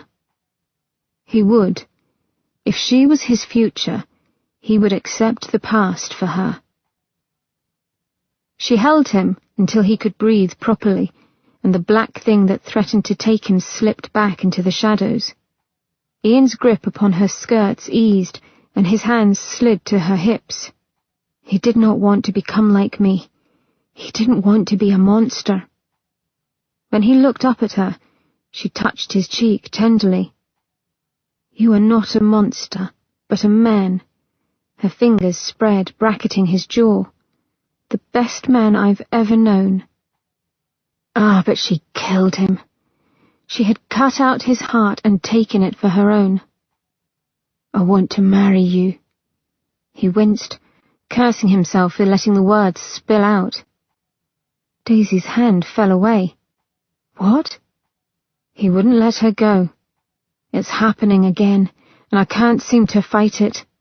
I want to be with you, take you to the theatre, to parties and balls. I don't want the world to assume you are my mistress, because you deserve to be a wife who can hold her head up high when out in public. My wife, and it tears into my soul because I should not want it. I should let you go. He leaned into her. She smelled of cool silk and warm roses. She smelled of home. I am afraid, bloody terrified of history repeating itself. He wrapped his arms about her waist and held on tightly. But I want you more. Do you understand? I feel free when I am with you, happy. You are the gift I never saw coming." She was quiet, and he knew it would end now. But a man could ignore his fate for only so long. Soft hands touched his cheeks, saving him from further humiliation. She tilted his head back, and he made himself look at her. "Then have me," she said, throwing him off kilter. He blinked up at her, not understanding. "Have you not heard a word I said, lass?" Her cheeks trembled as she smiled, a weak smile, but there, shining in the moonlight. A rustling sounded around them. Fingers of grass brushed his bare legs as they began to lengthen. "We've both lived in fear for so long, denying what we are to the world, to ourselves, and what good has come of it? I don't want to live that way anymore, Ian." Her finger traced his ear. "I am afraid too," she said. "Afraid that when the time comes, I will not be any different than Una.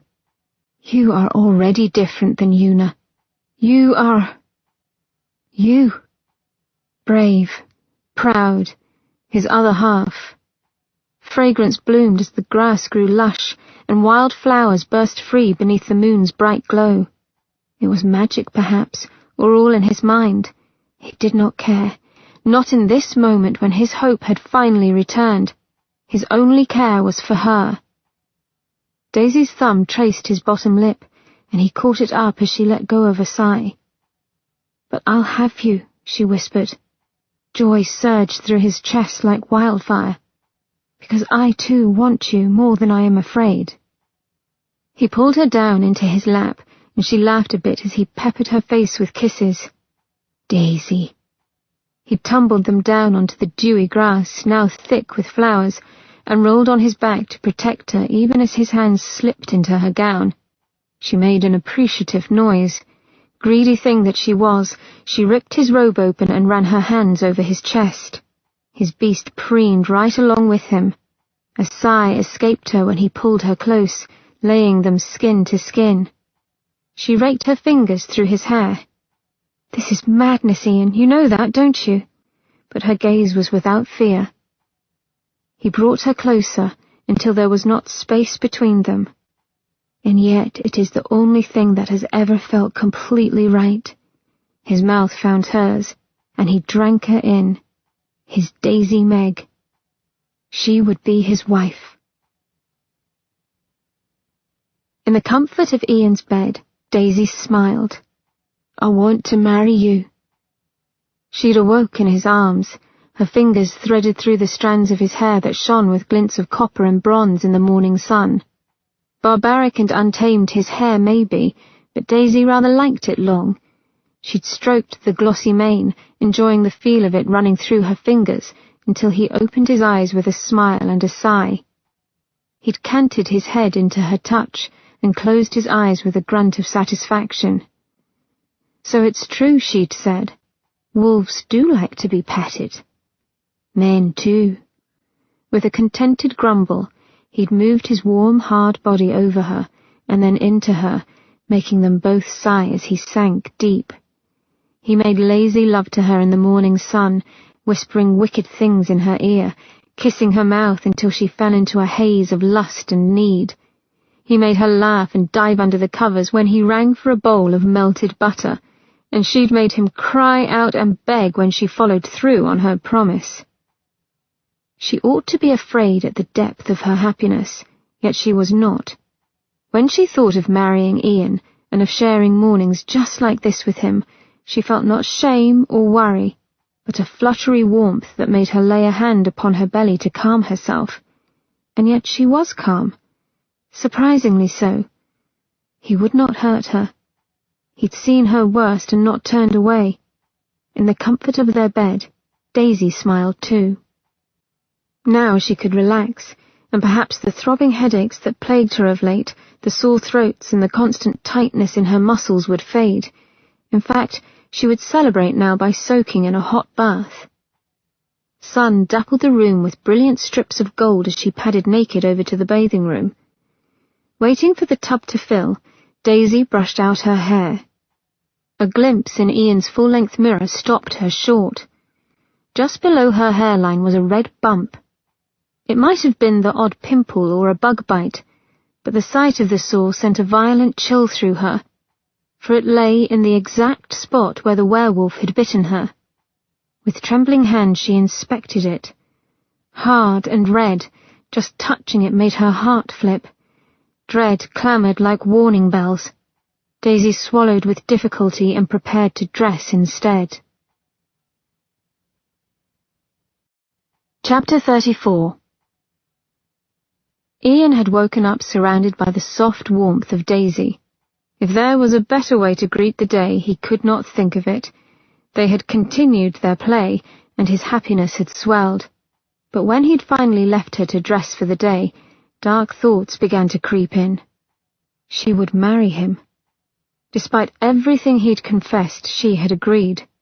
The baser part of his soul wanted to haul her down here, find a priest and bind her to him now before she came to her senses.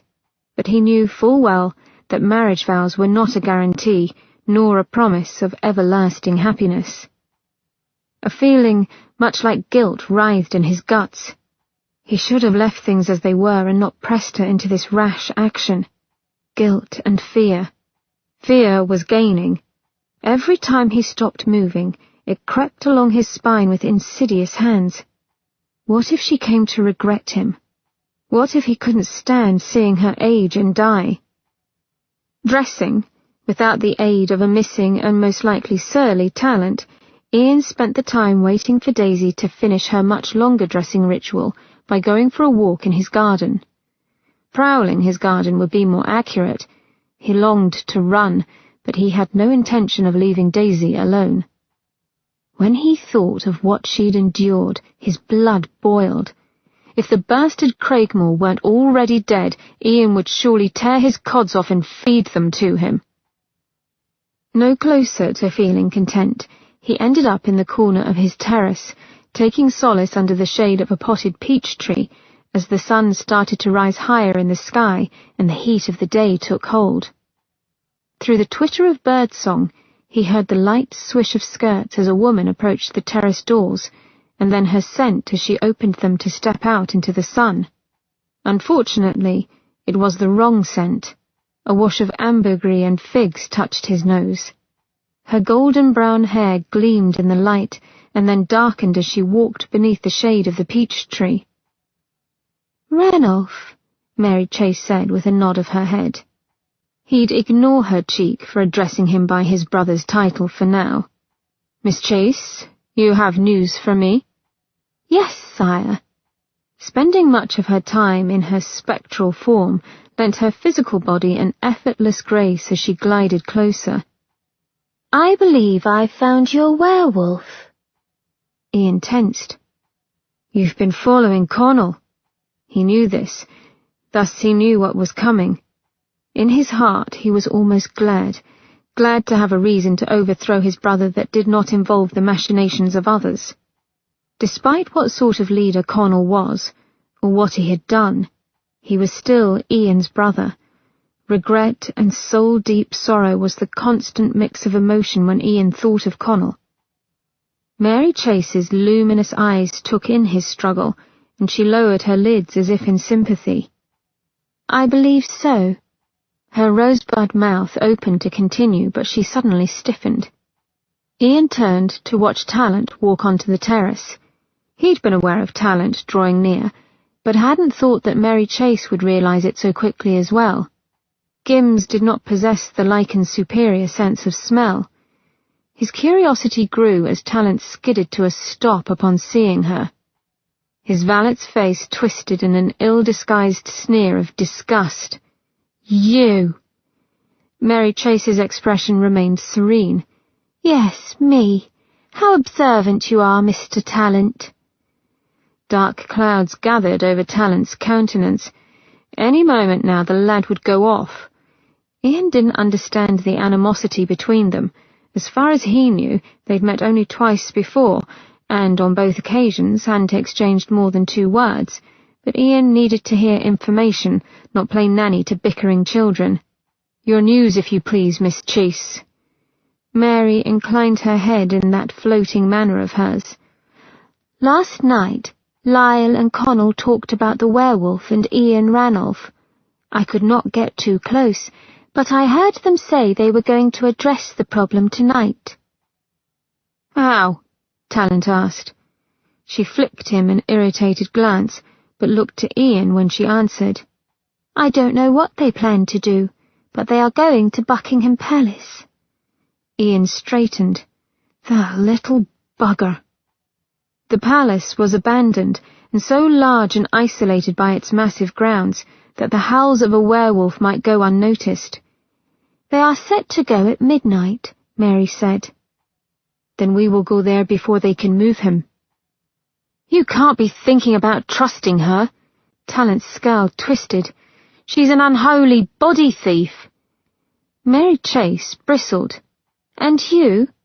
Whose identity do you steal when you think no one is looking?" Talent went as white as paper, and then 5 shades of red, but he got a hold of himself and turned his back on her. "Sir," he said to Ian, "let me take you in. If it is a trap, at least I'll be there to help you." "I need you to watch over Daisy." Talent frowned, and Ian placed a hand upon the lad's shoulder, for he knew the tenderness of a man's pride. "I'm leaving you to watch my heart, Jack."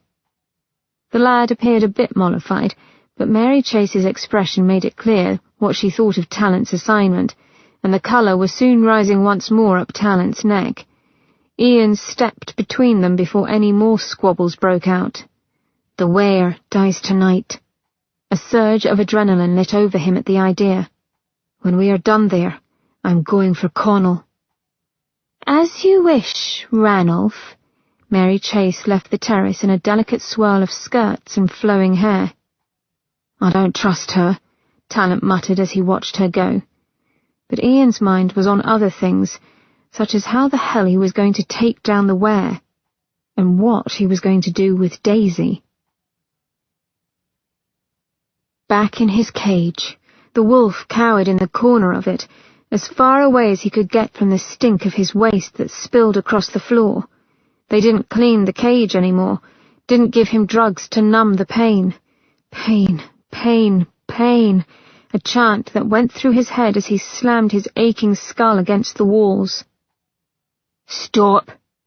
The wolf lunged at the bars, his teeth snapping, claws raking against the thick iron in an effort to get to the lichen. But the man danced back with a laugh, taunting Buck. "Temper, lad." Lad. The lichen called him that when the wolf had been a man. The man inside the wolf surged to the skin for a moment, screaming his hate and rage as well. He hated the lichen too. The lichen's grin widened. "Ah, your rage is a glorious thing, yet you aim it at the wrong man. Have you not been kept safe all these years, safe from execution? Hell, you've even had a woman, as deformed as you are." His woman. The man inside the wolf cried out in sorrow. "Your clan cared for you." The lichen stepped near, his eyes flashing. "When he was the one that put you in the grave." The wolf whined, his legs wobbling beneath him. Buried in the dark, hardwood coffin above his head, his fingers worn to the bone as he clawed his way out through the wood and earth. Agony knifed into his skull and he howled. "Ah, yes, you're remembering a bit of it, aren't you?" The lichen's voice turned soothing, remembering how he left you behind, how he went on with his life, let your mother rot as if she was nothing, until she too faded away. Dizziness threatened. He remembered the lichen with the blue eyes, a calm voice, safety, comfort, home. The man inside wanted to remember, but the wolf did not. The wolf ground his head into the stone wall, letting the pain lance him and take away the memories as the man raged and rattled about within the wolf's brain. "And now he has your woman. Likely he's fucking her right now." Man and wolf went wild, slamming as one into the bars. The wolf's bones cracked, blood flowed, his fangs scraping iron and tasting it on his tongue, and the lichen just laughed. "Soon, Macon. Soon you can have your revenge." Daisy made her visit when she knew Miranda was out consoling Poppy, who was distraught over Winston's withdrawal. Otherwise, Daisy would not be able to face this. Although she wasn't expected, her brother-in-law received her immediately. "Daisy." Archer's silvery eyes travelled over her face in concerned assessment. "Are you well?" Nerves swarmed like angry bees within Daisy's belly as she clutched the ends of her cloak. "That is the problem, Archer. I'm not sure." His handsome face darkened. "Is it Northrop? Has he done something to upset you?" She rather thought Ian would be in for another thrashing should she answer yes. A wobbling smile touched her lips, for despite his taciturn demeanour, Archer cared for her like a brother. "No, nothing like that. Ian is... he is good to me, Archer." Some of the tension left Archer as he nodded, sending a thick black curl falling over his brow. "I never thought I'd say this, but I am glad." The edges of his mouth pinched as though he fought to keep from speaking. "He was my closest friend, you know, once upon a time." Archer scowled down at his hand, and she wondered if he was remembering when he'd been altered, half man, half demon. Miranda had loved him regardless, and Daisy could see why. He was loyal and honest, a good man. "Ian has changed," he said. "I see in him the man he was before." "If he ever lets himself swallow his pride," she said, suppressing her sad smile, "I think he would ask to be your friend once more." God, she hoped it were true. Archer made a masculine noise of ambivalence, designed, she supposed, to make her think he didn't care. Unfortunately, she needed him to care, for Ian's sake. For a moment, she couldn't breathe past the pain and terror that clutched her heart. "He'll need you, Archer," she said when she could speak. "Even if he won't admit it, he will." His head shot up, his eyes alert and worried. "Tell me why you are here, sister." With a shaking breath, she unclasped her cloak. Daisy swallowed hard. "I need you to look at something, in a professional capacity," she added when Archer's eyes widened. His expression turned to stone, and she knew he was hardening his heart, much as she prepared to do. When he spoke, his voice was calm, authoritative. "Let us go to my library." Chapter 35. "What are you reading?" Daisy asked a silent, dour Northrop, who thumbed through a small leather notebook as they sat in a small corner table at the Plough and Harrow, where they had stopped to take supper. She could not think of him as Ian when he was like this, not when he brooded like a stranger. Soon after she'd returned from Archer's house, Ian's manner had changed, just as thoroughly as his donning of new clothes. So thoroughly, in fact, she had not been able to summon the courage to tell him what she must. Although polite and attentive when need be, Ian was distant now, avoiding her gaze and fidgeting as though his skin were too tight for his frame. It was he who had suggested they dine out. Out being among people and away from the threat of privacy, and the bedroom, she supposed bitterly. She swallowed down the ball of hurt that seemed lodged in her throat. Had he regretted proposing to her? Perhaps it was for the best. She needed to tell him. Terror rushed over her so quick and cold that her breath hitched. Her fists bore down on the scarred wood of the table. "Well?" she pressed, if only to speak and not cry. Later.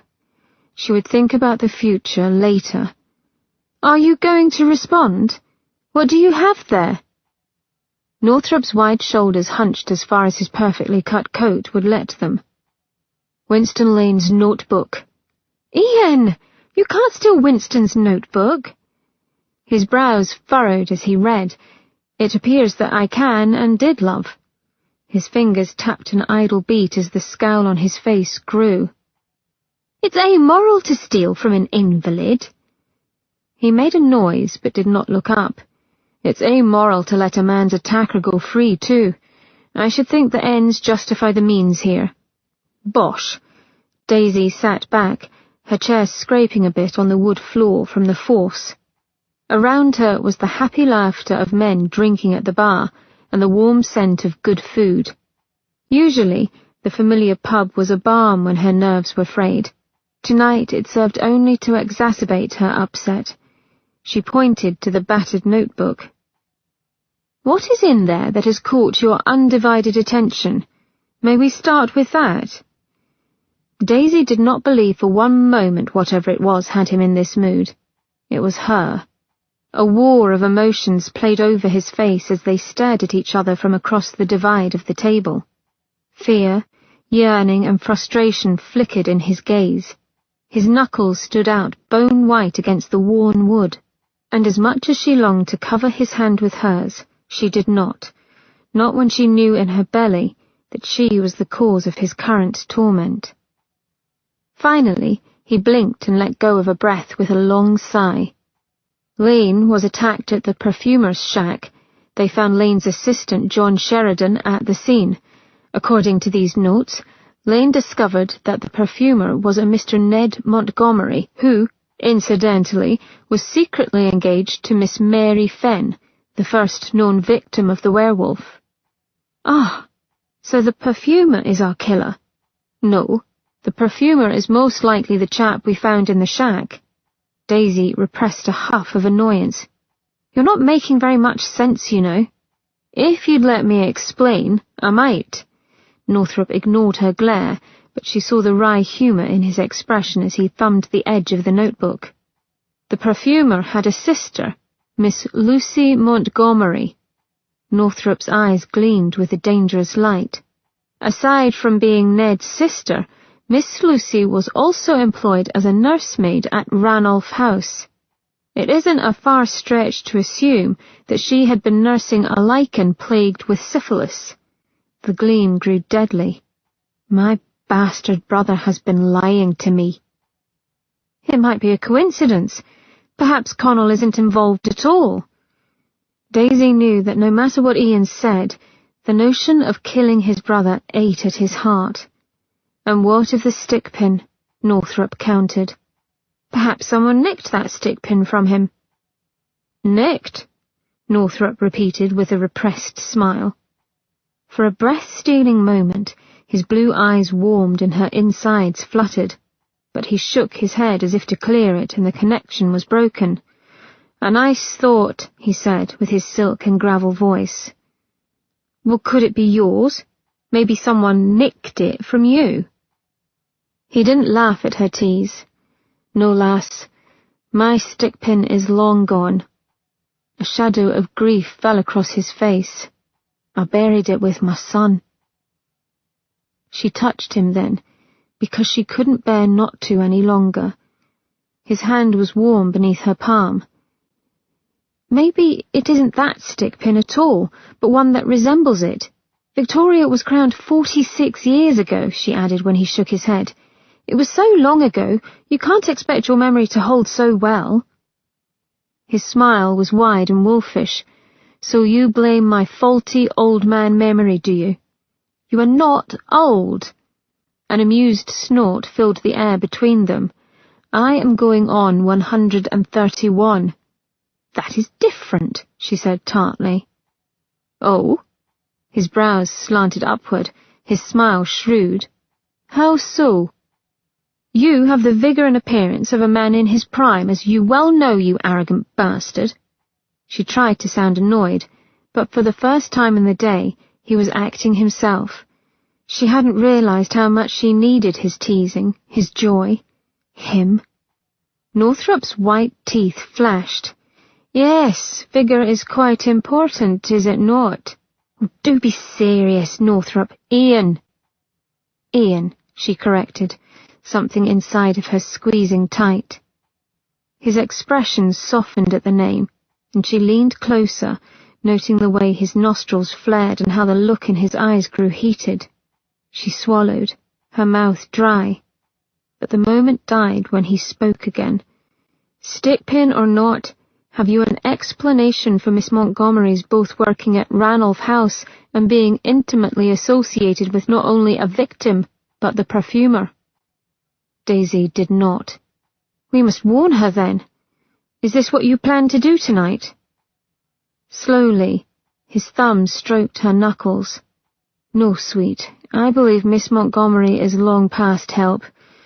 Lane describes her as being fair of hair, blue-eyed and pretty." Ian's lids lowered. The woman we found in Ned's shack might have been so once, and Miss Montgomery was let go from Ranulph House about a month ago due to illness. Cancer, she claimed, but I'd bet my hat that it was syphilis, given to her by this mystery lichen who is now aware. Lane apparently thought as much too. "Well," Daisy sat back, "it appears that Winston is a better detective than you gave him credit for." "He is a good man," Ian said, "and I will not let his attack go unanswered." "Then tell me what you plan to do," she said, not without a little exasperation.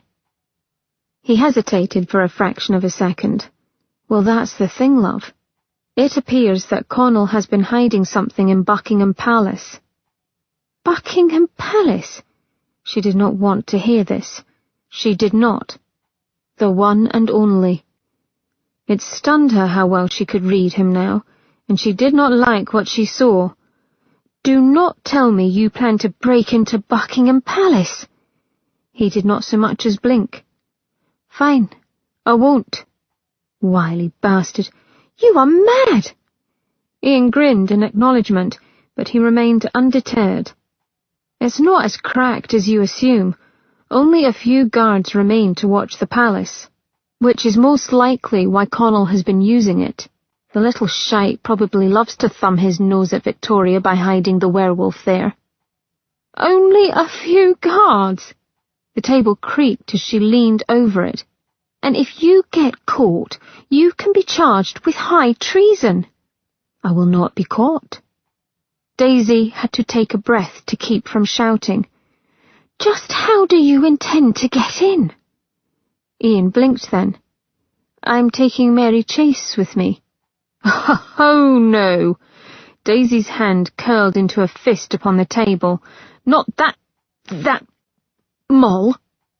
His lips quirked. "She is not a Moll. All right, perhaps she is, but she is also a very good spy. I need her to guide me in." "Of course you do. Perhaps she'll let you feel her bosom as well." And Daisy would hunt her down and claw her gleaming golden eyes out. Being a fool, Ian wagged his brows. "Do you think she might?" Squinting, he stroked his chin. "Perhaps she would at that. Gratitude for me bringing her into danger, I suppose." "Oh, stop." She tossed the table linen at him, which he ducked with a laugh. "I am going with you," she said when he straightened. He laughed again, and not without a little humour. "You see, lass, there is where you are wrong. You," he pointed a long finger at her scowling face, "are going to be nice and safe at home with Talent keeping guard." She grabbed the finger and hauled his hand, and thus him, close. "I do believe you must be suffering some malady of the mind if you think that will come to pass." "Daisy." "I am not without resources, Ian." Her curt response gave him pause. "What are you saying?" Daisy took a breath. "I have a power as well." Oddly, he didn't look as shocked as she expected, but rather relieved. "Were you planning to tell me any time soon?" "I'm telling you now. I found out the night you let your despicable brother tear you to shreds, and—" She braced herself. "It involves dirt." "Dirt," he repeated. She wrinkled her nose. "Bother, I hate dirt." When he lifted his brows in exaggerated query, she sighed. "You see, I can move the earth, make it quake, part, surge and so forth. I can control the plants, trees. He closed his eyes. I did not dream those slichens being speared by tree roots, did I? Or the flowers in the garden? I fear not. Azure blue eyes opened. Daisy girl, I cannot tell you how much it pleases me to hear that you can defend yourself when threatened. His fingers, still caught in her grip, threaded through hers, and Daisy felt the warmth of his affection. Something in her relaxed. The grip on her fingers tightened, and he jerked her against him. But if you think that such revelations will cause me to take leave of my senses and put you in the direct path of danger, then you've gone as daft as a wee loon. It appeared that Daisy had not gone as daft as a wee loon. Ian's colourful phrasing aside, she could not fully justify coming along with him. One fool breaking into Buckingham Palace was enough. She wouldn't distract him by waiting outside, a sitting target for whoever happened along. So here she was, cosseted away like a bloody child with talent to nanny her while Ian ran off with Mary Chase. Smothering another curse, she glared into the crackling fire burning merrily away in the small upstairs library hearth. Beside her, Talent brooded for reasons of his own. When she could no longer take his burning stare, she turned to glare back at him. It was his idea for you to watch me, not mine, so kindly stop looking at me in that manner. Of course it was his idea. He crossed his arms over his chest. Before you came along, he relied on me for important tasks. Now I'm stuck watching over one of his women. One of his women? The little rat. Talent thought he knew how to get to her, did he? Is that why you do not like me? She gave Talent a thin smile. I know you don't. You have made that quite clear. Talent smirked. I wasn't going to deny it. He leaned forward suddenly, and his broad cheekbones flushed. I don't like you because you make him weak. You distract him. Well, I'm here, aren't I? Daisy's words came out in a hiss, while he's off with that gim. She expected Talent to jump on her weakness, but he looked equally disgruntled. She's an unnatural piece, that one. Quickly he crossed himself. Does everyone revile the poor Gims? Daisy asked, a little shocked by his vehemence. His lip curled. Poor Gims? They're body thieves, unholy, the dogs of our world, and untrustworthy. Northrop trusts her. It should be good enough for you. And for me, she thought with a qualm. He's a fool around women, Talent said with a sneer. Loves them too much. Daisy's nails tapped along the arm of her chair as she studied the young man. He wasn't particularly handsome, not in the traditional sense of the word.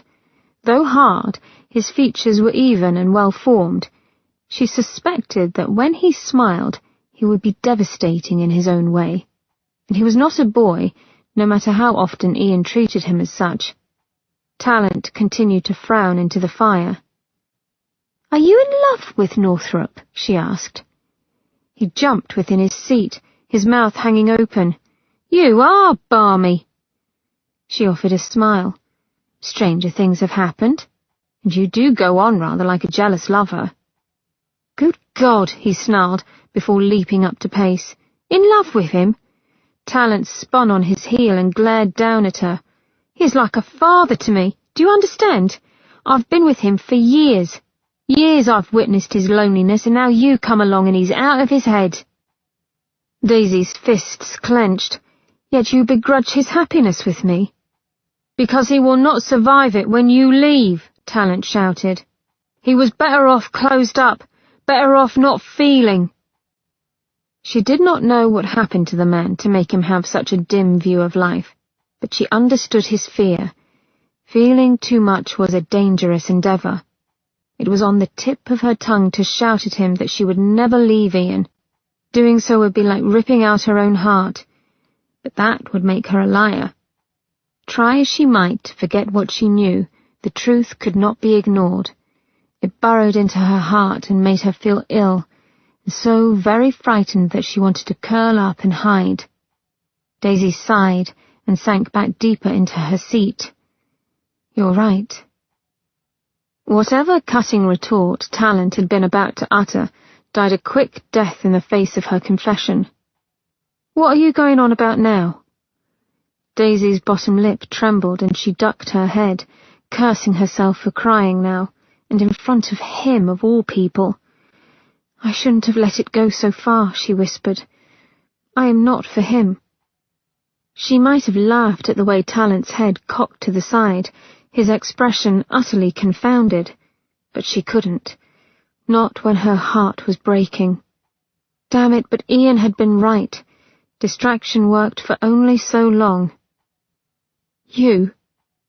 Talent ground his teeth before continuing. "You make him happy." It was an admission dragged out with the greatest reluctance. Of that Daisy was sure. She did laugh then, but without any humour. "Yes, and he makes me so very happy too." She sniffled as she went as leaky as a blasted kitchen tap. With a sound of disgust, Talent handed her his kerchief. "Thank you," she said. "You know, I never used to cry. It seems all I'm capable of now." "If you make him happy, and he makes you happy," Talent said, "then why should you care a whit what I say?" She looked up at him through her watery gaze. "Admitting that you aren't all-knowing now, are you?" When he glared, she smiled. "I am human, Jack." Tears welled up again and she blinked hard. "I'm going to die." She swallowed hard. "Eventually, I will die, and he will remain." He opened his mouth to protest, when a sharp noise from below brought him up short. He stilled and held up his hand as if to bid her quiet while he listened. The sound came again, of breaking glass. His green eyes gleamed with determination as he looked at her. "Stay here." Daisy lurched to her feet, her heart pounding a wild rhythm. Before he could move away, she caught his arm. "Don't go down there." Talent looked at her hand upon his arm and then up at her with pointed annoyance. "Are you joking? Of course I'm going, it's my duty." Daisy didn't let go. Talent might be abrasive and pompous half of the time, but she couldn't see him hurt. "It might be the werewolf." "I bloody hope so. I've been itching to get my hands on that bastard." He tugged at her grip. "Let it go, will you?" "No." She clutched him harder. "Ian said you weren't a lichen. How do you even expect to fight it?" Talent snorted. "Now you ask me." "I trust Northrup's judgment," she said, "but you have no idea how strong that thing is." He laughed with equal parts mirth and outrage. "Hell, woman! I am a shifter!" She had no idea what a shifter was, but it did not sound very impressive. "A shifter is what, exactly?" "Bloody... A shifter is its own beast. I can shift into any living thing." An evil smile spread over his face, and then the air about him shimmered and his body distorted. It was a quick thing, a blur of movement. Daisy gave a cry of shock and nearly fell on the floor. Talent laughed. "What? Don't like what you see?" She gaped back at herself. He'd turned into her. Her face, her figure dressed in Talent's clothes, looking back at her. "Good God," she sputtered. A thought occurred to her and she yelped. "You were that blasted crow who followed me." The air around him stirred as he shifted back. "Quick one, aren't you?" He leaned in, and all the humour leached out of his expression. "I can turn into anything," he said with emphasis. "Even another werewolf." When Daisy blinked back at him, too dumbfounded to speak, Talent laughed, heartily. She'd been correct. He was devastating when he truly smiled. "Haven't you learned, woman? You've fallen off the map. Here there be monsters." Another crash stopped him cold. With a firm hand, he guided her to the chair and sat her down as if she were a child. Now let me go handle this one. Chapter 36. In the course of a life as long as Ian's, a man learned to be grateful for small mercies. Therefore he was extremely grateful that the Queen eschewed living in Buckingham Palace. Breaking into the monarch's property was damning enough without having to worry about running into her person. Since she was not currently in residence, nor had been for some time, minimal security was in place. 2 guards patrolled the insides, bald men who played of brag while passing a flask of gin between them. They were currently sleeping off the effect of the laudanum Mary Chase had snuck into their gin. Even so, Ian's footsteps made not a sound as he walked down the dank, dark corridors in the upper hall. Must thickened the air, cobwebs and dust gathering in corners. A rather sad state for the magnificent structure. He hadn't come empty-handed. Armed with 2 silver hunting knives and a loaded dart gun, Ian intended to put the ware down in a humane fashion and walk out with his own head intact. It was one thing to attack the ware while defending another, but he would not dishonour them both by doing so if the thing were caged. A ways in front of him, Mary Chase's spectre floated along, her form pearly white and translucent. She retained her shape and was able to give the appearance of walking when she was so inclined, but more often it was easier and faster for a Gim in spirit form to drift. But the longer they roamed the massive palace, the more agitated he grew. Not a soul stirred, nor was there any sign of a werewolf having inhabited the place. The hairs lifted along the back of his neck. Ian's pace quickened, his jaw growing so tight that it throbbed. When they'd come full circle yet again, he stalked toward Mary Chase's ghostly form. "There is nothing here," he hissed. "Not a bloody thing." She frowned, the skirts of her diaphanous dress wavering in a phantom breeze. "We are too late." Ian punched the wall, not giving a damn that he'd torn through the damask. There was never a ware in this place. He punched the wall again, and the picture frames rattled. "Sire, do not call me that." Ian raked his hand through his hair and felt the sting of his claws. Why lure him out here? To get him away from Daisy? Ian went cold for one tense moment, but his heart eased. Talent would protect Daisy. Even so, Ian itched to return home. They've laid a trap and we've fallen right into it. Hovering beside him, Mary's spectral form frowned just before her eyes went wide with fright. Her thin, ghostly voice whispered, "No!" and then she disappeared. Ian's hand reached out in a reflexive attempt to pull her back when Connell's voice rang out from behind the palace walls. "Ho there, brother! I've got your little puppet by the neck. Come out and play nice, will you? Or shall I pull on her strings?" Ian's blood went hot as he ground his teeth. "Come along, then," called Connell. "There's a good bitch."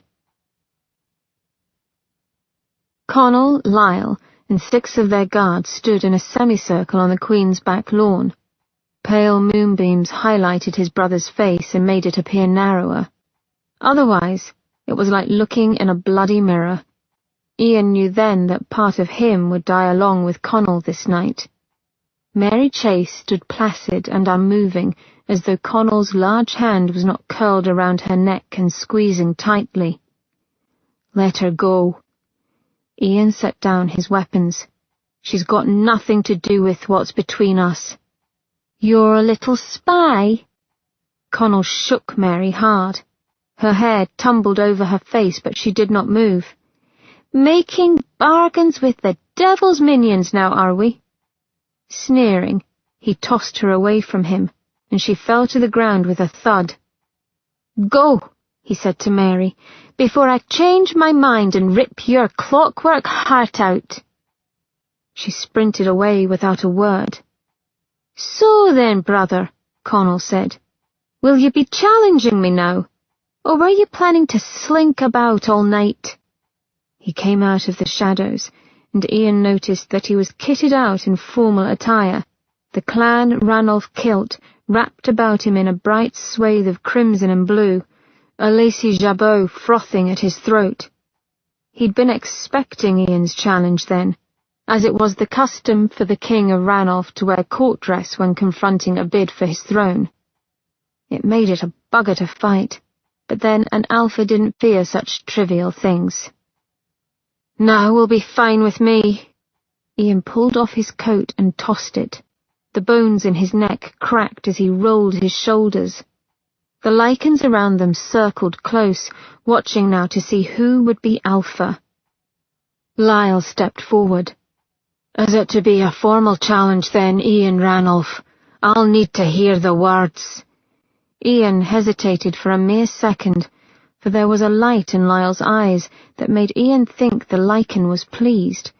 He hadn't expected that. Regardless, Ian stood straight and faced his kind. "I, Ian Alistair Ranulph, hereby challenge Conall George Ranulph for the throne of Ranulph, as is my right by blood, birth, and will." He gave Conall an assessing look. "Or will you concede defeat and step down?" It had to be said. The rules demanded it, and Ian wanted there to be no contention when he took his throne. The very thought made his body hum with impatience, his wolf alert and clamouring for blood. Conall laughed as he undid the jabot and took off his coat. "I'll give you this," he said. "You've kept your humour." Lyle spoke up.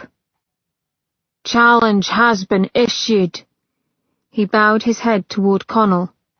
"Will you accept Ranulph?" "Aye." Connell's tone was almost bored, but Ian saw the gleam of anticipation in his brother's eyes. "Well then." Ian unsheathed his claws and his fangs extended. "Let's be at it."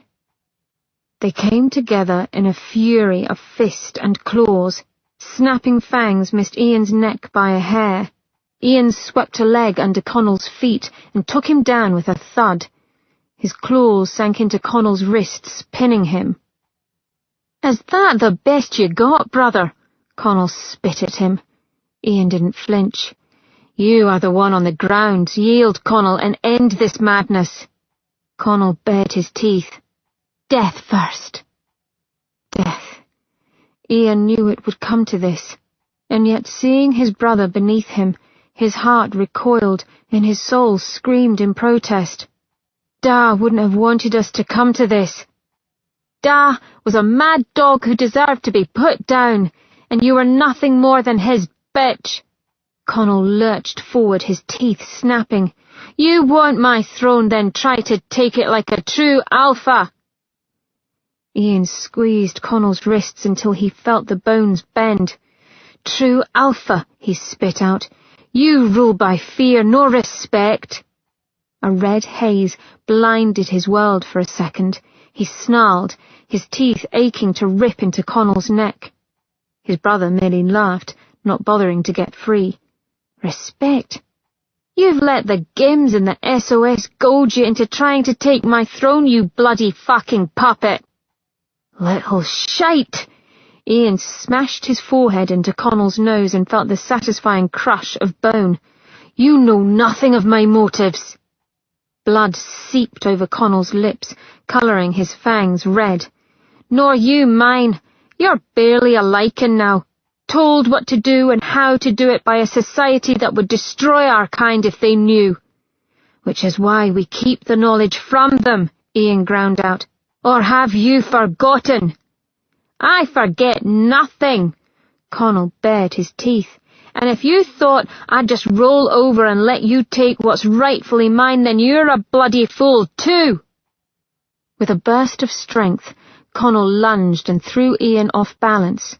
Claws sliced at Ian's chest. A blow to his head had him reeling. "When I finish with you," Conall said, panting, "I'm going to take your woman and give her a taste of true alpha cock." Ian roared. Ignoring the pain, he slammed into his brother, punching and slicing until hot, slick blood covered his hand and hit his face. Pinning his brother, Connell jerked and swung out at Ian, but Ian wouldn't let go. His hand curled around Connell's neck, and his claws dug in until they hit his brother's spine. A fraction more, and Connell would be dead. Connell froze. Blood ran in rivulets down his face and over Ian's fingers as he stared back at him. "You are done," Ian said through his teeth. "Your life is in my hands, to end or to spare, you know it." Ian squeezed just a bit harder, and Connell gagged, blood bubbling from his lips. "But more important, they know it." Connell's gaze darted to the group of lichens who stood tall and silent, watching and waiting. Even without looking, Ian could feel the change in them, the shifting of their loyalty to him. They knew Connell had been vanquished. It was just a matter of what sentence Ian would mete out. "I am Ranulph by right and by will."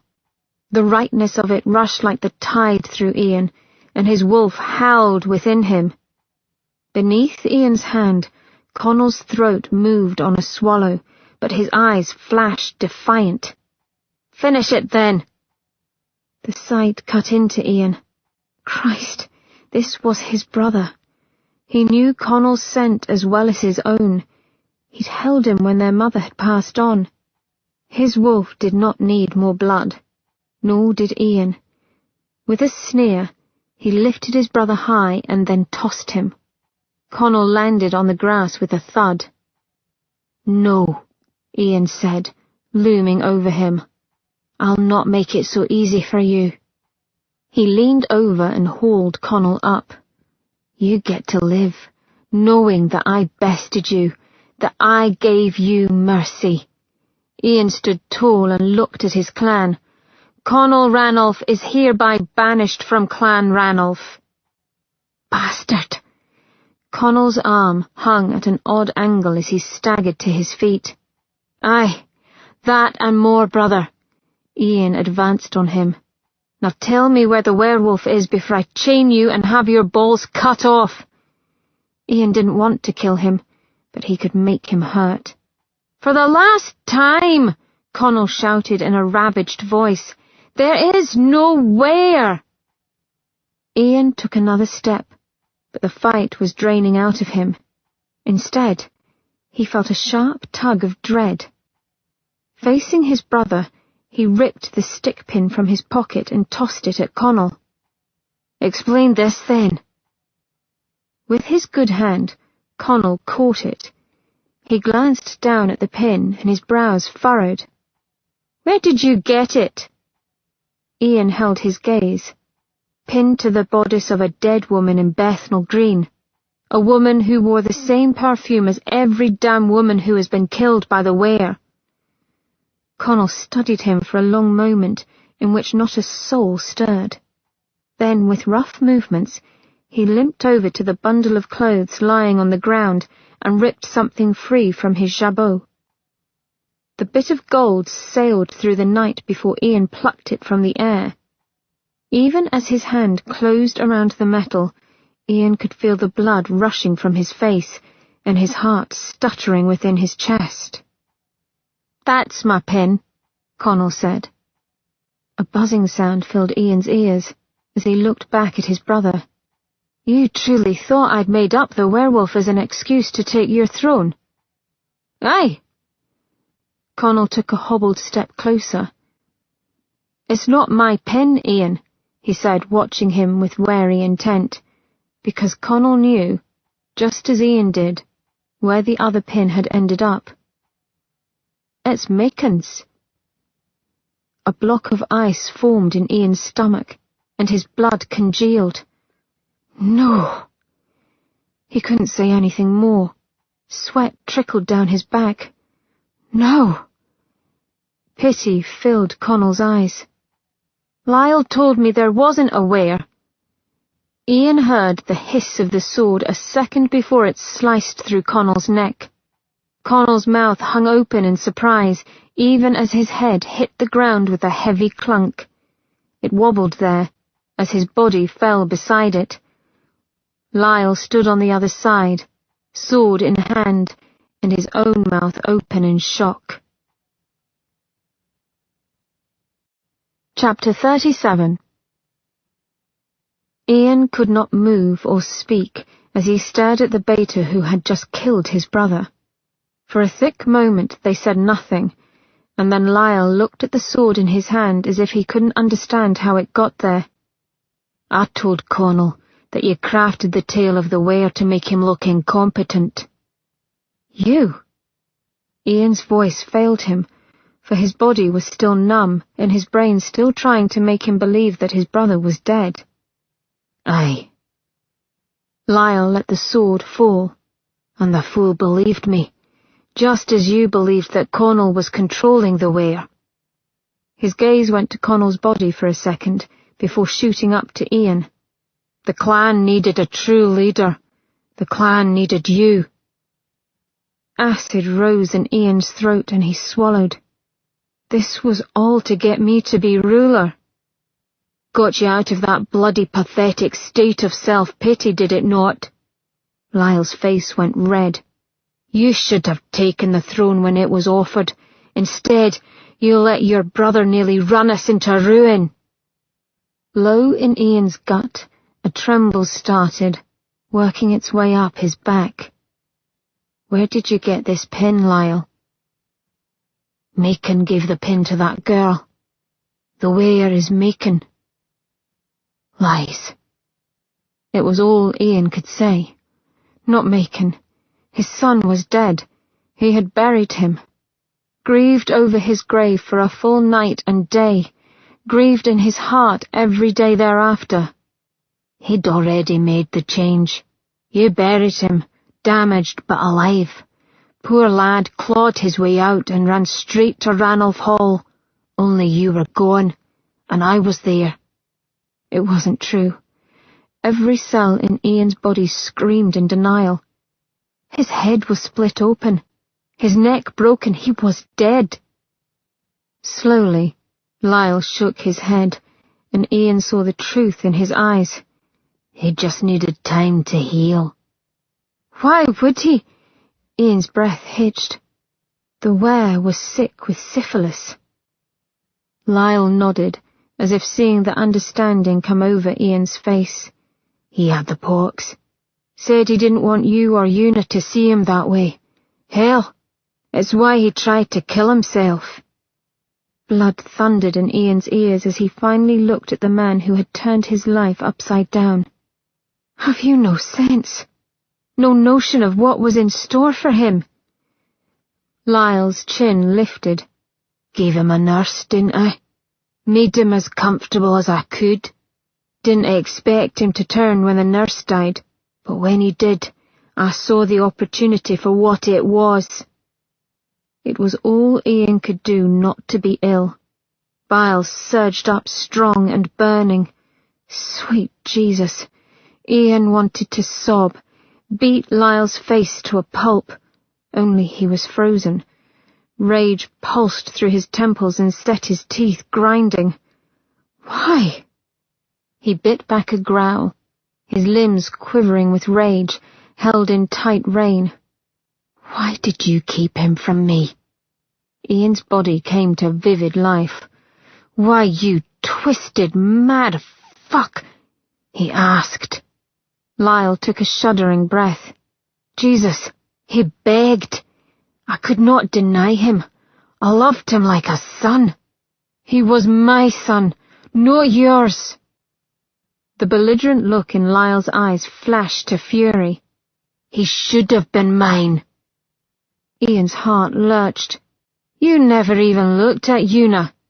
I could give a shite about Una. Lyle flung his arms wide. I never found a woman who could give me offspring. You did. You, the favoured son who didn't even want the throne, who let an incompetent rule. You, who would have killed Macon had you known. I would have tried to help him. I would not have let him suffer. You would have bloody put him down."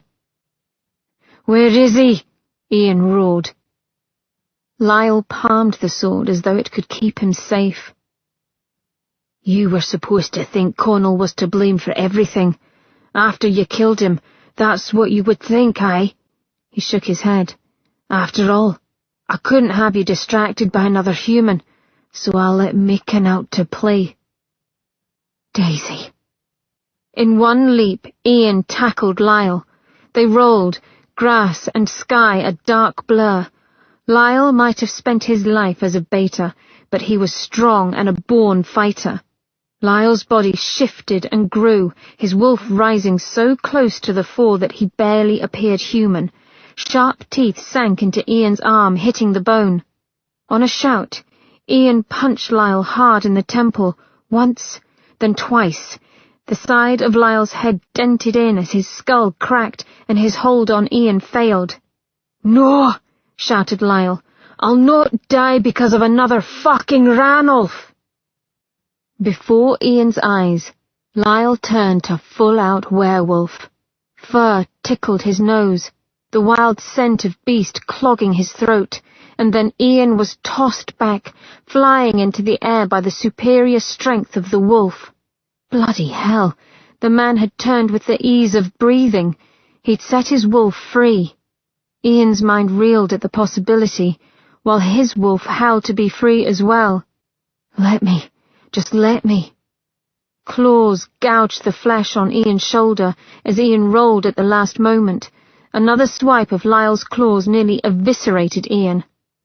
On a growl, he kicked Lyle's snout.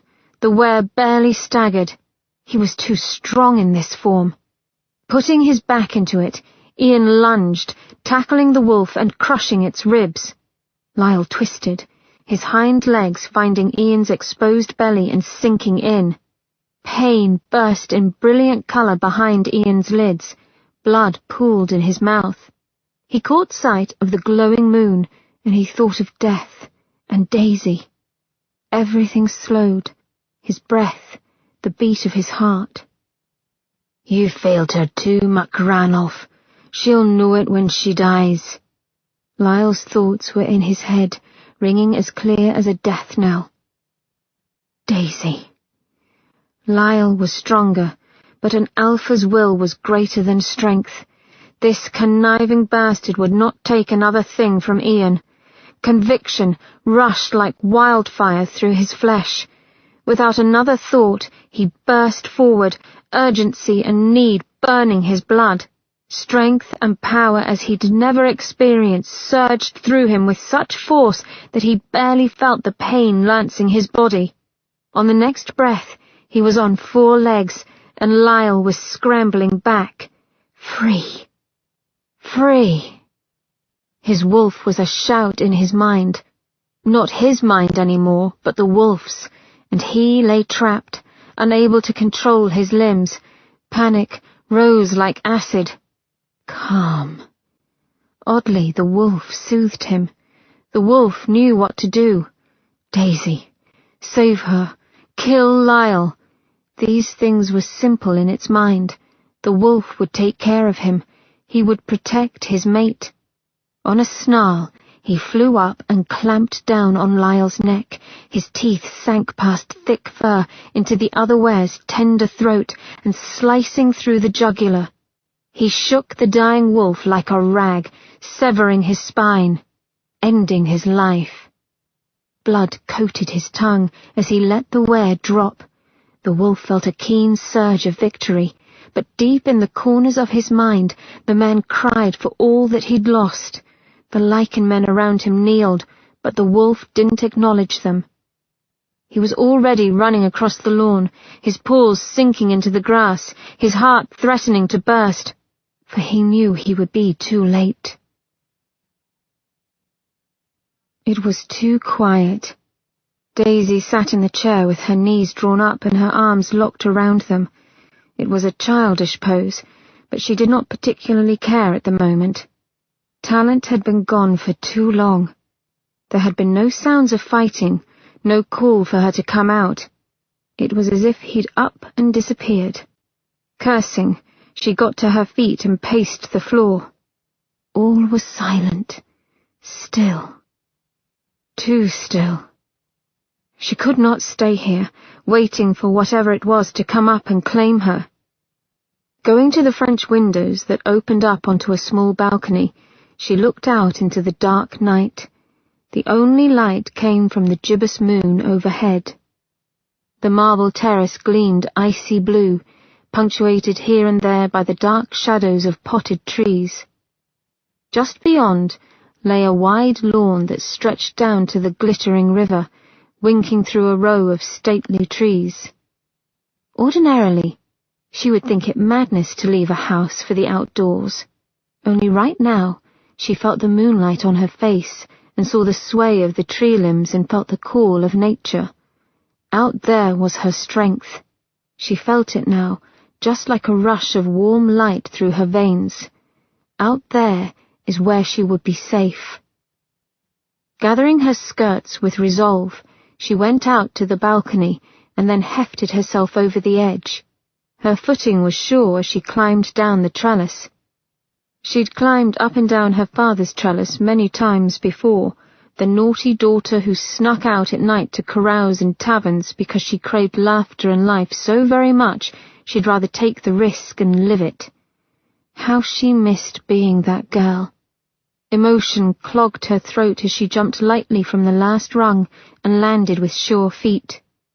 Creeping along, she made it as far as the middle of the terrace when she realized something was amiss.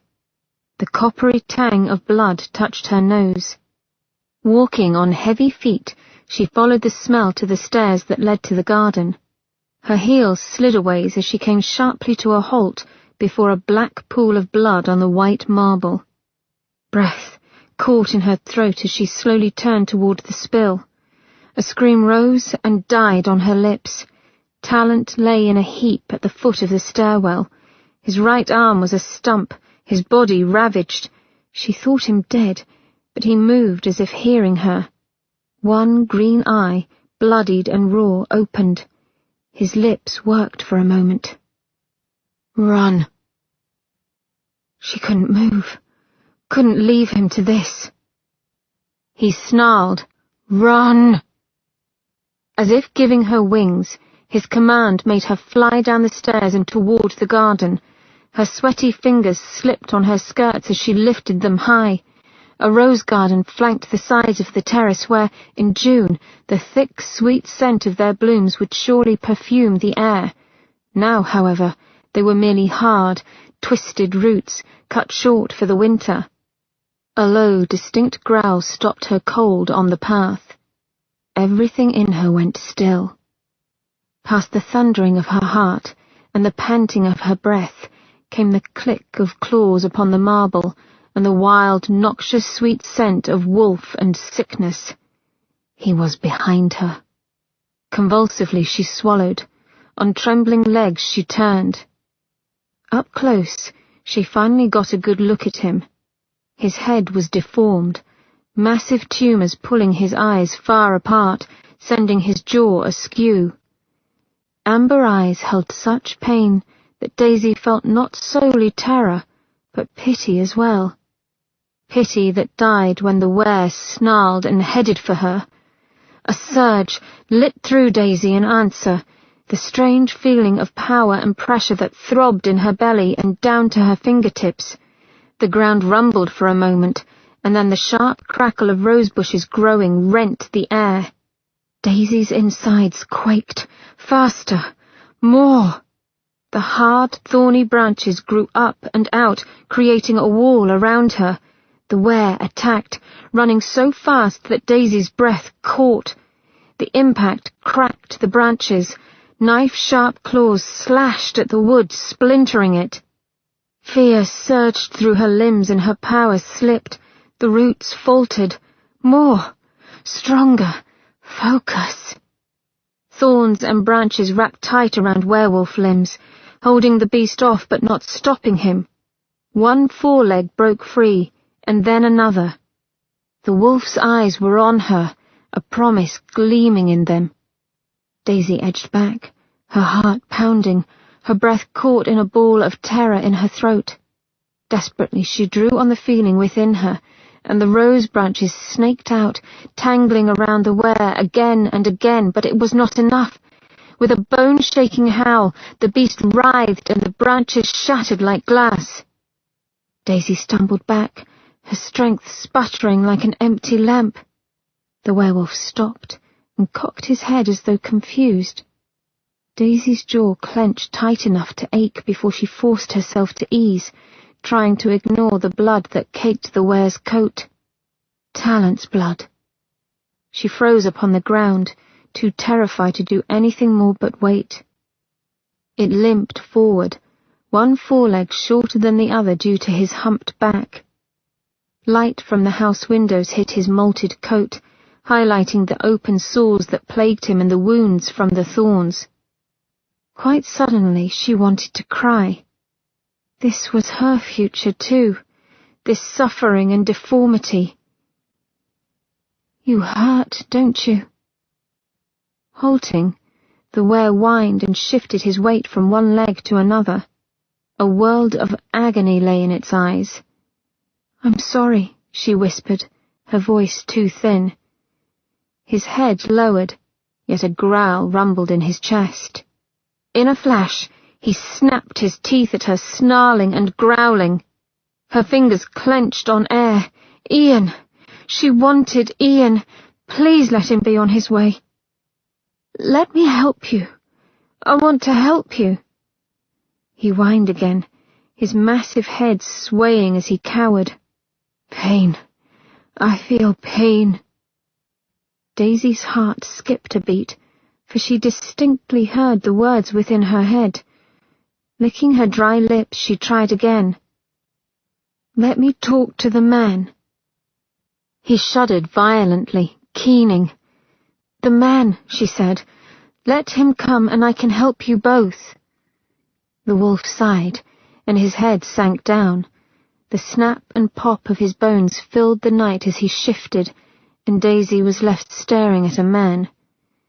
No better off in his human form, his naked, twisted body fell to a heap upon the floor. There he trembled, the sores that covered him weeping and swollen. Disease had destroyed this man, ruining his body and his reason. She feared she might be ill. A gnarled hand lifted to the massive tumour on his head that had deformed his face into something barely human. A pitiful cry broke from him.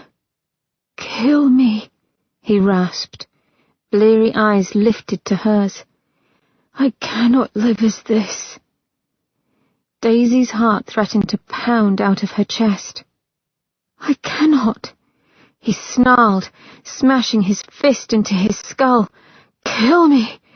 Kill me!" He howled, his body rocking. "Pain!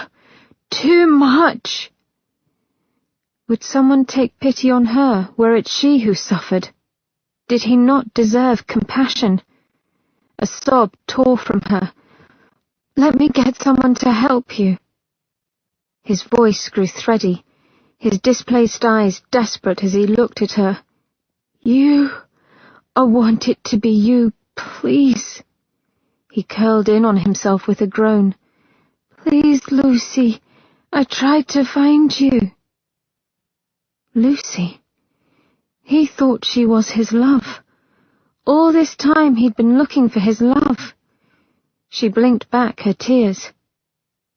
"These other women smell of you, but we're not." A growl rumbled in his chest and fangs grew. "They were not." "But I am here now," Daisy said quickly, soothing him with her voice and praying he would not notice his mistake. She thought of Alex's ravaged body and swallowed hard. "What can I do for you?" "Take my head." She blanched. Anything but that. His breath rattled. "Shred my heart with silver. A knife. I cannot live like this. And it will come back, the madness. The wolf wants to die too. You promised to help him." For a long moment she could only stare, To kill in cold blood was something beyond her, yet to live as he did, it was no life. Her eyes burned with unshed tears. Again came the hard rolling of her stomach and the urge to cast up her accounts. She took a deep breath. "All right." He didn't stop her as she stumbled away past Talent, who had either passed out or died. She was too afraid to look. Moving stiffly, she found the butler's pantry and the silver carving knife within. Her heart beat a fierce tattoo, her mind numb to all thought but one. She might have run away, yet she could not. She would help this man, this harbinger of her fate. His skin was clammy, his breath a wheezing rattle as she knelt beside him. His eyes, however, were lucid as he gazed up at her. "I'm sorry," he whispered, "for all of it." Tears blurred her view of him. "I know." Extreme pain, tumours and madness, they were the tools of destruction for those suffering from syphilis, a fate worse than any death. Yet she could not make herself move. "Not your fault." His voice was gentle, and when she looked down at him, he touched her arm. "Never was." God, he appeared a man no older than 30. How long had he been like this? Her arm shook so badly that she could barely raise it. Her nerves jumped when his hand closed over hers. His gaze grew dazed. "I only wanted to see you once more, Lucy, love." "Of course," she whispered. "I wanted to see you too. Rest now. Everything will be all right." In the end, it was his strength and her hand that plunged the knife down between his ribs, past muscle and into the heart. With a hard jerk of his body, he wrenched the knife back and forth, all the while Daisy's hand caught below his, the hilt of the knife slippery against her skin. The man took his last breath in a gurgled sigh of blood. On a cry, she scrambled far away from him and curled up by a ravaged rosebush. Weary to the bone, she rested her head upon her arms and sighed. It was done. For him. Her fear, however, went so deep that she could not think to move. Her small peace was shattered when the terrace doors slammed open with enough force to send one hanging on its hinge. A scream leaped up in her throat as an enormous brown wolf charged onto the terrace. It skidded to a stop when he spied her. Daisy's mouth went dry. Dear God, but it was magnificent. This was not the poor, deformed creature she'd helped pass on, but a full-out wolf, enormous in form, but graceful and proud. The beast's thick auburn coat gleamed with blood, his wild blue eyes intent upon her. And then the bottom fell out of her world. Those eyes! Ian's eyes! Oh, Ian! She wanted to scream in rage and sorrow. Ian had turned. Daisy put her hand to her breast to ease the pain there. The wolf growled. She did not move, but her mind raced. She'd spoken to the sick where? The wolf had set the man free. Could she reach Ian? She would. She had to. "Hello," she said calmly. A lie, for her heart threatened to burst, it pounded so hard. "I know you," she said slowly, softly. "I've been waiting to meet you." The wolf whined, cocking his head a touch. He took a tentative step forward. "Yes," she said, pretending that her breath wasn't ragged, that her fingers did not shake. "Come to me. Let me touch you." With a grunt it moved, a quick lope that had it knocking against her, his big head nudging her shoulder hard. A gasp burst from her, but she did what instinct prompted, and threaded her fingers through the dense, coarse hair at the wolf's neck. The wolf's eyes narrowed, not in aggression, but pleasure. With a sigh she stroked his fur. "If you're here, you must have had to protect Ian. It was the only reason Daisy could think of. Ian simply wouldn't lose control of his wolf unless it had been his last choice. Yes, save you. She heard the words inside her head, and the voice was Ian's, and not. It was rougher, more primal. The wolf's. Daisy's breath caught and her eyes burned.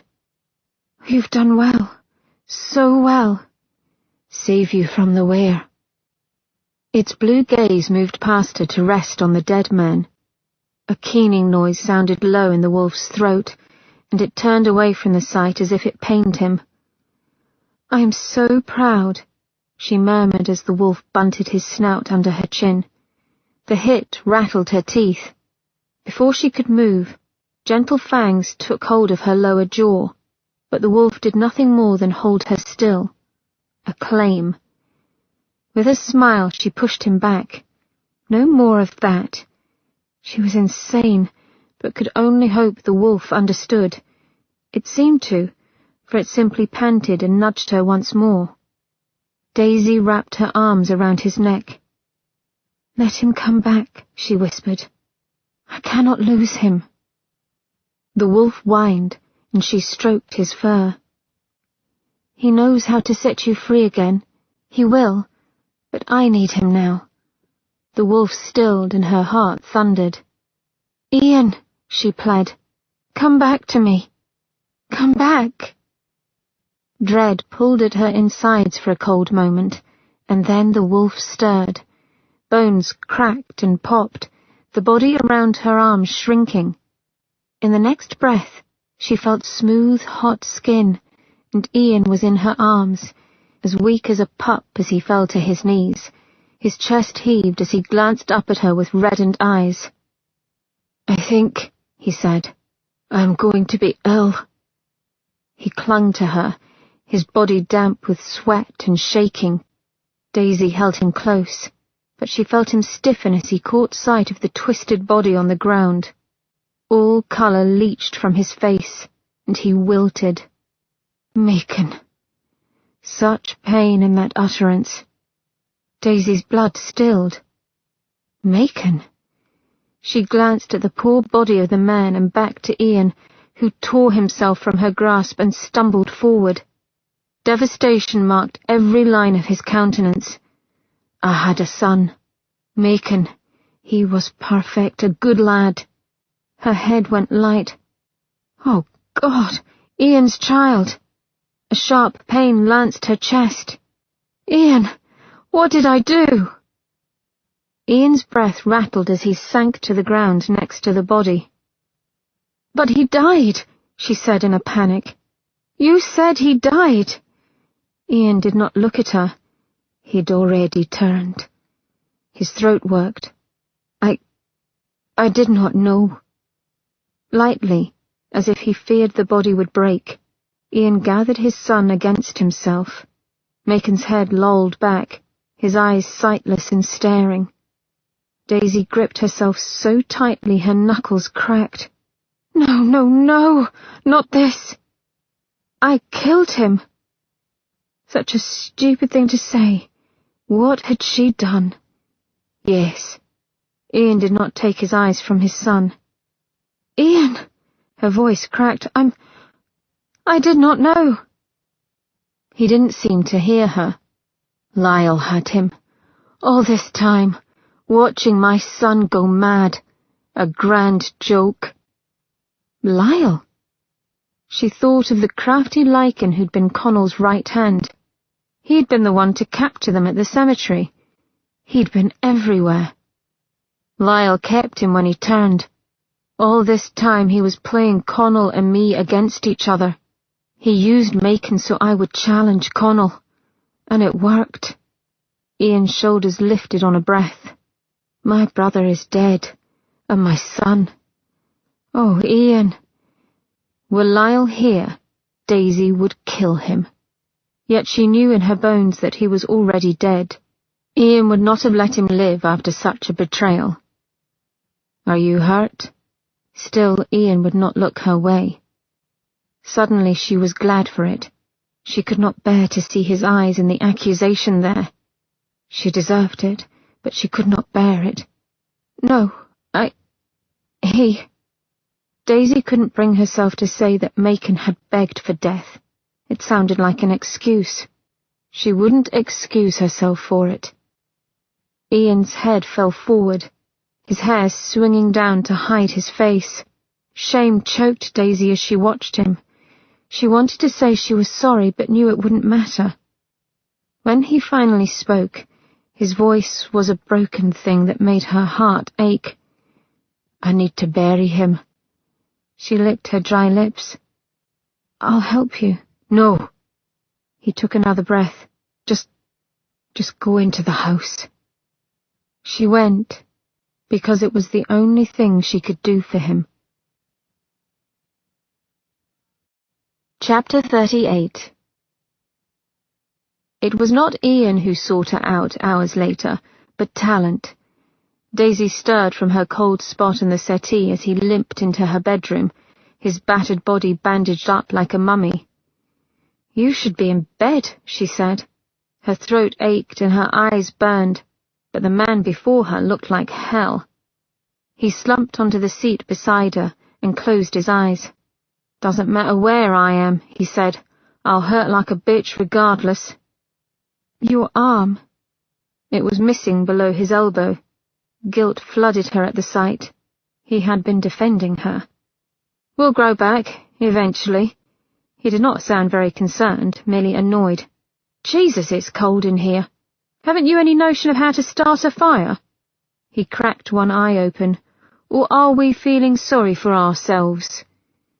She didn't rise to his bait, but stood and lit the coals that had been laid out, and then found her thick shawl to drape over him.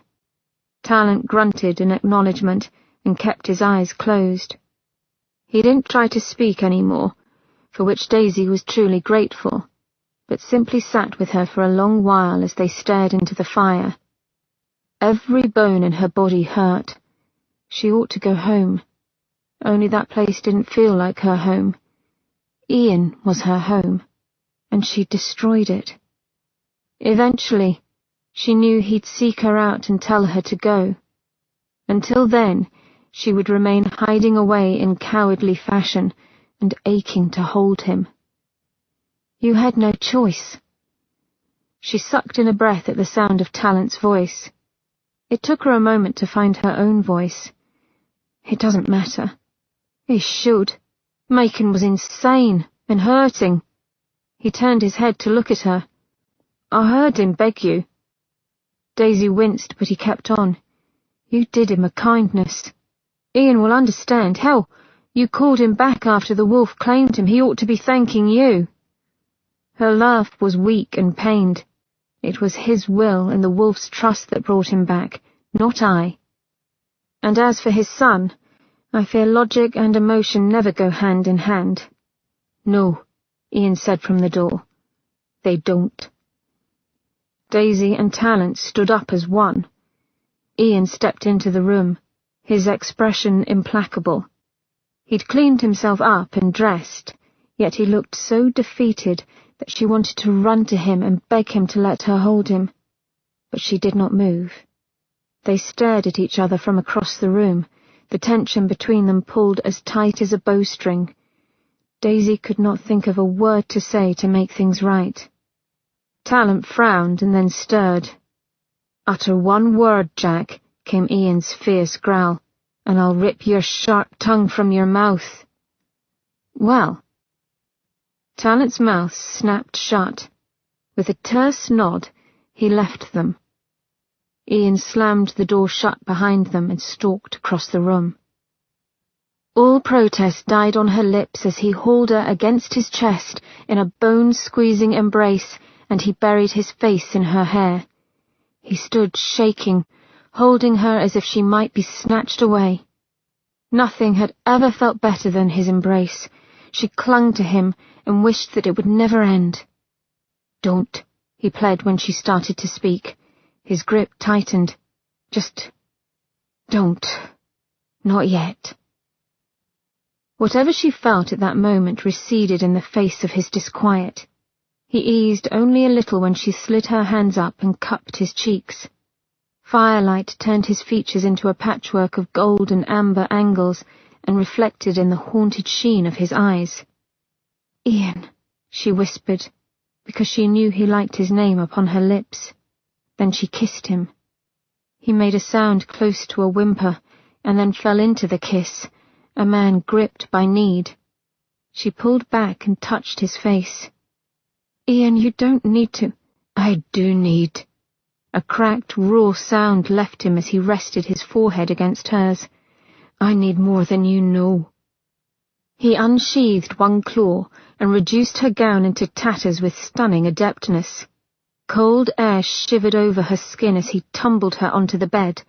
Soft bedding enveloped her, and then he was there, the long length of his body pressing her deeper into the covers, the wool of his suit warm and rough against her nakedness. His knuckles grazed her damp sex as he unbuttoned the fall of his trousers. The hot length of his cock fell against her thigh, and Daisy undulated against him. Unsteady hands slid along her arms to capture her wrists. Their fingers twined, and he lifted her arms above her head. His kiss was a desperate thing, without finesse.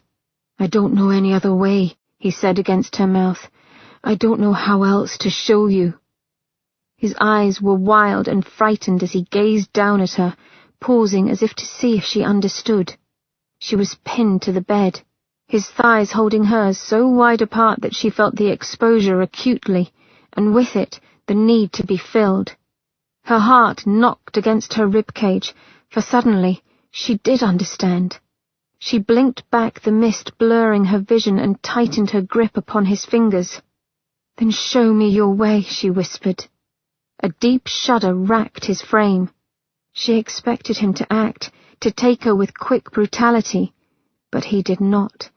He simply looked at her, his eyes wide open, hiding nothing, letting her in. What she saw took her breath. He was utterly beautiful to her just then, and she knew her heart and soul was no longer her own. Holding her gaze, he tilted his head and kissed her, a soft, open-mouthed kiss of melting heat. The tip of his cock nudged her opening, drawing her attention until it was the only thing she could think on. She wiggled against him, impatient and hurried, but he would not let her rush. Murmuring soothing words against her mouth, he gentled the kiss once more, his silken tongue dipping, tasting with smooth strokes. Only when she panted with need and small cries left her mouth did he ease into her, slow enough for her to feel every inch tunneling through her flesh, filling her up. She shuddered, her thighs aching to move, but she was pinned, and he was withdrawing with the same steady deliberation. Invasion, retreat. He worked an undulating rhythm that tormented. All the while he kissed her, working her mouth as he worked her. Her body shook, perspiration blooming along her heated skin. God, but this could become essential. A woman could want this every day, all the time. The feeling within her was almost angry, a blinding, dark thing that had her biting his lower lip before licking to soothe it. He squeezed their twined fingers, his thrusts growing harder, his breath coming in shallow pants. She was burning up beneath him, the feel of his clothes heightening the sensation. She wanted to feel him without barrier. His deliberation fractured into desperation. Groaning deeply, he dropped his forehead to her neck, burrowing there as he pushed deep. A shiver lit over her skin, through her flesh and into him. He shook with a violent tremor, but stopped. "Ah, God, let me—" Shuddering, he withdrew, and before she could think, he turned her around to take her from behind. He stilled, remembering perhaps what had happened the last time he had tried. His big hand trembled as it pressed against her belly. "Please, Daisy, will you let me?" The very idea set her aflame, released something wild within her, but his hesitation and concern for her was a kick to her heart. Her voice was barely a whisper when she responded, "Yes." He expelled the breath he'd been holding. Stepping away, He ripped free of his clothes and then came back to her, his breathing as ragged as her own. She groaned as he nudged her legs apart. Daisy's eyes fluttered closed as she slumped forward and lifted her hips to him. "Christ," he hissed as he sank in deep, and then his hands grasped her hips and he took her. It was brutal, savage, and Daisy shivered from the shocking pleasure of it, her mind crying out, "Yes!" and more. Ian's body surrounded her, holding her, keeping her. His strong teeth, so unlike the wolf's, clamped down on the soft junction of her shoulder, and Daisy shattered. He followed her with a sharp cry as he strained against her. In the resounding silence, he fell onto the bed next to her and threw an arm over his eyes. His glistening chest heaved as he lay there, struggling for breath. She moved to touch him, and he lowered his arm. Daisy's vision blurred as she saw the raw pain in his eyes. "Ian, you brought me back." His voice was a ghost of itself. "You came back. I wanted to be afraid, but I knew in my heart that you would. I came back to you." Without another word, he curled against her, burrowing his face into the crook of her neck. She held him tight as he silently wept for the loss of his son, and even his brother. Eventually he calmed, his long body becoming loose and warm against hers. As they drifted off to sleep, her last bit of peace shattered when he whispered, "They all die." They would have to talk, eventually. Daisy knew this. "Pull the thorn out quickly," was what her mother used to say, but she didn't want to. She didn't want to see Ian hurt any further, and she knew he would be. So she let him sleep, and sleep Ian did, his big, lean body taking up their bed in a sprawl of golden limbs and tousled auburn hair. He slept like the dead. Grief could do that to a person, make them seek the oblivion of sleep rather than face the day. Daisy knew from experience. Acting the coward, she dressed and then watched over him until the sunlight crept up his long legs and played with the flat muscles along his back. When he finally stirred, she went to him. Sleep-mussed and grumbling, Ian tugged her near, wrapping his arms about her waist and resting his head in her lap. He seemed to breathe her in, his chest lifting with it. His fingers plucked at her dressing gown. "You're dressed," he said, from the comfort of her lap. It sounded like a complaint. Though it made her want to smile, she couldn't. Softly she stroked his silken hair. A lump rose in her throat. "It's midday." "Is it?" She smoothed a strand of hair between her fingers. Ian sighed and nuzzled against her. So very wolfish, she thought, a smile rising at last. But the smile faded. "Ian." She laid her hand upon the crown of his head. "Ian, I am so sorry." Tension tightened along his body. She felt him swallow. His voice was low but controlled when he spoke. "Talent was in the right. You did make an a mercy." Lightly, he traced along the swirling pattern in her skirt. "I was coming to do the same thing, love. He did not deserve to suffer." "Last night," he said after a moment, "when A rough exhale sent warmth against her belly. "I thought I was too late," he rasped. "I thought—" He sucked in a deep breath. "Fuck." She hugged him close. "Had I known, I would have waited for you. I wish I had done so with all my heart." He didn't seem to hear her. "I couldn't bear it, Daisy, if you'd died. I don't want to live in a world without your light. Letting my wolf free did not matter if it saved you." He looked at her as if seeing her for the first time, and he lifted his hand to slowly trace the contours of her face as if imprinting them in his mind. "I love you." He said it so simply, without reservation or shame, as though he'd said the words to her 1,000 times.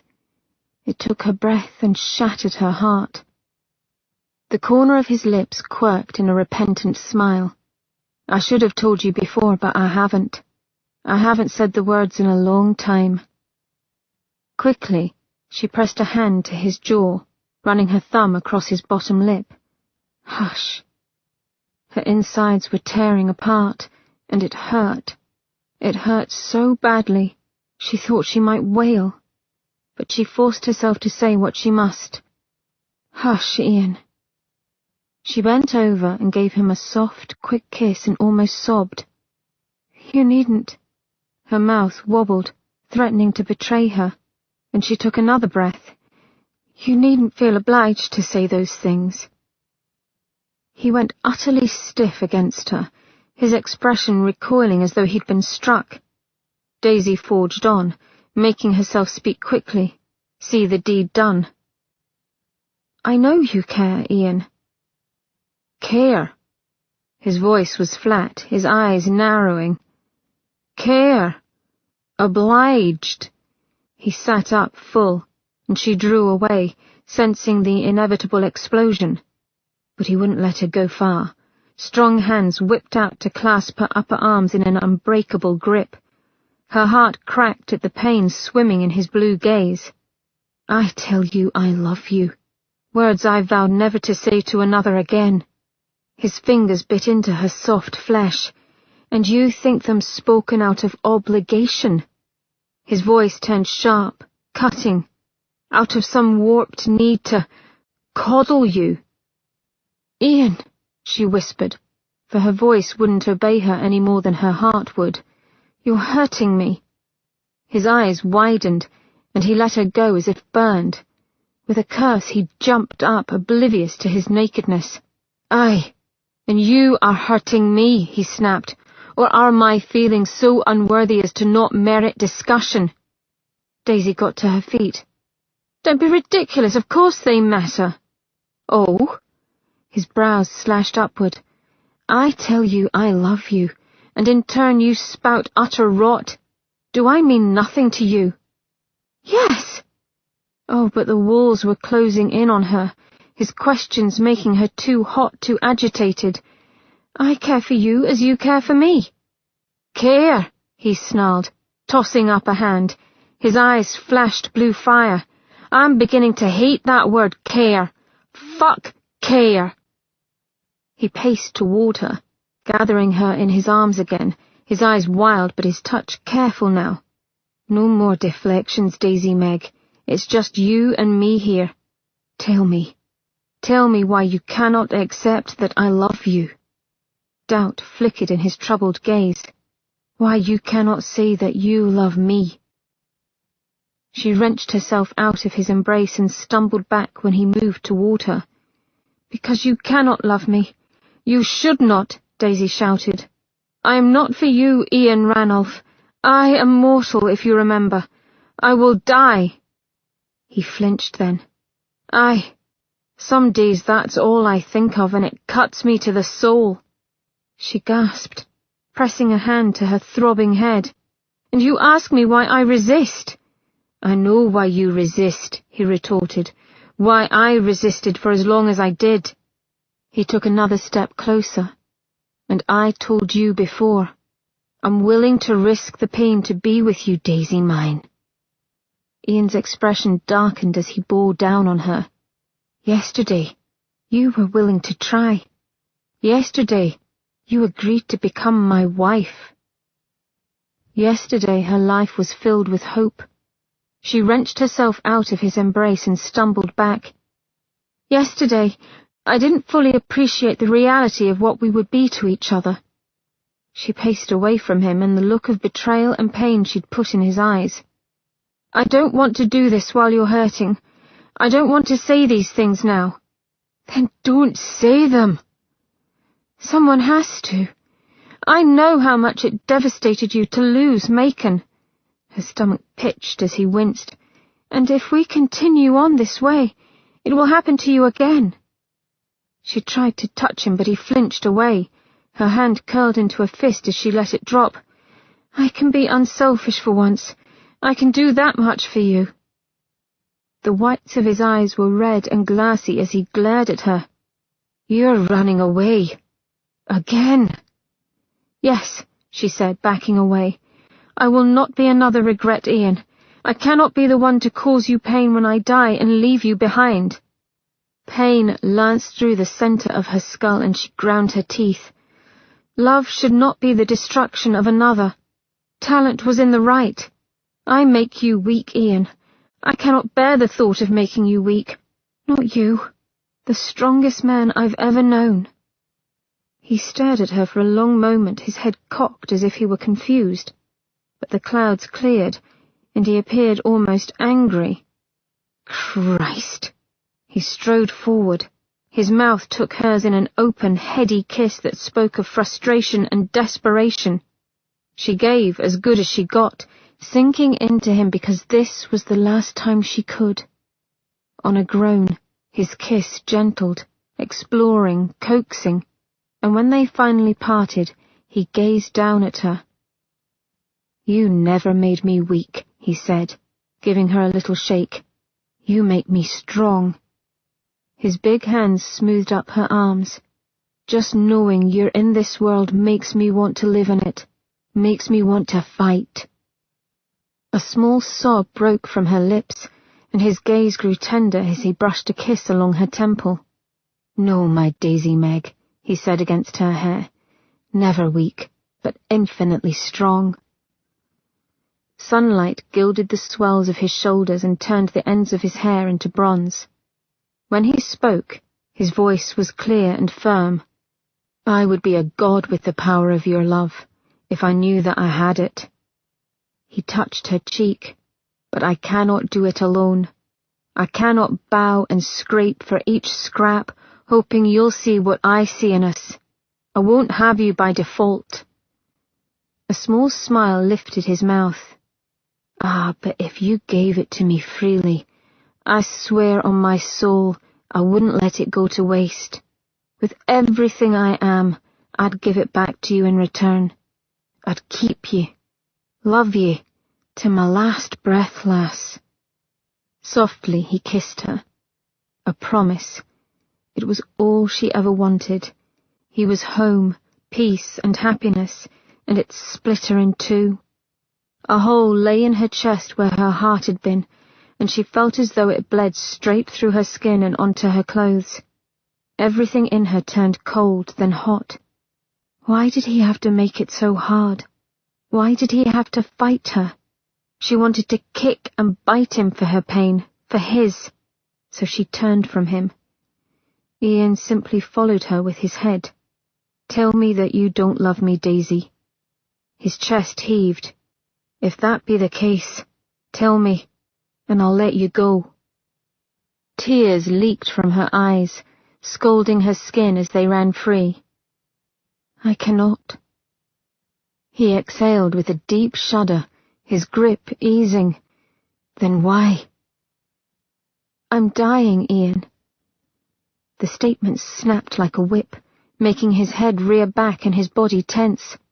She closed her eyes on a sigh, defeat suddenly making her utterly weary. "What?" He swallowed audibly.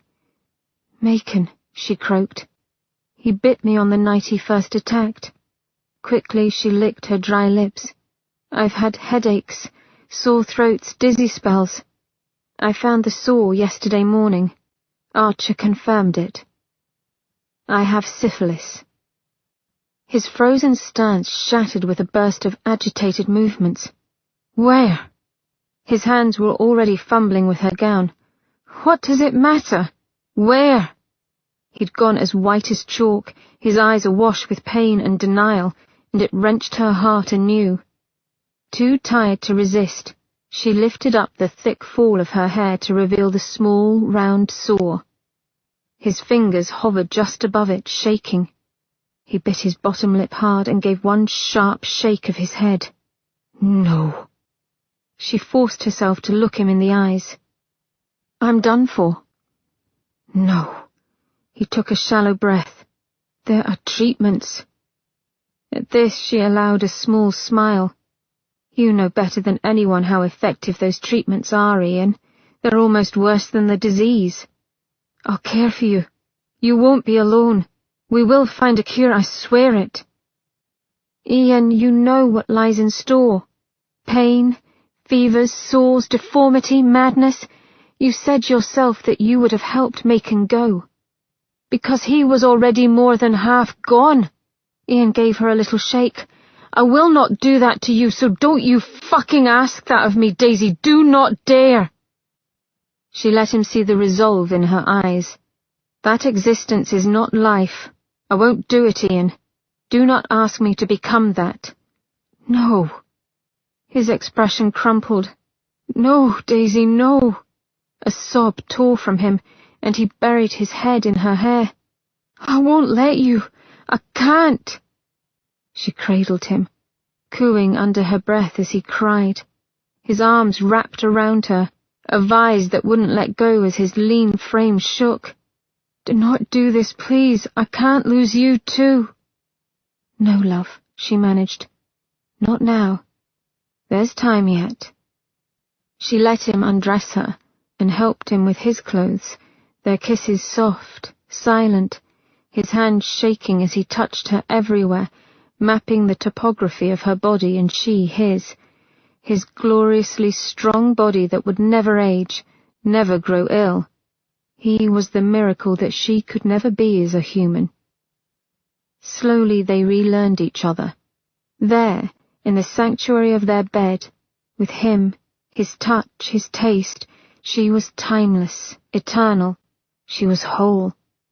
She held on to the feeling until he finally slept, his limbs entwined with hers. Rest, however, eluded Daisy. Carefully, so as not to wake Ian, she slipped from the bed and went out onto the balcony. Moonlight turned her skin marble white. Staring down at her bare arms, she thought of her life. She had not lived as she ought. A cold rage swept over her, and her hand shook. She had not taken control of her wants and needs, and now her chance for happiness would go to waste. Daisy bowed her head and struggled not to scream. But as her breathing slowed and calm descended, a thought swelled within her, tantalizing with possibility. She straightened. Could it work? Could she do it? Ian did not stir when she came back inside and padded on silent feet into the dressing room. Anticipation and fear sent her blood to racing as she prepared to head out. Of the two emotions, fear was the greater. The unknown had always frightened Daisy, but she would face it now. She only prayed that Ian would understand when he learned what she had done. Chapter 39.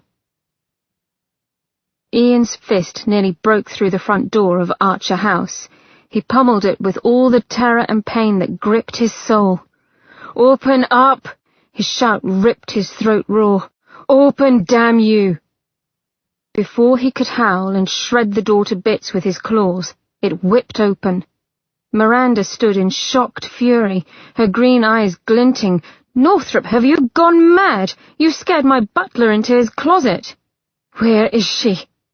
He shook with the need to hold Daisy. Waiting only made his wolf whine and his muscles twitch. The sight of Miranda blinking in confusion nearly brought him to his knees. He knew in his gut that she hadn't a clue where Daisy had gone. He'd known the instant he'd woken up alone that Daisy had left for good. Bile surged in his throat. His knees cracked hard against the flagstone. She was gone. He felt it, felt her soul slipping away from him and leaving him ice-cold, leaving him alone. A hand touched his shoulder. "Ian," Miranda whispered fiercely, "where is my sister?" Fury and despair had his fangs sinking into his lip and tasting blood.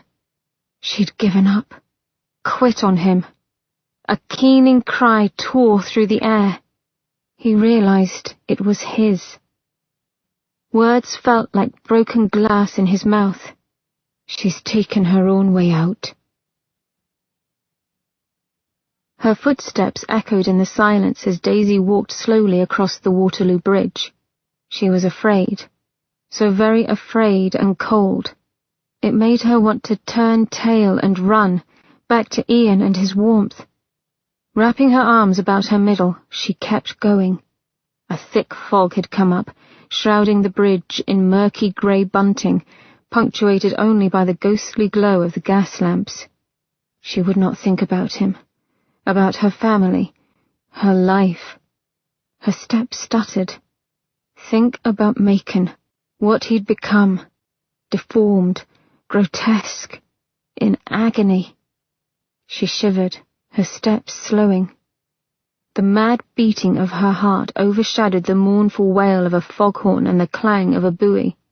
Her lips trembled, her breath coming short. I am afraid. I want to go home.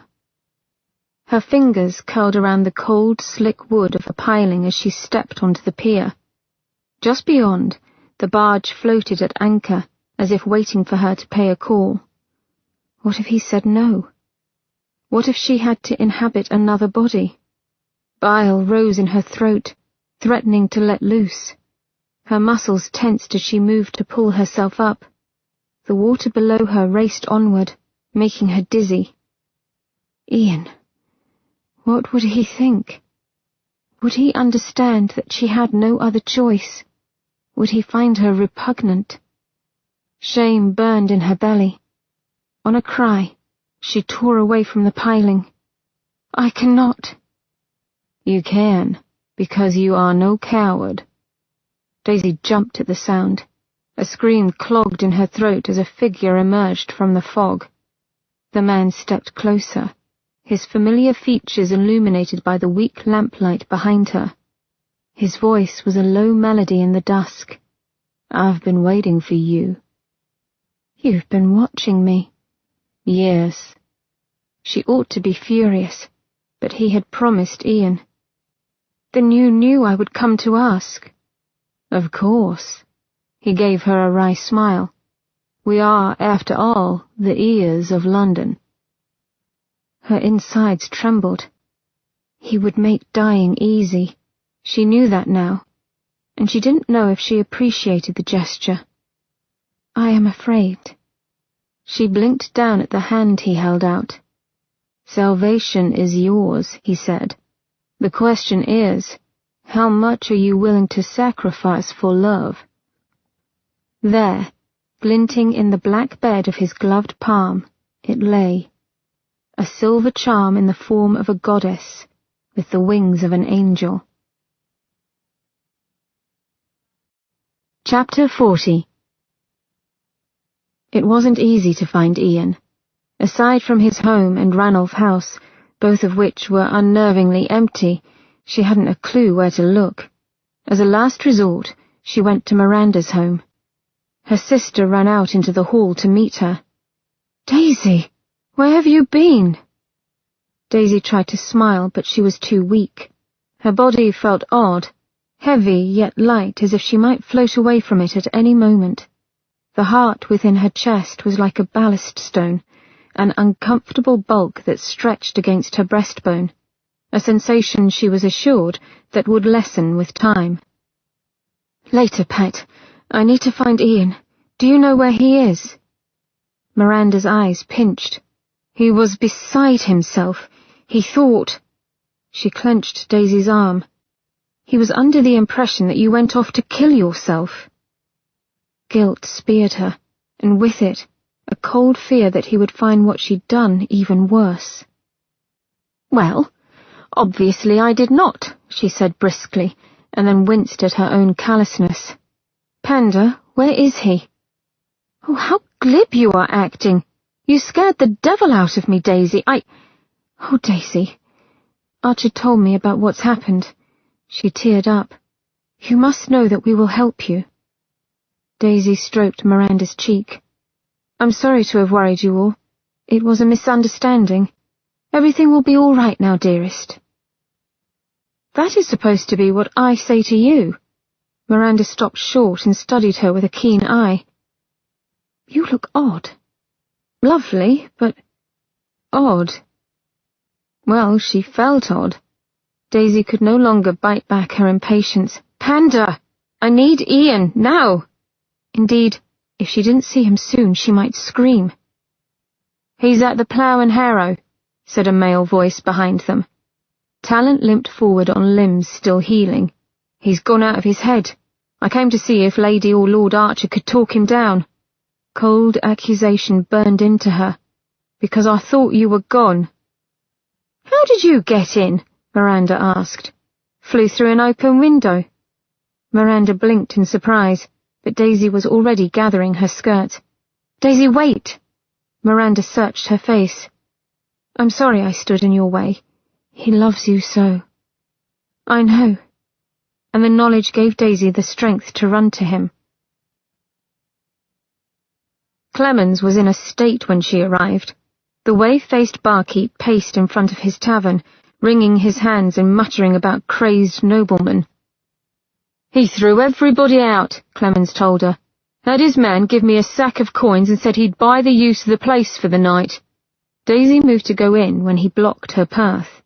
He ain't in his right mind, lassie. I'm fearing for your safety. She meant her touch to be light, but she ended up all but shoving Clemens to the side in her haste. I've nothing to fear from him. He was sitting at their table, a forlorn figure hunched in the near darkness of the deserted tavern. From Clemens's warning, she feared he'd been drinking or had possibly destroyed the room, but he simply sat, alone in the quiet. Elbows on the table, his head in his hands, he didn't see her approach. For a moment, she wondered if he knew she was there. Get the fuck out! She stopped at his harsh command, and her stomach dipped. Ian didn't lift his head to acknowledge her as he spoke in a dead, flat voice. I don't care who you are or what you want. I've paid for this space, now go. Her lips trembled in a smile. Ridiculous that she should be smiling now, but it was that or cry. Ian, she whispered. His lithe body tensed so hard that every muscle along his shoulders and arms stood out in fine relief against his shirt. His chest lifted on a deep breath, and she knew without doubt that he was scenting her. In a rush, he exhaled. Slowly, as though he were afraid to look, he let his hands fall, and he raised his head. Red rimmed the azure colour of his eyes. Thick auburn stubble shadowed his jaw and throat. A stain, whiskey perhaps, spread over the expanse of his rumpled linen shirt. He looked ghastly. He looked wonderful. She expected him to come to her, but he didn't move. He stared at her for a long moment, his lower lip twitching, his eyes wide and agonized. Daisy fought the urge to fidget. Her blood moved like sludge through her veins, a painful feeling, compounded by the ache in her chest. Part of her wanted to run away. The other part wanted to run into his arms. His voice cracked through the silence. You left. A grimace of pain twisted his features. I thought you had... He bit down on his lip and swallowed audibly. She ground her fists into her skirts to keep still. I know. I'm sorry, Ian. So sorry. Ian blinked as if her words were a physical blow. Where did you go? His teeth clicked together. Why didn't you wake me? Daisy's hand floated up to her chest to rest there. How was it that her heart still hurt? She couldn't find the courage. Why are you hovering there? He said quietly, not moving, barely breathing. Are you afraid of me then? She took a step closer to him. Never. His jaw clenched as his gaze slid away. Perhaps you should be. I'm in a rare temper just now. You don't appear to be. He snorted softly without humour. For future reference, lass, a wolf's always dangerous when he's gone still. His mouth curled in a parody of a smile as his hands clenched into fists.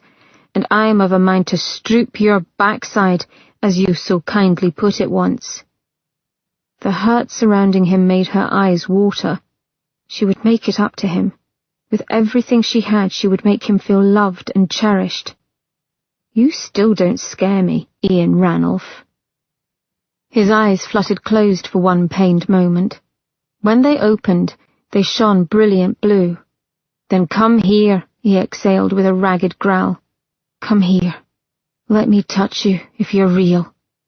His throat worked. "I want to touch you. I need to touch you." "Ian?" She took a shuddering breath. "I did something." He heard the regret in her voice and his eyes grew watchful. "What?" His voice was flat, afraid. "What have you done?" She hugged herself tightly. "What I had to do." He wouldn't understand. "Ian, I am frightened that you—" He moved before she could blink, catching her up, hauling her against him. His mouth was on hers in an instant, tender, demanding, thirsting. She kissed him back, holding him tightly because he was her home, her other half, and she hadn't felt whole or safe until he touched her. He broke the kiss first, but he didn't let her go. "Hasn't it seeped into your thick head yet, Daisy Meg?" he whispered, his hands roaming her back, neck, shoulders. "There isn't anything you can do that will make me stop loving you. You might break my heart, but it is yours anyway." Daisy sobbed, the tension in her breaking until she couldn't hold herself up. She could no longer give him her heart, but he had her soul. Always. "Ian, I should have told you, I know." Cooing under his breath, he sank down into a chair and pulled her closer. It was then she felt how much he shook, deep tremors that racked his frame, but his voice was steady and his touch tender. "There now, lass." His fingers threaded through her hair. "I understand." "I'm sorry I scared you. I couldn't think of another way. She stopped and picked at a loose thread along his collar. "I understand, Daisy, I do. I'm not happy you left me to think the worst, mind you, but I understand your fear." He kissed her temple. "We will work it out, I promise." She held him tighter and burrowed her face into the warm crook of his neck. Those hours she'd been gone, hours of hell and fear, for both of them. "I love you, Ian, so much." He stiffened, and she could feel the pounding of his heart against her ribs. A sigh left him, soft and gentle. "Well, thank Christ for that," he said on a breath. Odd that she could feel him smile, but she knew he did. Ian always smiled with his whole body. "I went to Lucian." The muscles surrounding her turned to rock. Before she could explain, he grabbed hold of her upper arms. His nostrils flared. "What did you do?" It was a whisper of fear. With shaking hands, she pulled open her cloak and undid the loose blouse she wore. Her tender ribs couldn't bear a corset just now. Ian made a strangled sound as she pulled the blouse open to reveal the line of golden stitching between her breasts, below which ticked her golden heart. Lucian had explained that, due to the delectable attributes of the female anatomy, a window won't do. Hence she was stitched back together. "Oh, Christ!" Ian's fingertips hovered over her breastbone. "Tell me you didn't." He clasped the back of her neck hard and pressed his forehead against her. His ragged breath fanned her face. "Oh, Hale, my sweet Daisy girl, why?" She closed her eyes and wrapped an arm around his neck. She needed to hold him. Uncertainty made her bones shake. "You know why." "Aye, that I do, and it tears at my heart." He swore again, and then hugged her tight. It felt so much like home that her throat constricted. "My brave love. I know it is not the most attractive alternative." "It's beautiful," he cut in fiercely. "If it's you, it is beautiful." She pressed her lips to the strong, warm column of his neck where his pulse beat true. "It is you who are beautiful, heart and soul." He held her as if she were a fragile thing, not the indestructible shell she had become. But she knew he was not content, not by half. "How many?" he asked as he stroked her back. The question was clear. She shuddered again. For a cold moment she was back in Lucien's barge, feeling her life end, the icy, sick dread of it, and the blinding pain of rebirth. She'd been violently ill for an hour afterward, and wished for true death more than once as Lucien held her hair and patted her back in sympathy. She swallowed several times before she could speak. "One." Ian eased back to look down at her in surprise. "One soul." One soul, and 100 years of service to the Gims. One soul in place of hers, for she'd already given hers to Ian. 100 years, because the Gims valued her connection to Ian and the Lycans more than they needed souls. So she would work with the Gims, collecting information, being their champion with the Ranulph court. A strange thrill shot through her at the thought of being useful. Hers was a brave new world. If she had Ian in it, she could face anything. His jaw worked in quiet fury. "It should have been me. I should have offered in your stead." On a sigh, she cupped his cheek. "It was my choice, my sacrifice. I've no regrets, Ian." His frown was slow to dissolve, and she gave him a little nudge upon his hard shoulder. "You talk of thick skulls," she said. "Haven't you realized? You are life. You are the reason I want to wake each morning, the inspiration for my every breath. I took salvation, Ian, for I too would be a god with the power of your love, if I knew I had it." He touched her cheek softly, so softly. "That you do, Daisy girl. Always." Then she pulled him close. "I swear on my soul, I won't let your love go to waste. With everything I am, I give it back to you in return.